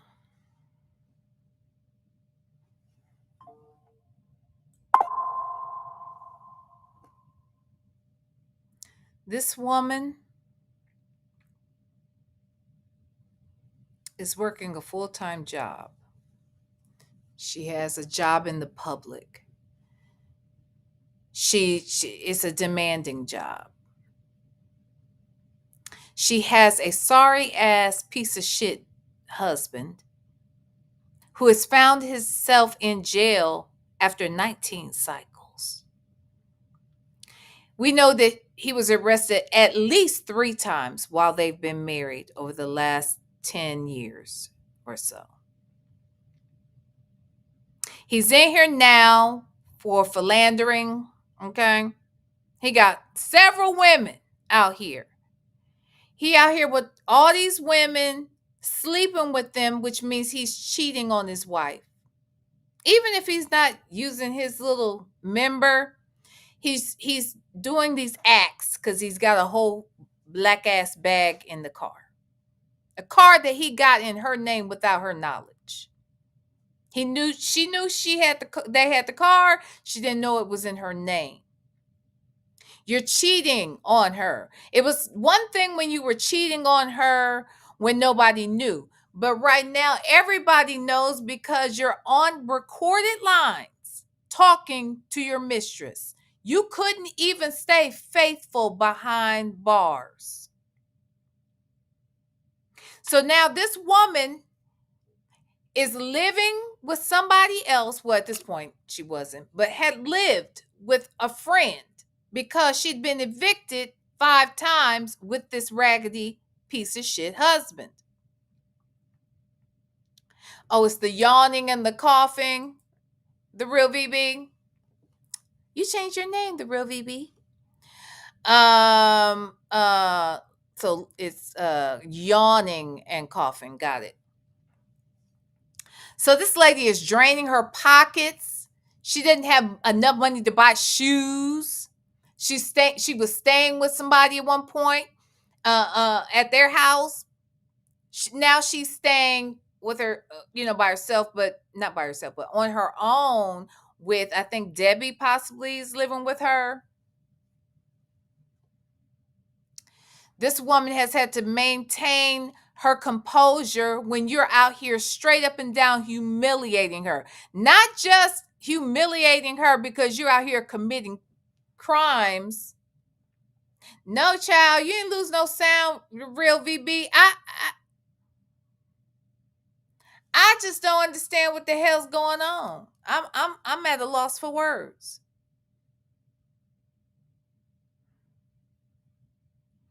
So because the attorney who knows that Shirley's pockets are being drained by this fool, she got to put money on his books, money on his phone, money on his attorneys, and you keep firing and rehiring and firing and rehiring, and you're just draining her fucking pockets.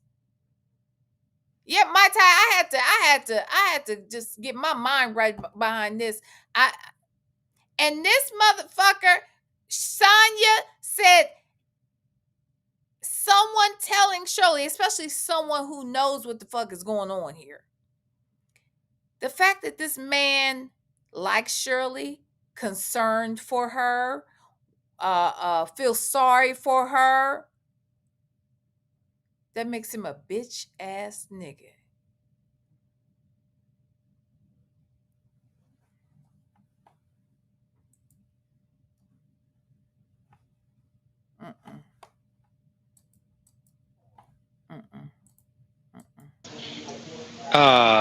Who he gonna do that to?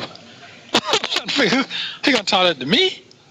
No, he gonna do that to her, right? Man, them folks ain't finna answer them folks' phone call no more. That's over with for that shit. Them folks ain't trying to talk to nobody right now. Everybody is their enemy right now.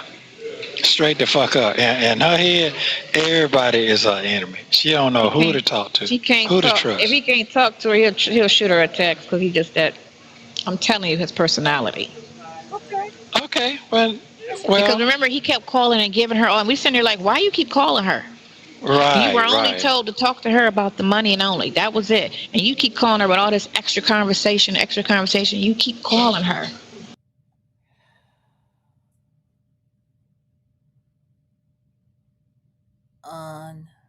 Unbelievable. He's the attorney she's paying for.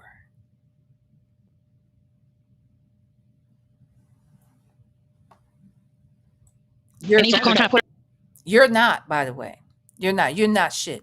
You're not his wife. Hell, he won't even claim you as a girlfriend. Not really. You had to beg him for that. He ain't never even kissed you. I can't. I cannot. her in the loop and stuff. It's like, why are you doing that? Okay, so I got another question. So after the day, what the purpose of going any further with the blogs? That is stupid to me. Let's see. Okay, she cut her ties, so you no longer affiliated with that group over there. So let's see what they talk about. Well, That should silence it. What does she mean by that? I don't really get what she means by that. Um she said you cut your ties with them other folk and that should end it. I don't know. Hold on, y'all. Let's see. Only Me 23. Did you do this shit again? Oh my god. My god, my god. Thank you so much, Only Me 23. Oh my god. And you got Jay Bates just received a membership. Another one? Another one? Golly. Jay Bates, you will be able to come and kick it with us over there at Club V, honey. We thank you for even being over here, but now you a member, and you better thank Only Me 23 in the chat. My God, today. Thank you, Only Me 23. I love you. Ay, ay, ay. What the heck? Hi, Miss Lady. How are you? Okay, Miss Lady just gifted 10 memberships. Oh my gosh. Oh my gosh. You got him. Let's see. Let's see. We've got Mary Lee. I gotta scroll down, y'all. Mary Lee. Uh-oh. Lady Redbird. Saints. Wait. Say it ain't so. Child, I had to break it down. Say it ain't so. Love to shop. Hey, love to shop. Not bootleg dreams. Bootleg dreams is now a member. Uh, is this TD617? Is now a member. Oh my gosh. Uh-oh. Why can't I get it to go down? Huh? Uh-oh. Hold on. Hold on.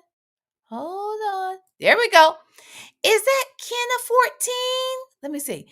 Kenna 14 is a member. Kingdom of Kush Empire is now a member. Let's see who else.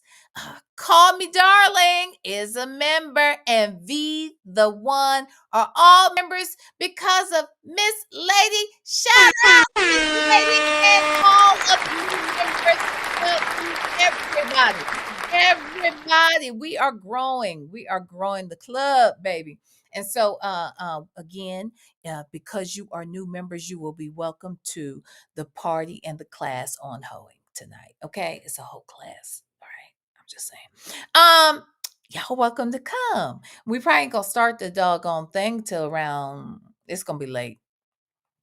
It's gonna be late. But I'll know the time better here in a few. Okay.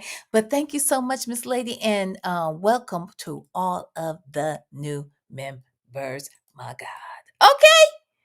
Jesus, won't he do it? Okay, let's listen, child. Let's listen to more lies and more jealousy and more concern. Let me go back. I want to see what she's saying right here about who cut what ties. Keep calling her with all this extra conversation. You keep calling her. God forbid. And then you keep calling, trying to put her in the loop and stuff. It's like, why are you doing that? Okay, so I got another question. So why are you doing that? Why can't he do that? That's my question. What is it that y'all don't want Shirley to know? Like, obviously, you don't want her to know much about the case because you know he's guilty. And if she hears everything, that's really gonna get her wheels spinning. And you also don't want her to know about you. Too late. Ooh, baby.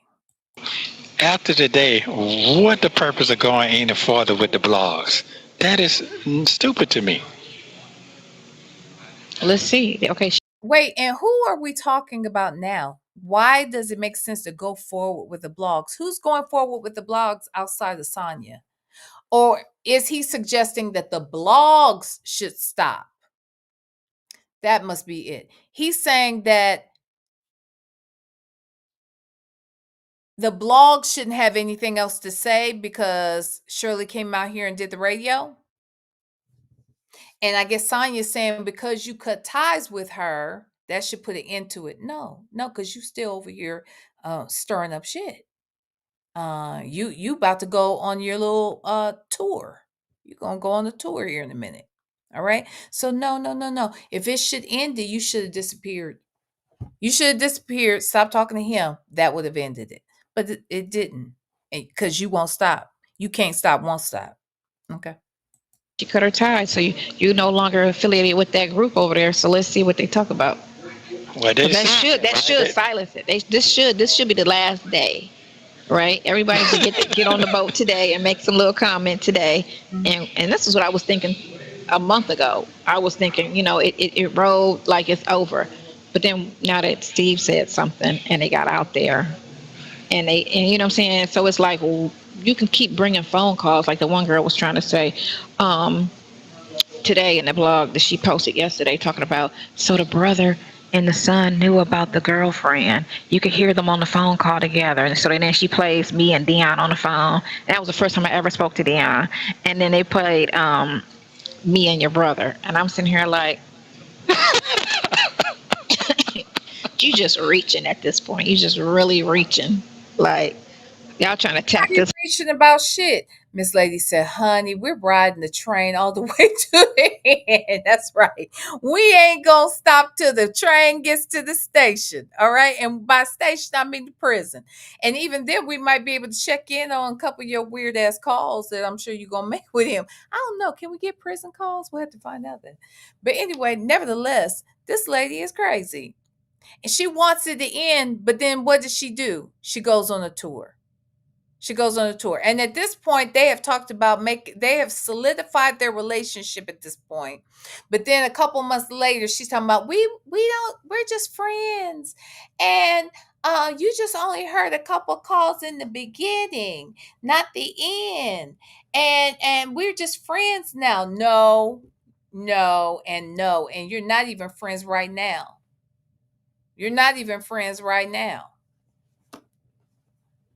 And I believe you out here in these streets doing some other shit you ain't got no business doing. That's what I believe. Well, I guess you could do it, but I'm just saying. All right, let's listen. Whole situation out for everything they can try to get it for. They just trying to ride it for every little quarter, every little dime. They gonna get back. Oh. Yeah. Right on. But but like I said, what I would say, I'm not worried. I'm not worried at all. Only thing I got about that shit. That ain't nothing to worry about. That's petty. This right here, this real shit. I got to stay on right now. We just got we just got to get all of that together. But I do want to, once I get the phone records, I do want to put that all over the place. Because that'll have your case all out. You know what I'm saying? So they're gonna be like, so what are they talking about? This is the person, and this is what the dates, and this is what, because all that stuff is they already put all of the stuff on the blogs. But, they done put your spreadsheet of your, cases and all of that.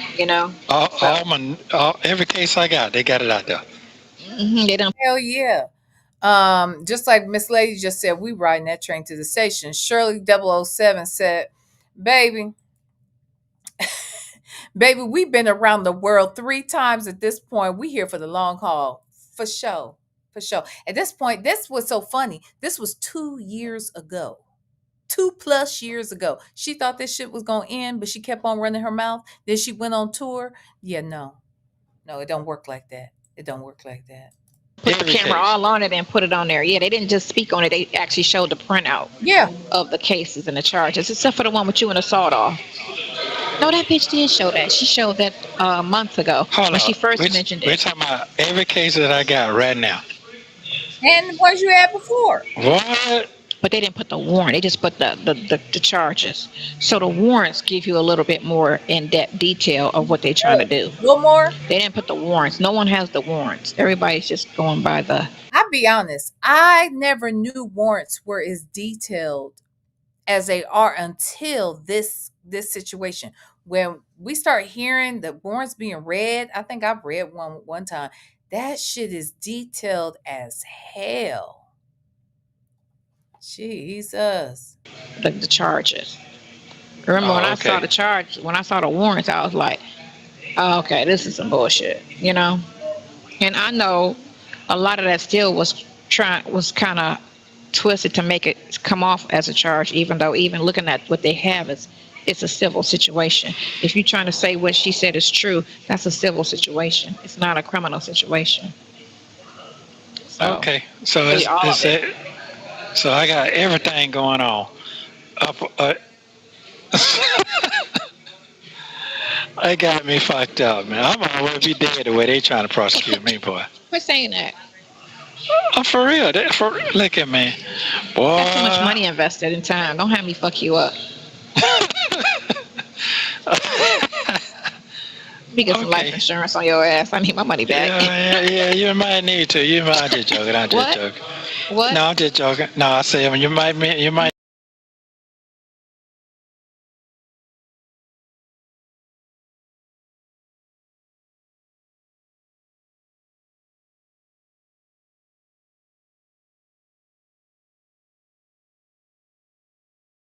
Oh, I'm sorry, y'all. Can you get insurance on someone that's in jail? Hold on one second.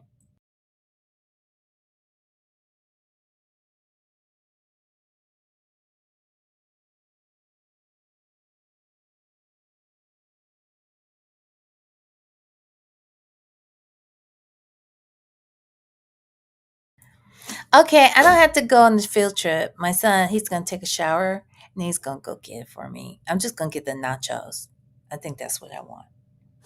Because it's easier to eat the nachos than the wings. It's gonna be too messy. I can handle the nachos. Okay. All right. Praise God, won't he do it? I need to, but no. Hey, I'm just talking. I'm just joking. But no, I'm gonna hang on in there, spoke. No, I'm gonna hang on in there. Yeah. So you get your appointment for the day, your doctor appointment. I didn't do anything but wake up and take that stuff and try to do this. So when I leave here, I'm gonna go back home and clean my messy house and call and make the appointments and then check on your stuff. Okay, cool. So how you feeling? What do you see? Wait a minute. What you say, Miss Lay? Hold on. What are you over here saying? You said, wait, Go Scam Me Fund and trying to start her channel was okay when she wanted it out here.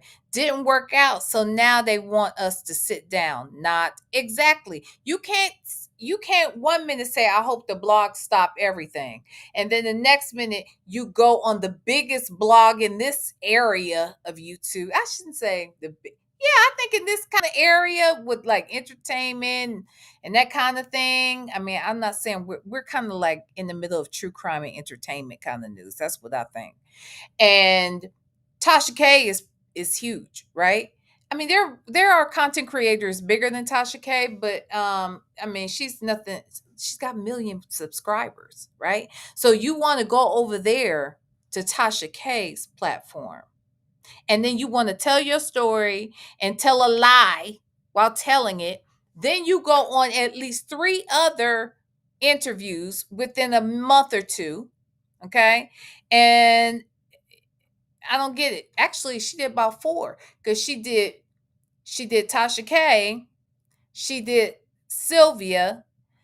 Y'all said she did well, we know she did Stiletto Bosses, and then she did Judge Fifi, right? And then later on she did Big Slave, and who else? Is that it? Like, come on, girl. Come on. It did not go the way she planned, Miss Lady. Had everybody gotten on board saying wonderful things about Nesto and that he is being framed and that this is an injustice, if we had all came out here saying this shit was civil, if we had all come out here saying this bullshit that she's saying,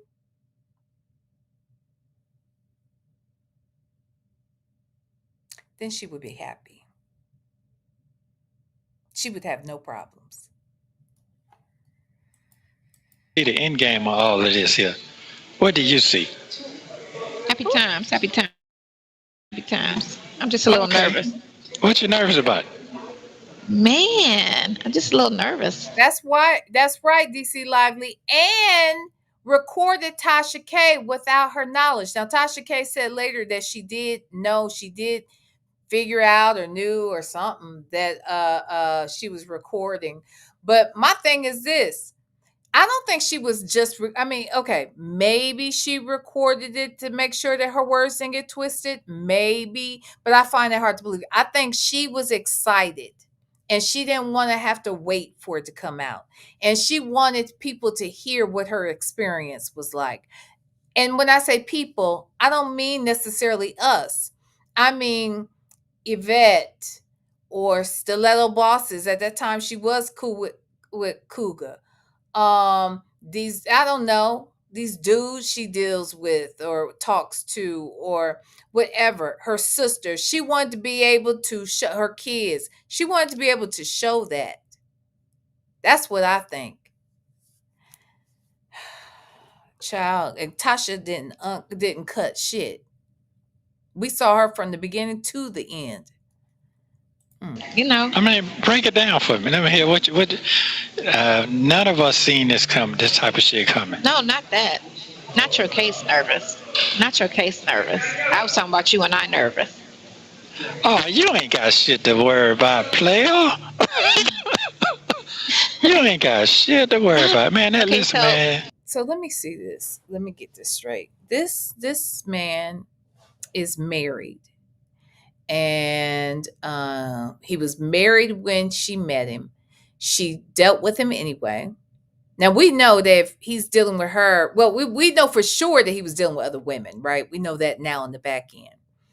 But I don't know how many he was messing around with because Big Mustard. Yeah, she wanted to be able to tell all that shit. Because here's the other thing that was odd about that interview.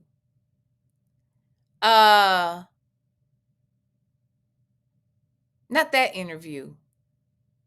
Well, it's not that the interview was odd.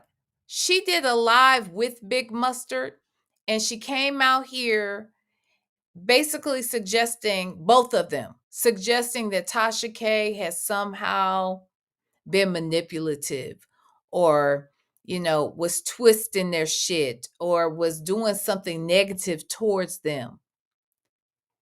But you went on there just talking. You went on there talking. See, these people get so mad. And I don't even remember that interview with Big Mustard. I know I saw it, but it wasn't memorable to me.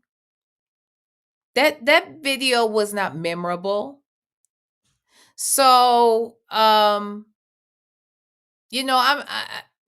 don't know why these two people in particular want to say negative things about Tasha K. When they wanted to be on her platform, they went on there telling their lies or stories or whatever. I know Sonya was lying. I don't know about Big Mustard. But why are they mad at Tasha K? See, and that's the same shit I had to deal with. People get mad at me. Sonya mad at me. Wait. That's what they call her. I didn't name her that. I don't know why they call her that, child. But these people be getting mad at me for asking questions. I just asked the questions. They'll be mad at me because of the way you answered them. Sonya got mad at me after the interview. She wasn't mad. See, this is the other thing, y'all. This is the other thing that kills me. Okay. Sonya was fine after our interview. I spoke to her immediately after the interview for almost 30 minutes. She said it was good. I said it was good. I thanked her for coming. I said, good luck to you. I wish you well. All of this stuff. I said, keep in touch because if there's more tea to spill, yeah. If you want to come over here so I can get in that ass again, come on. But why you mad at me? But you weren't mad at me.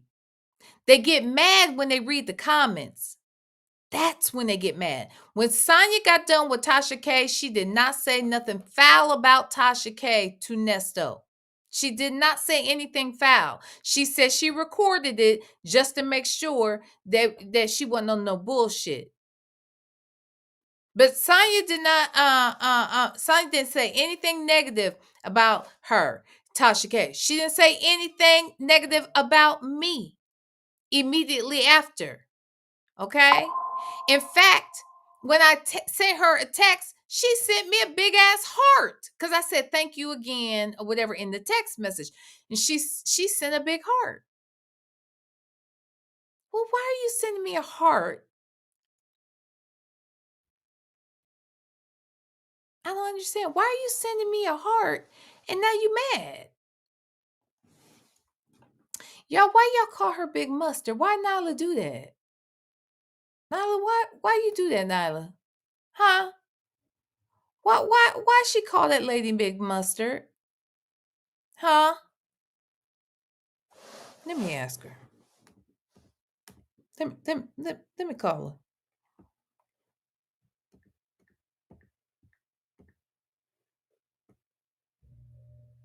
I'm calling her. Let's see. Please leave your message for. That means she's recording, child. Is she live? Child, let me check. I have to stop calling content creators without first checking to see if these people are live, child. Because I have done it. Let me see. Is she live? Y'all, she ain't live, is she? Let me make sure now. She ain't live. Okay, cool. Okay, so that means she's recording, child. When she be recording, honey, she puts the do not disturb. Why doesn't my do not disturb work? Oh, okay. The woman show said because she was tall with that yellow dress on. And ain't her hair is her hair black or I feel like her hair is kind of brownish, light, maybe like highlights or a lighter kind of color. In her hair kind of light. Maybe I'm tripping. Oh, what'd you say? Oh, it was a shirt. It was a shirt that was like a yellow mustard colored shirt. Not big mustard, child. I'm dead. Okay. What you say, the woman that shows? You're nervous? Bitch, you wanted Nesto to yourself and now you got him and all the responsibility that comes with him. Good for you. She wanted to win, she won. But she didn't really want to win. The truth is she only wanted him because Shirley had him. And that is somehow a notch, an accomplishment for her. That is, you know what I'm saying? Like she kills me.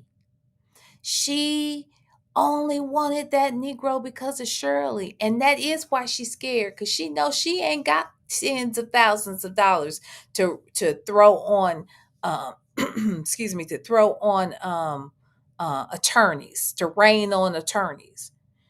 She really can't afford all these calls and shit she's doing. Like none of this makes any sense.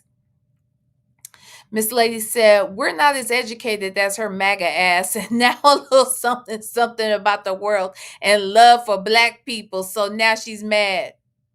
She stay mad. She's black and bitter. Okay? Huh? She is black and bitter. Not like our black but not bitter. To be over here, where is black but not bitter? Do I need to call her too? Let me call her. Let me call her. Child. I'm calling her.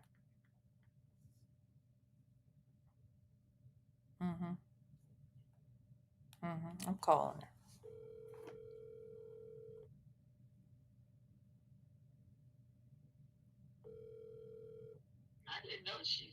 Hello. Is this Black but Not Bitter? This is VLenore, and you are now on the VLenore show. And I would like to know where the hell you are, because we are live.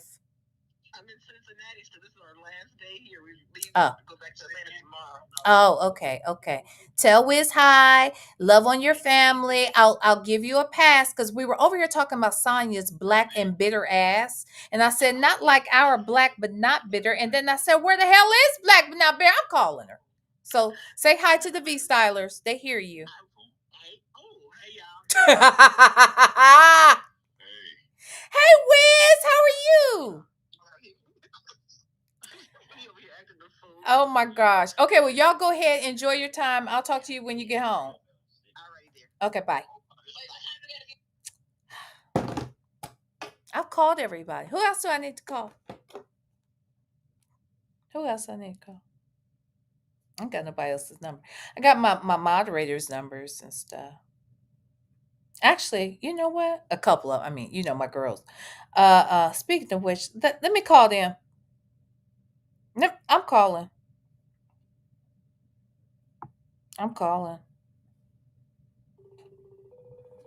Let's see if they answer. Call Sonya. I ain't called Sonya no more this quarter. I guess the girls are busy. Fedora was in here earlier. These people act like because it's Saturday, they can just run the streets and do whatever the hell they want to do. Just because you work during the week and you get a couple days off on the weekend doesn't mean you can't just sit your ass down somewhere. But no. Okay, fine.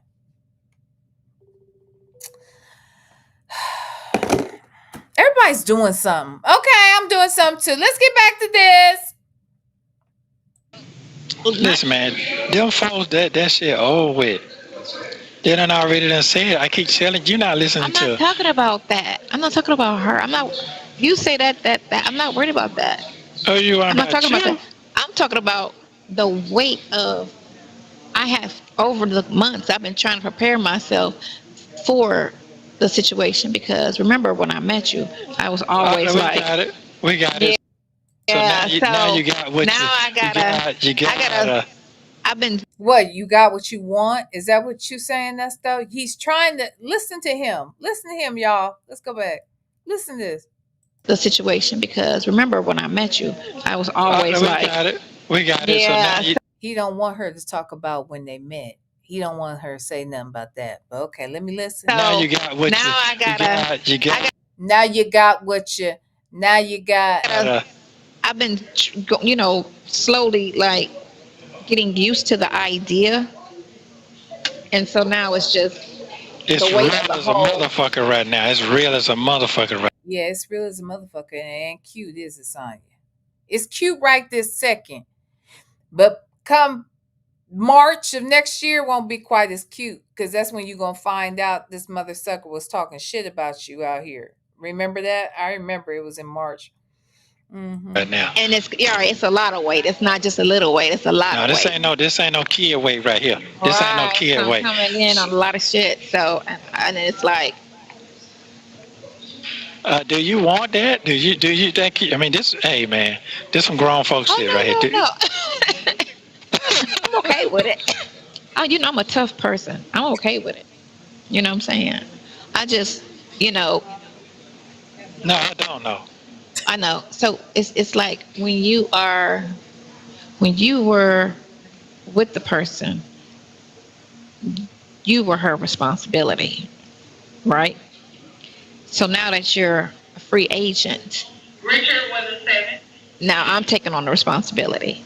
And because of my mindset before all of this happened, how I was, how we used to always talk, and I used to always be like, this is cool, I'm great, you know what I'm saying? So I had to switch out of that mentality because remember I told you I wasn't ever doing anything serious with nobody. I was just like single. You don't want this man like that. I think you thought you want this man like that. You are a little excited. Look, I do believe she's excited about it. I do think that yes, Miss Lady, to answer your question, I think she is low-key complaining because she's afraid now. Because honestly, I don't think Sonya is the type of person that can really deal with someone who is completely and exclusively focused on her and not involved in something else. And even if they aren't involved in something else, I think she has to be involved with something else in addition to them. I think Sonya is a cheater, and we know she helps men cheat on their wives. So I think that she probably cheated too in her relationship. She had to have too many dates and shit with years and who she dated and how long she dated them and when she did it. None of it matches up. So I feel like she's never been emotionally available, and she doesn't like people who are emotionally available. She doesn't really want that. And again, I think she thought this nigga was a prize. But I think in a few months she gets it. But she still won't leave him alone because she's got to prove something to us. CJ said, hold on. Ooh. She says, yeah, but now you sound like you got sour grapes and don't want to be bothered. Yeah, she knows she can't afford him. Remember he said that in the call? She can't afford him.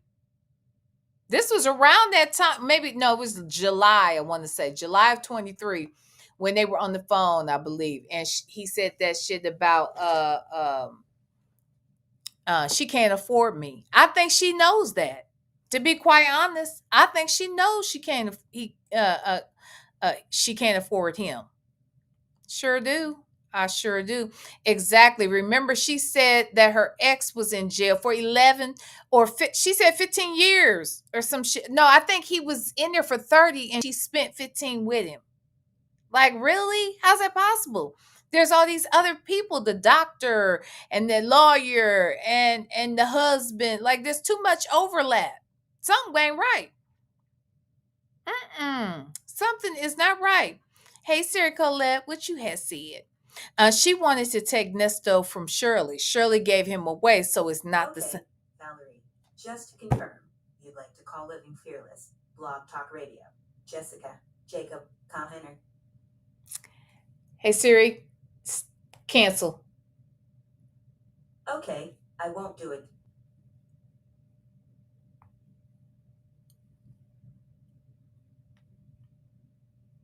I can never talk to this lady.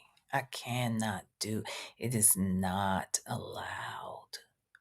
It is not allowed for me to talk to Sari Colette.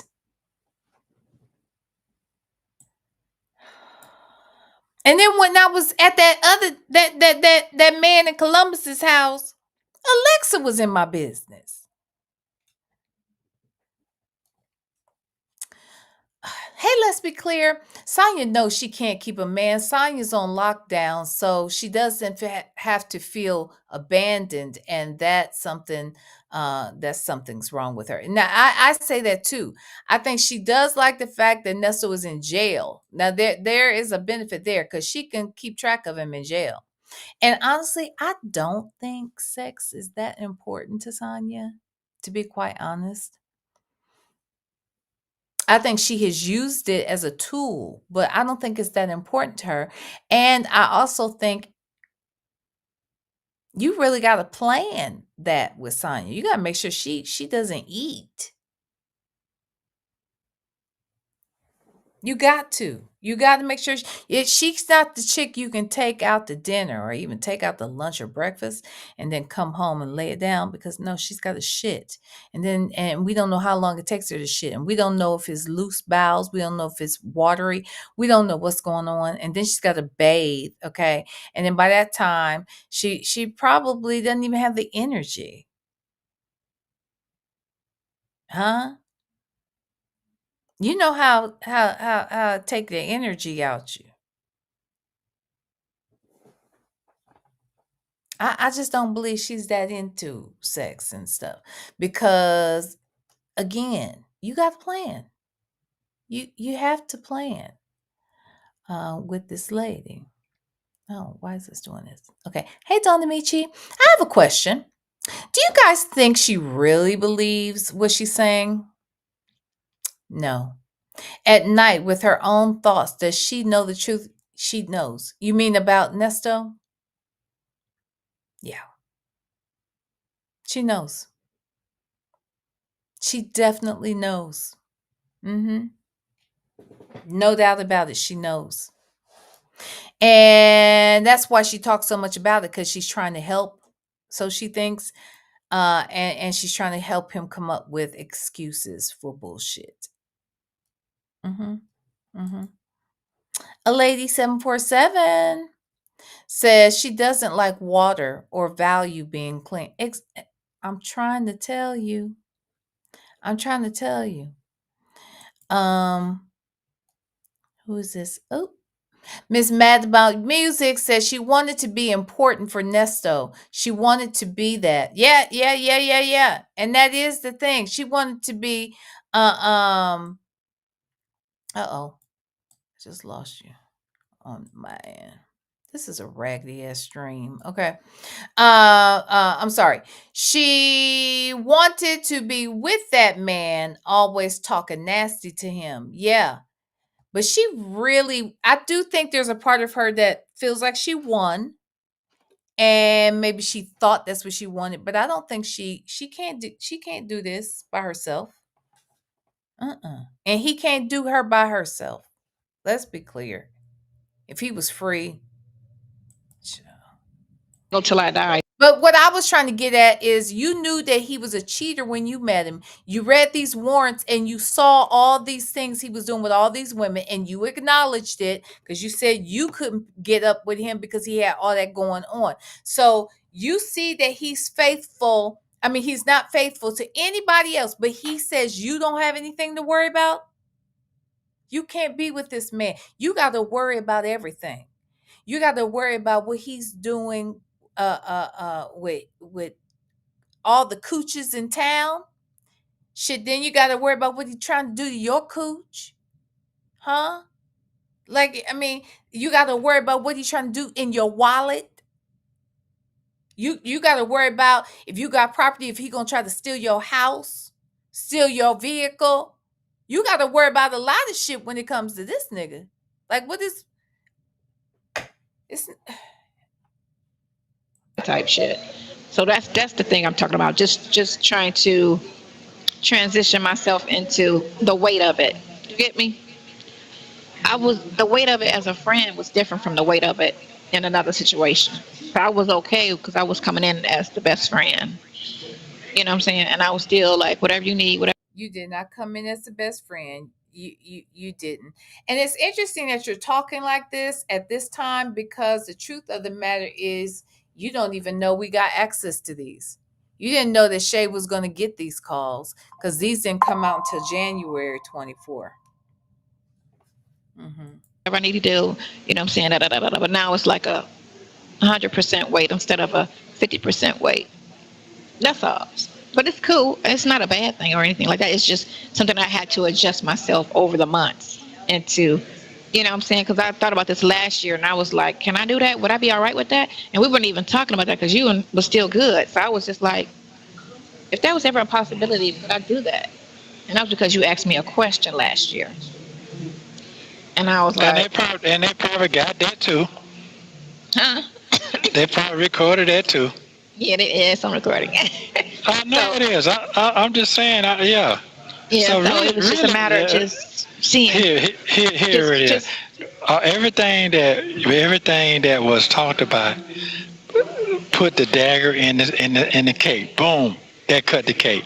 So the old lifestyle is over with. So that listen to that over and over and over and over. Them folks ain't, and that's over with. Only thing we can do now is be, hey, how you doing? Talk about old time. That's it. Yeah, cool. She don't want to talk to you about them fucking old times. Shirley, she don't want to deal with you, fool. The woman he chose said, remember she told Nancy, who's Nancy? She told Nancy that he basically chose her over the other side pieces because she's the last one standing. Yeah, she did. But who is Nancy? I remember her saying that. Who's Nancy, child? Who did she say that to, though? She said, oh, to Sylvia? It had to have been to Sylvia. So who the hell is Nancy? The woman he chose, child. Nancy? Who that? Who that? Nancy Gray. Oh, wait.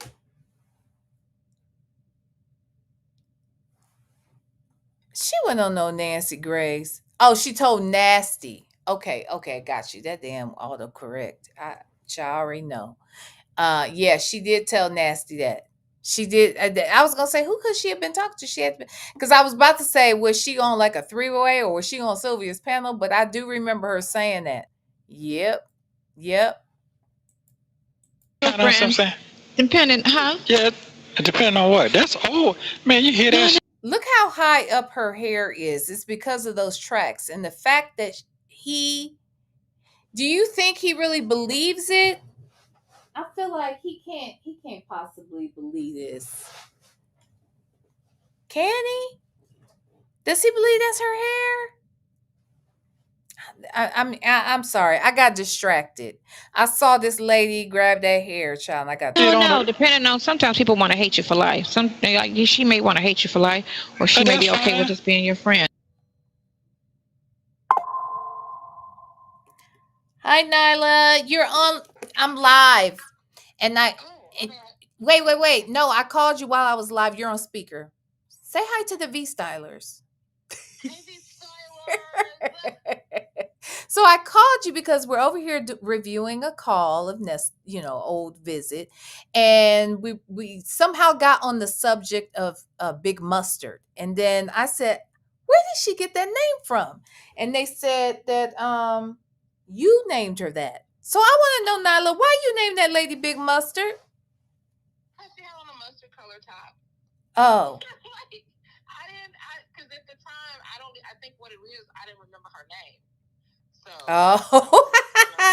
Not Big Mustard. Lord have mercy. So you've labeled almost every character in this damn storyline, but a damn shame, ain't it? I do that to in real life. Is people that I have given nicknames to. Oh my God. It has stuck forever. It has for real. That's hilarious. Okay. That's my toxic trait. Well, what you call me? What did you name me something? No, I didn't. Okay, I mean, you good. already had like a catchy little name or whatever. But even Big Mustard wasn't negative. Okay. It sounds negative, Nyla, though. Does it? Yes. When I talked to her on the phone. Oh, you did? When I was we had all talked, about the movie and different things or whatever. Oh, and, okay. She was like, I was like, well, I'm gonna be honest with you, baby. I got a name for you. And she was like, what is it? I said, Big Mustard. She started laughing. She knew right away. She knew right away why I called her Big Mustard. Did she? Okay. Yep. Okay. Well, okay. Well, I said I'll need to know. Look, I've called everybody since I'm doing a 12-hour live. So, this breaks it up. I called Native, I called Legacy Moon, I called you, I called somebody else too. Who else did I call, y'all? I just keep calling people. So I figure I'll call you too. No, see, I called her 2 weeks ago. So I'm have to call her one time. I'm gonna call Sonya one day and say, for real, I'm gonna tell her, like, girl, I'm gonna tell her, I'm like, girl, I thought you was dumb, but I think I found somebody that was dumber. Oh my God, for real. Yeah. Well, yeah, I said I'm only gonna call. Go ahead. What you say? Oh no, I thought that she was about to go. Oh, you're not gonna call her no more? Well, I said I try to only call her once a quarter. Okay. I'm gonna call her at the first of the year. Okay. I'm gonna see if we can turn over a new leaf. This last time I called her, I was like, "Hey, Sonya," I was like, "Don't hang up. It's VLenore. Don't hang up." And she was like, "Girl, So I acted like I wanted to ask her. Well, I did have kind of a question, but I played it off and asked her specifically about that house that Nesto had allegedly worth $400,000. But I really just wanted to call and mess with her. She knew that. And I said, hey, I said, I just want to know, did Nesto ever get, access to that house or whatever? She said, girl, you talk so bad about me and you want information, girl, bye. I said, no, Sonya, what I say about you? And then I said something and she hung up, child. I'll tell you. She answers is wild, but I think that she be watching. Oh yeah. I think that she likes her little attention or whatever. I do too. And probably she realized that her star is probably falling. Yes. And that she will not be a celebrity. I want to ask her about Monia though. That's what I want to ask her about. The character in the Cherry Files. I want to ask her how she checked her out. Does she like her her little representation, Monia? I wonder if she's going to mention those.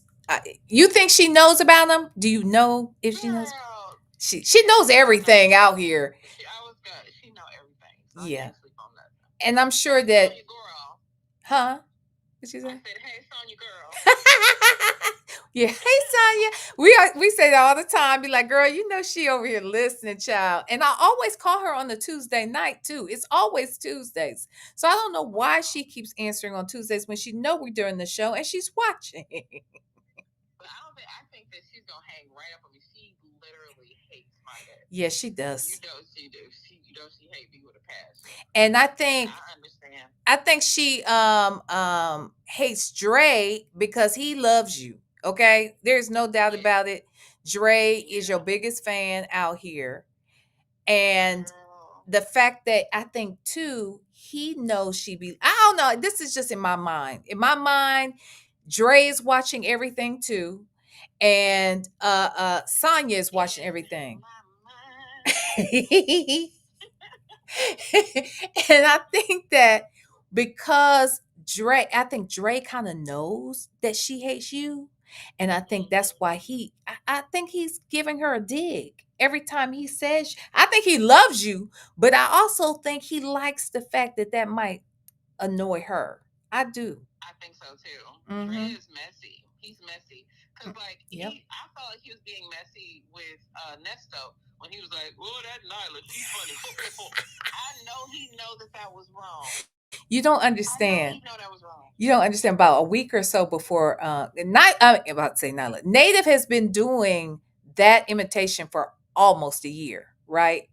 And we are always laughing and bringing you up because we like, he loves some Nyla. And the fact, so about 2 weeks before that, the time when he did the impression for you, 2 weeks before, he and I were doing a show and we came across one of the, calls where he's bragging about the very call you're talking about. He's out here telling his friend that a lady is out here dragging his ass and he's laughing about it. He's laughing. She comes on and says they say it nasty. I'm like, Dre is wrong. Oh God, he love you, child. He does. But the fact that he would do that to his friend is weird. I wish a nigga would call me in jail telling me that they listening to people drag me on the damn internet and you supposed to be my friend. Man, but you know what? For real, all Bigfoot country ass, big belly pawpaws. I don't know why they like me because I don't like. What? I don't like all that. Big belly pawpaws love me, child. Oh my God! You think Big Jeff would like you? Big Jeff. I call him Big Slave. You know who that is, right? You call him what? I call him Big Slave because that's what he sounds like. Why do you call him Big Slave? Because he talks like a slave. Like he just got free, actually. He might be a freeman at that point. You know what? He do kind of give the energy of what's the man from the Green Mile? Yes. Yes. Yeah. Uh-huh. You know, a big heavy foot. You know how they be? They can barely lift their feet and the feet flat and you know what I mean? You big heavy foot Negro. Yeah. I agree. I agree. That's how I picture him. Yeah. And the way he talks, and did you see that interview when he was that was the interview he did with Sonia and Sylvia, where he was talking about they were going to get Fonnie Willis's daddy's book by the white, which was really not her dad, but then he said, this is what we're gonna do. I'm gonna get 10 pages. They give you 10 pages for free, so you get 10 pages. So he is that, like, when I think about it, he does give like a slave, but not even a good slave. He gives us like the dumbest slave. Like he can't do, like he needs extreme instructions. Like it took him a while to learn his chores. It took him a while. You know what I'm saying? Yes. Like he is an embarrassing ass slave that he never gets sold. Because when they try to sell them, they look at them. Let me stop. Why you got me? I'm serious. Do you know how ignorant this is? This low ignorant. Is this low? Okay. What's the difference? Then I'm gonna let you go. What's the difference between low ignorant, like native, and high ignorant? Is there a high ignorant? I would say I'm high ignorant. I'm high ignorant. Native takes it all the way down to the body. I'm high ignorant. Native is definitely. I have low ignorant moments, but low ignorant is native's frequency. Okay. You understand? Yes. That's his frequency. Yes. Speaking of low ignorant, right? Since we have been kind of like talking about mush mouths. Have you heard Cecil? Yes. Is it crazy? Have you listened to any of the calls that we said? It sounds like sometimes we listening to Lamont and Nesto. Yes. As a matter of fact, we listened to one on Legacy Moons. Was that last night? Just recently. I think it was last night, or maybe I was here. No, I shared it the other day because someone said that he had threatened Sylvia, or not him, but his family member. That's just crazy. So I was listening to that call and another call probably like before that. But yes, and immediately I was like, damn, he sounds like Nesto. It's ridiculous. But and then there's a call. I don't think it's the guy who made the threat, or it might have been, but like he sounded like Lamont. I could see that. Yes, he did. I don't know if it's an Augusta, Georgia thing. Are they from Augusta? That's where they're all from. Oh my God. Lamont is from Augusta. Nesto's from Augusta. Oh my God. Cecil isn't from.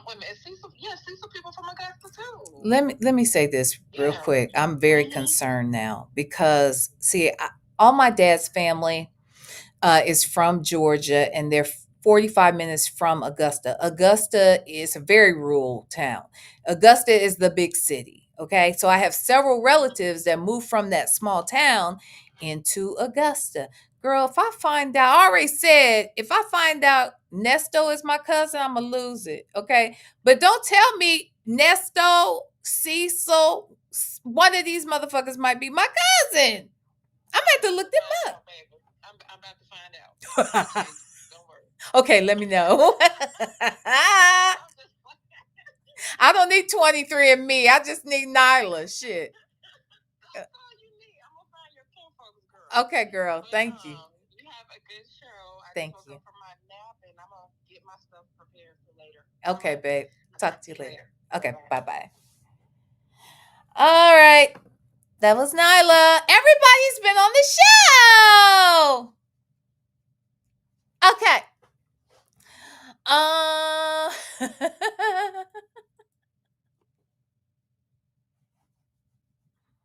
I'm gonna go see him. I'm gonna go interview all the family. So what did y'all think is, everybody got one.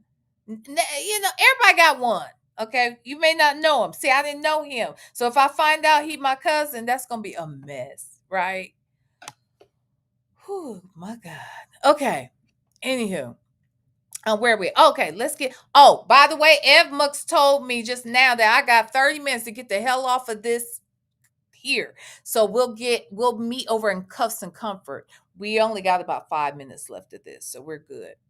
So it depends on how she's feeling. I know you don't have no ill will towards her, but it's just a matter of, how she feels. And most exes don't speak. It's very rare that people speak to their exes. That's very fine. rare. Listen, all of that's fine.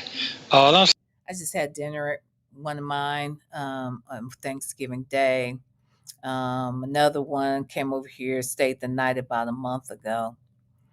Um, the one I just broke up with, honey, he all up in my social media, child, looking, see, looking and liking shit,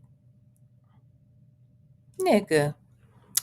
And then I got Happy Thanksgiving from at least 3 of them. I talked to all my exes. I ain't talked to this last one yet, but I see you. I see you. You might be watching now, huh? Hi. Okay, let's listen, child. Saying that what you gonna do? Yeah, what you gonna do? It's a lot of pieces. It's a lot of It's a lot of. Listen, I'm gonna tell you what it. Well, It's I a was lot of. already in on the heavyweight anyway because I felt like on this situation, I was going to do whatever needed to be done to help you with this anyway. I was okay with that. It was just, I knew that she still was holding some of the weight. You get me? And that's Yeah, I why I get was that. like, Yeah. yeah. So I was just like, okay, she's out. Now the weight of everything. You know what I'm saying? Yeah, it's I over. can It's over handle with it. all that. I can handle it. It's just, like I said, my mindset before all of this was, we I just get gonna be it. friends. You're right. You know what I'm saying? We just gonna be friends. Da da da. That was my mindset. So it was just over the. That was never your mindset. Is she on the same phone calls that we be listening to? Because I never heard her just trying to be his friend. Not really. Girl, a mess. Are you serious? Last 6 months, I've been just trying to, you know, Well, you got all your train answers now. myself. Right, train myself to say, can I do that? Am I ready for that? Because I kept telling myself, we're not, we're not dating. We're not seriously doing anything no more. So that's all, which is fine. Because it was never no pressure, and that was the beauty of everything. It was never no pressure. Well, it Nobody ain't. was like, Do you feel like it's a? Child, let me see. Miss Lady says Sonya is out of her lane. The way she speaks on. Yeah, she is. She's out of her lane. She's out of line. She has no fucking. She can't even like conceal. You know what I'm saying? How she feels about this lady. She doesn't think she's saying anything negative, but still, she's very dismissive to me where Shirley is concerned. Like she's irrelevant, or like, she shouldn't be a part of this process. That she should just be the money bags of the situation, I guess. All of that shit is just trifling. Thank you, Muffin 218. She is constantly pressuring him, or had been. Lightweight, all that flirting, all of the flirting never stopped. They never stopped talking about what they wanted to do and what she wanted to do with him when he got out, and different things that she would make reference to. At first, he was scared to say on the recorded lines, but then as time went on, they still snuck some in there. All this rolling the tongue around in her damn mouth and all that shit she does. She's never. Are we serious? Are we talking? Are we watching the same people? Are we listening to the same people that's talking right now? Because if so, something ain't right with this girl. Pressure now? no, I'm just saying, when we first met, it was no pressure. It's usually that's when I get, okay. When I first meet people and they just be trying to be all in, and I just be like, ooh, that's, I'm gonna do it. but because we didn't have that. We had two and a half That's what I'm gonna years. say. That's what I'm gonna say. I'm gonna do exactly what they did today.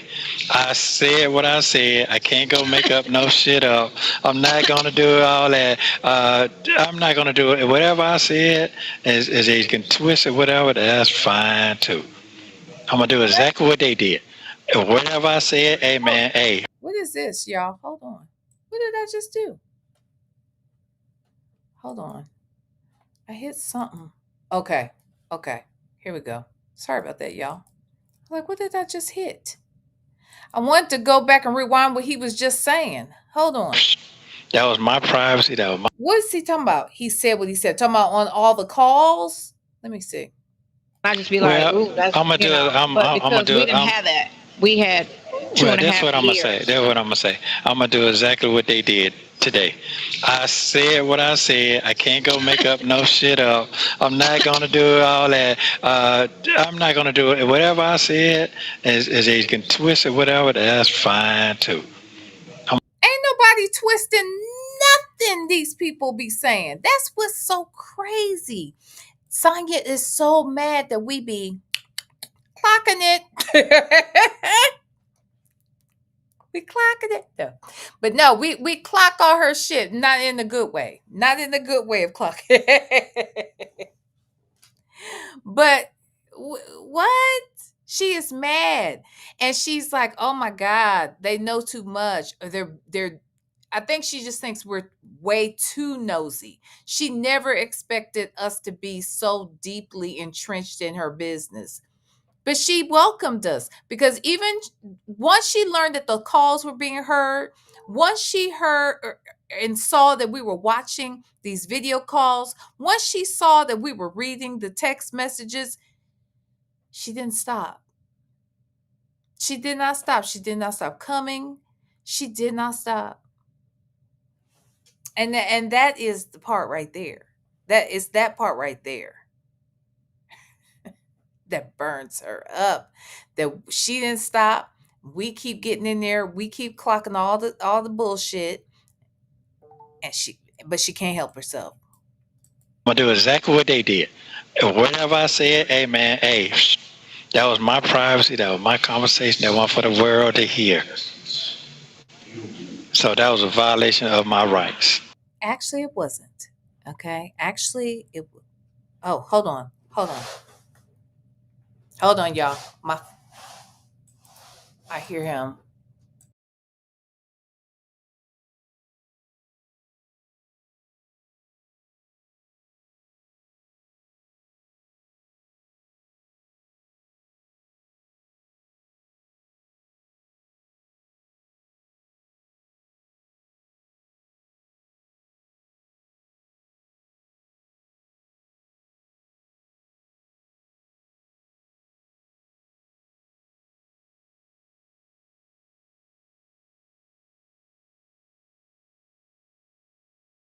My personal door dasher is gonna get my food.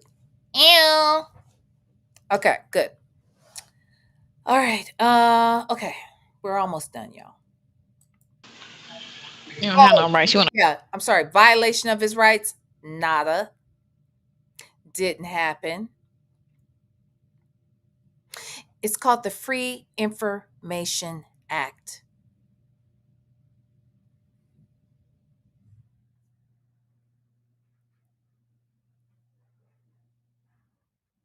Oh, wait. Free. What is it? Free. Bottom line is, sir, they were legally obtained by a channel called Phone Calls from Prison. They put in a FOIA to get that information. It was accepted. It was sent to them. And that's what happened, Nesto. That's what happened, Nesto. Okay. It happened that way. And it was legal. And the truth is, you have very few rights as an inmate. You are property of the state. Property. Like slaves were property. Mm-hmm. You know this. You know how this go. you on the public phone. No, that's We some on these bullshit. phones. That's what they say. So No, that's no, me and no, you were no, on no, our no. private phone. That's one thing. But because now I don't think what they did when they took it and put it on online. I don't think that part was legal. Well, it is. Okay. It is legal. The news puts body cams, puts um phone calls. They put even these video visits. The news will put that shit out there. Freedom of Information Act. Thank you so much, the woman you chose. But sir, ma'am, zesty dude, okay, you are the paralegal, aren't you? Isn't she the how come she don't know the laws?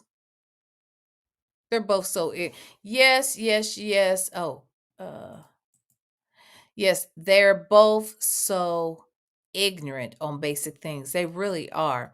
And thank you, the woman he chose, the Freedom of Information Act. Child, I don't have no nutrients. I don't have no nutrients. Sonya got a what? Sonya got a wet wrap that takes 8 hours to dry. Oh my God. A lady said she knows she's lying. She just wants to give him hope. You think I don't think she knows she lying. I think she don't know shit.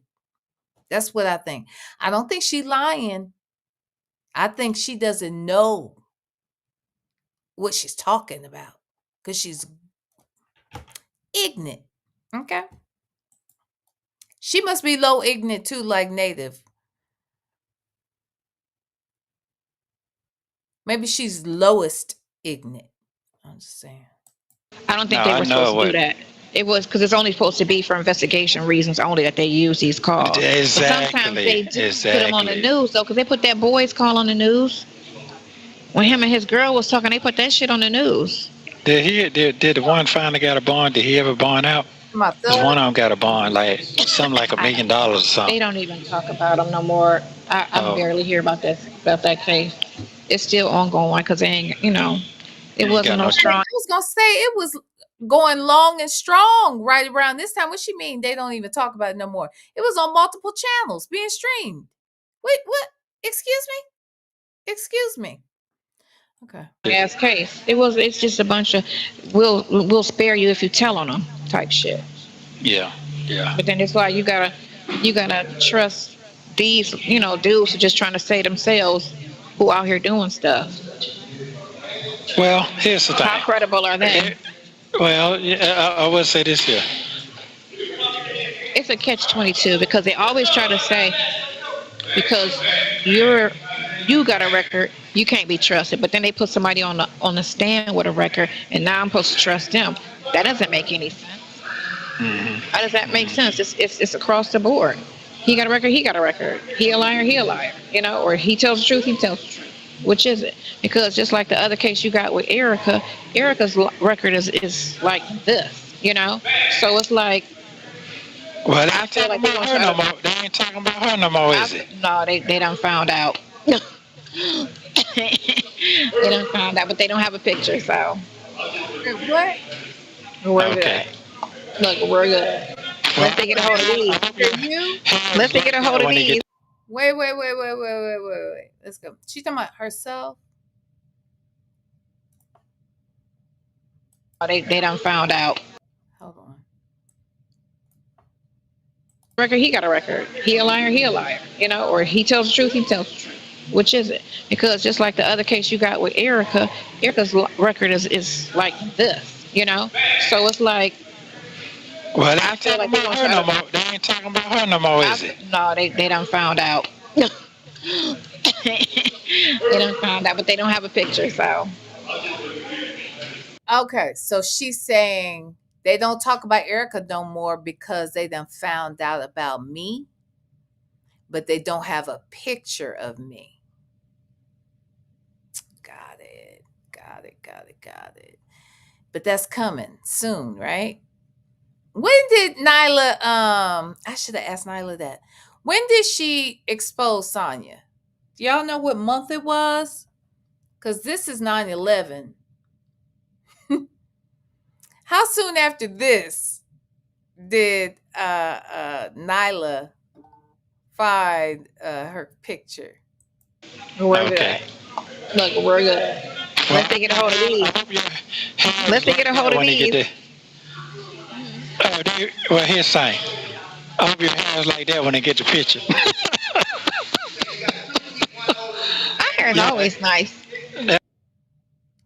He's saying he doesn't like the ponytails, so he's hoping that you wear your hair like that because he prefers that. Okay. Oh, hey, Janetta. It was around Thanksgiving of 23. Okay, cool.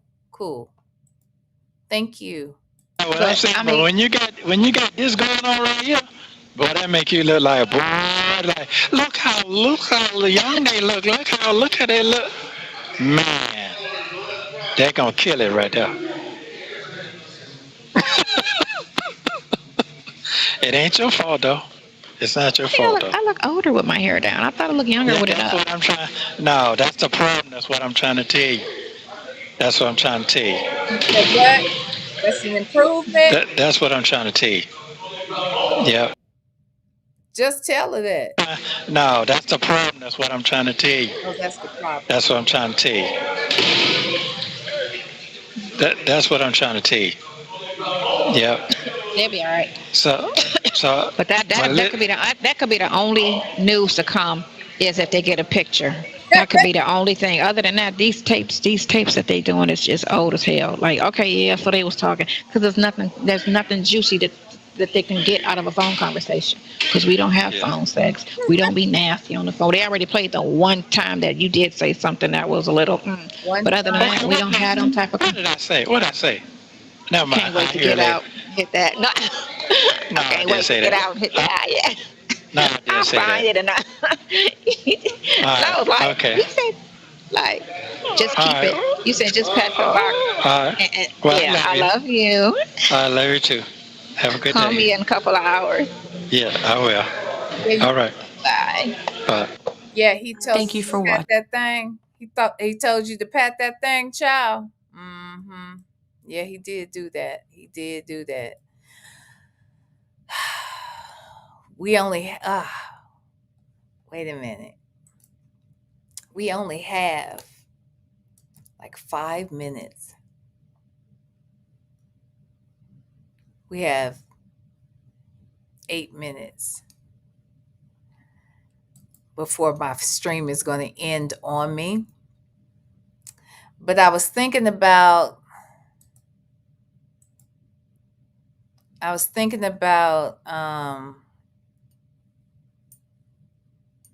playing that other. We'll do that next time because I definitely want to listen to that call again when she's playing the interview for him to hear. Okay, so you guys, this is what we're going to do now. I'm going to go on over there to Cuffs and Comforts. Okay, I want y'all to meet me over there. All right. In fact, let me see. Can I add a destination? Can you add? You cannot. Okay. So this live is going to end because FMUX only allows you to stream for 6 hours. How dare they? Or they will shut you down. It just shuts down. So I have another live scheduled. It's over at Cuffs and Comforts. Okay. What I might do is just go ahead and come back and go live here again, just to let the people know to go over there, and then I'll end this stream. I might do that. But please meet me at Cuffs and Comforts. If you're not a subscriber over there, please subscribe. We are just under 200 subs we need to meet our 1,000. And then we're going to go over here and get some watch hours. So we're going to go over there to Cuffs and Comforts. We're going to watch some celebrity body cams. But I need to call. Okay, I'll drop the link again. Hold on. I can do that. I can do it, honey. For you, I will. Let me see. Where is the link, baby? Share channel.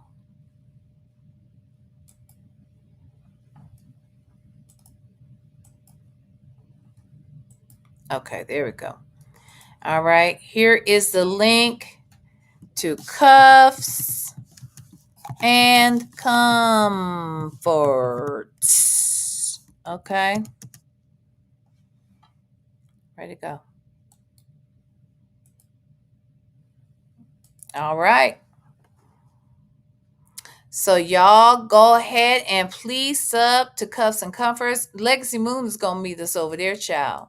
Child, she going to meet us over there. And then we're going to get into some celebrity, mainly reality show star body cams and talk about the arrests. We're getting okay. They're about to shut me down in 5 minutes. Okay, 5, 4, 3, 2, 1. Okay, so you guys, I love y'all. Meet me at Cuffs and Comforts. Meet me at Cuffs and Comforts. And then we're going to Zoom. We got new members, new club members. Now, mind you, over there, we're not monetized. Okay, just so we're clear, we're not monetized over there. So thank you to everybody who contributed today over here. We go over to Cuffs and Comforts. If you feel real, generous, you can use the Cash App. But I'll make sure that's up over there. All right. Okay, you guys, I'll see you over there in about 10 minutes. Okay? 10 minutes. I love y'all. Thank you for being here with me today. I couldn't do it without you. I couldn't do it without you. You guys, I love you so much. All right? Ain't nothing you can do about that.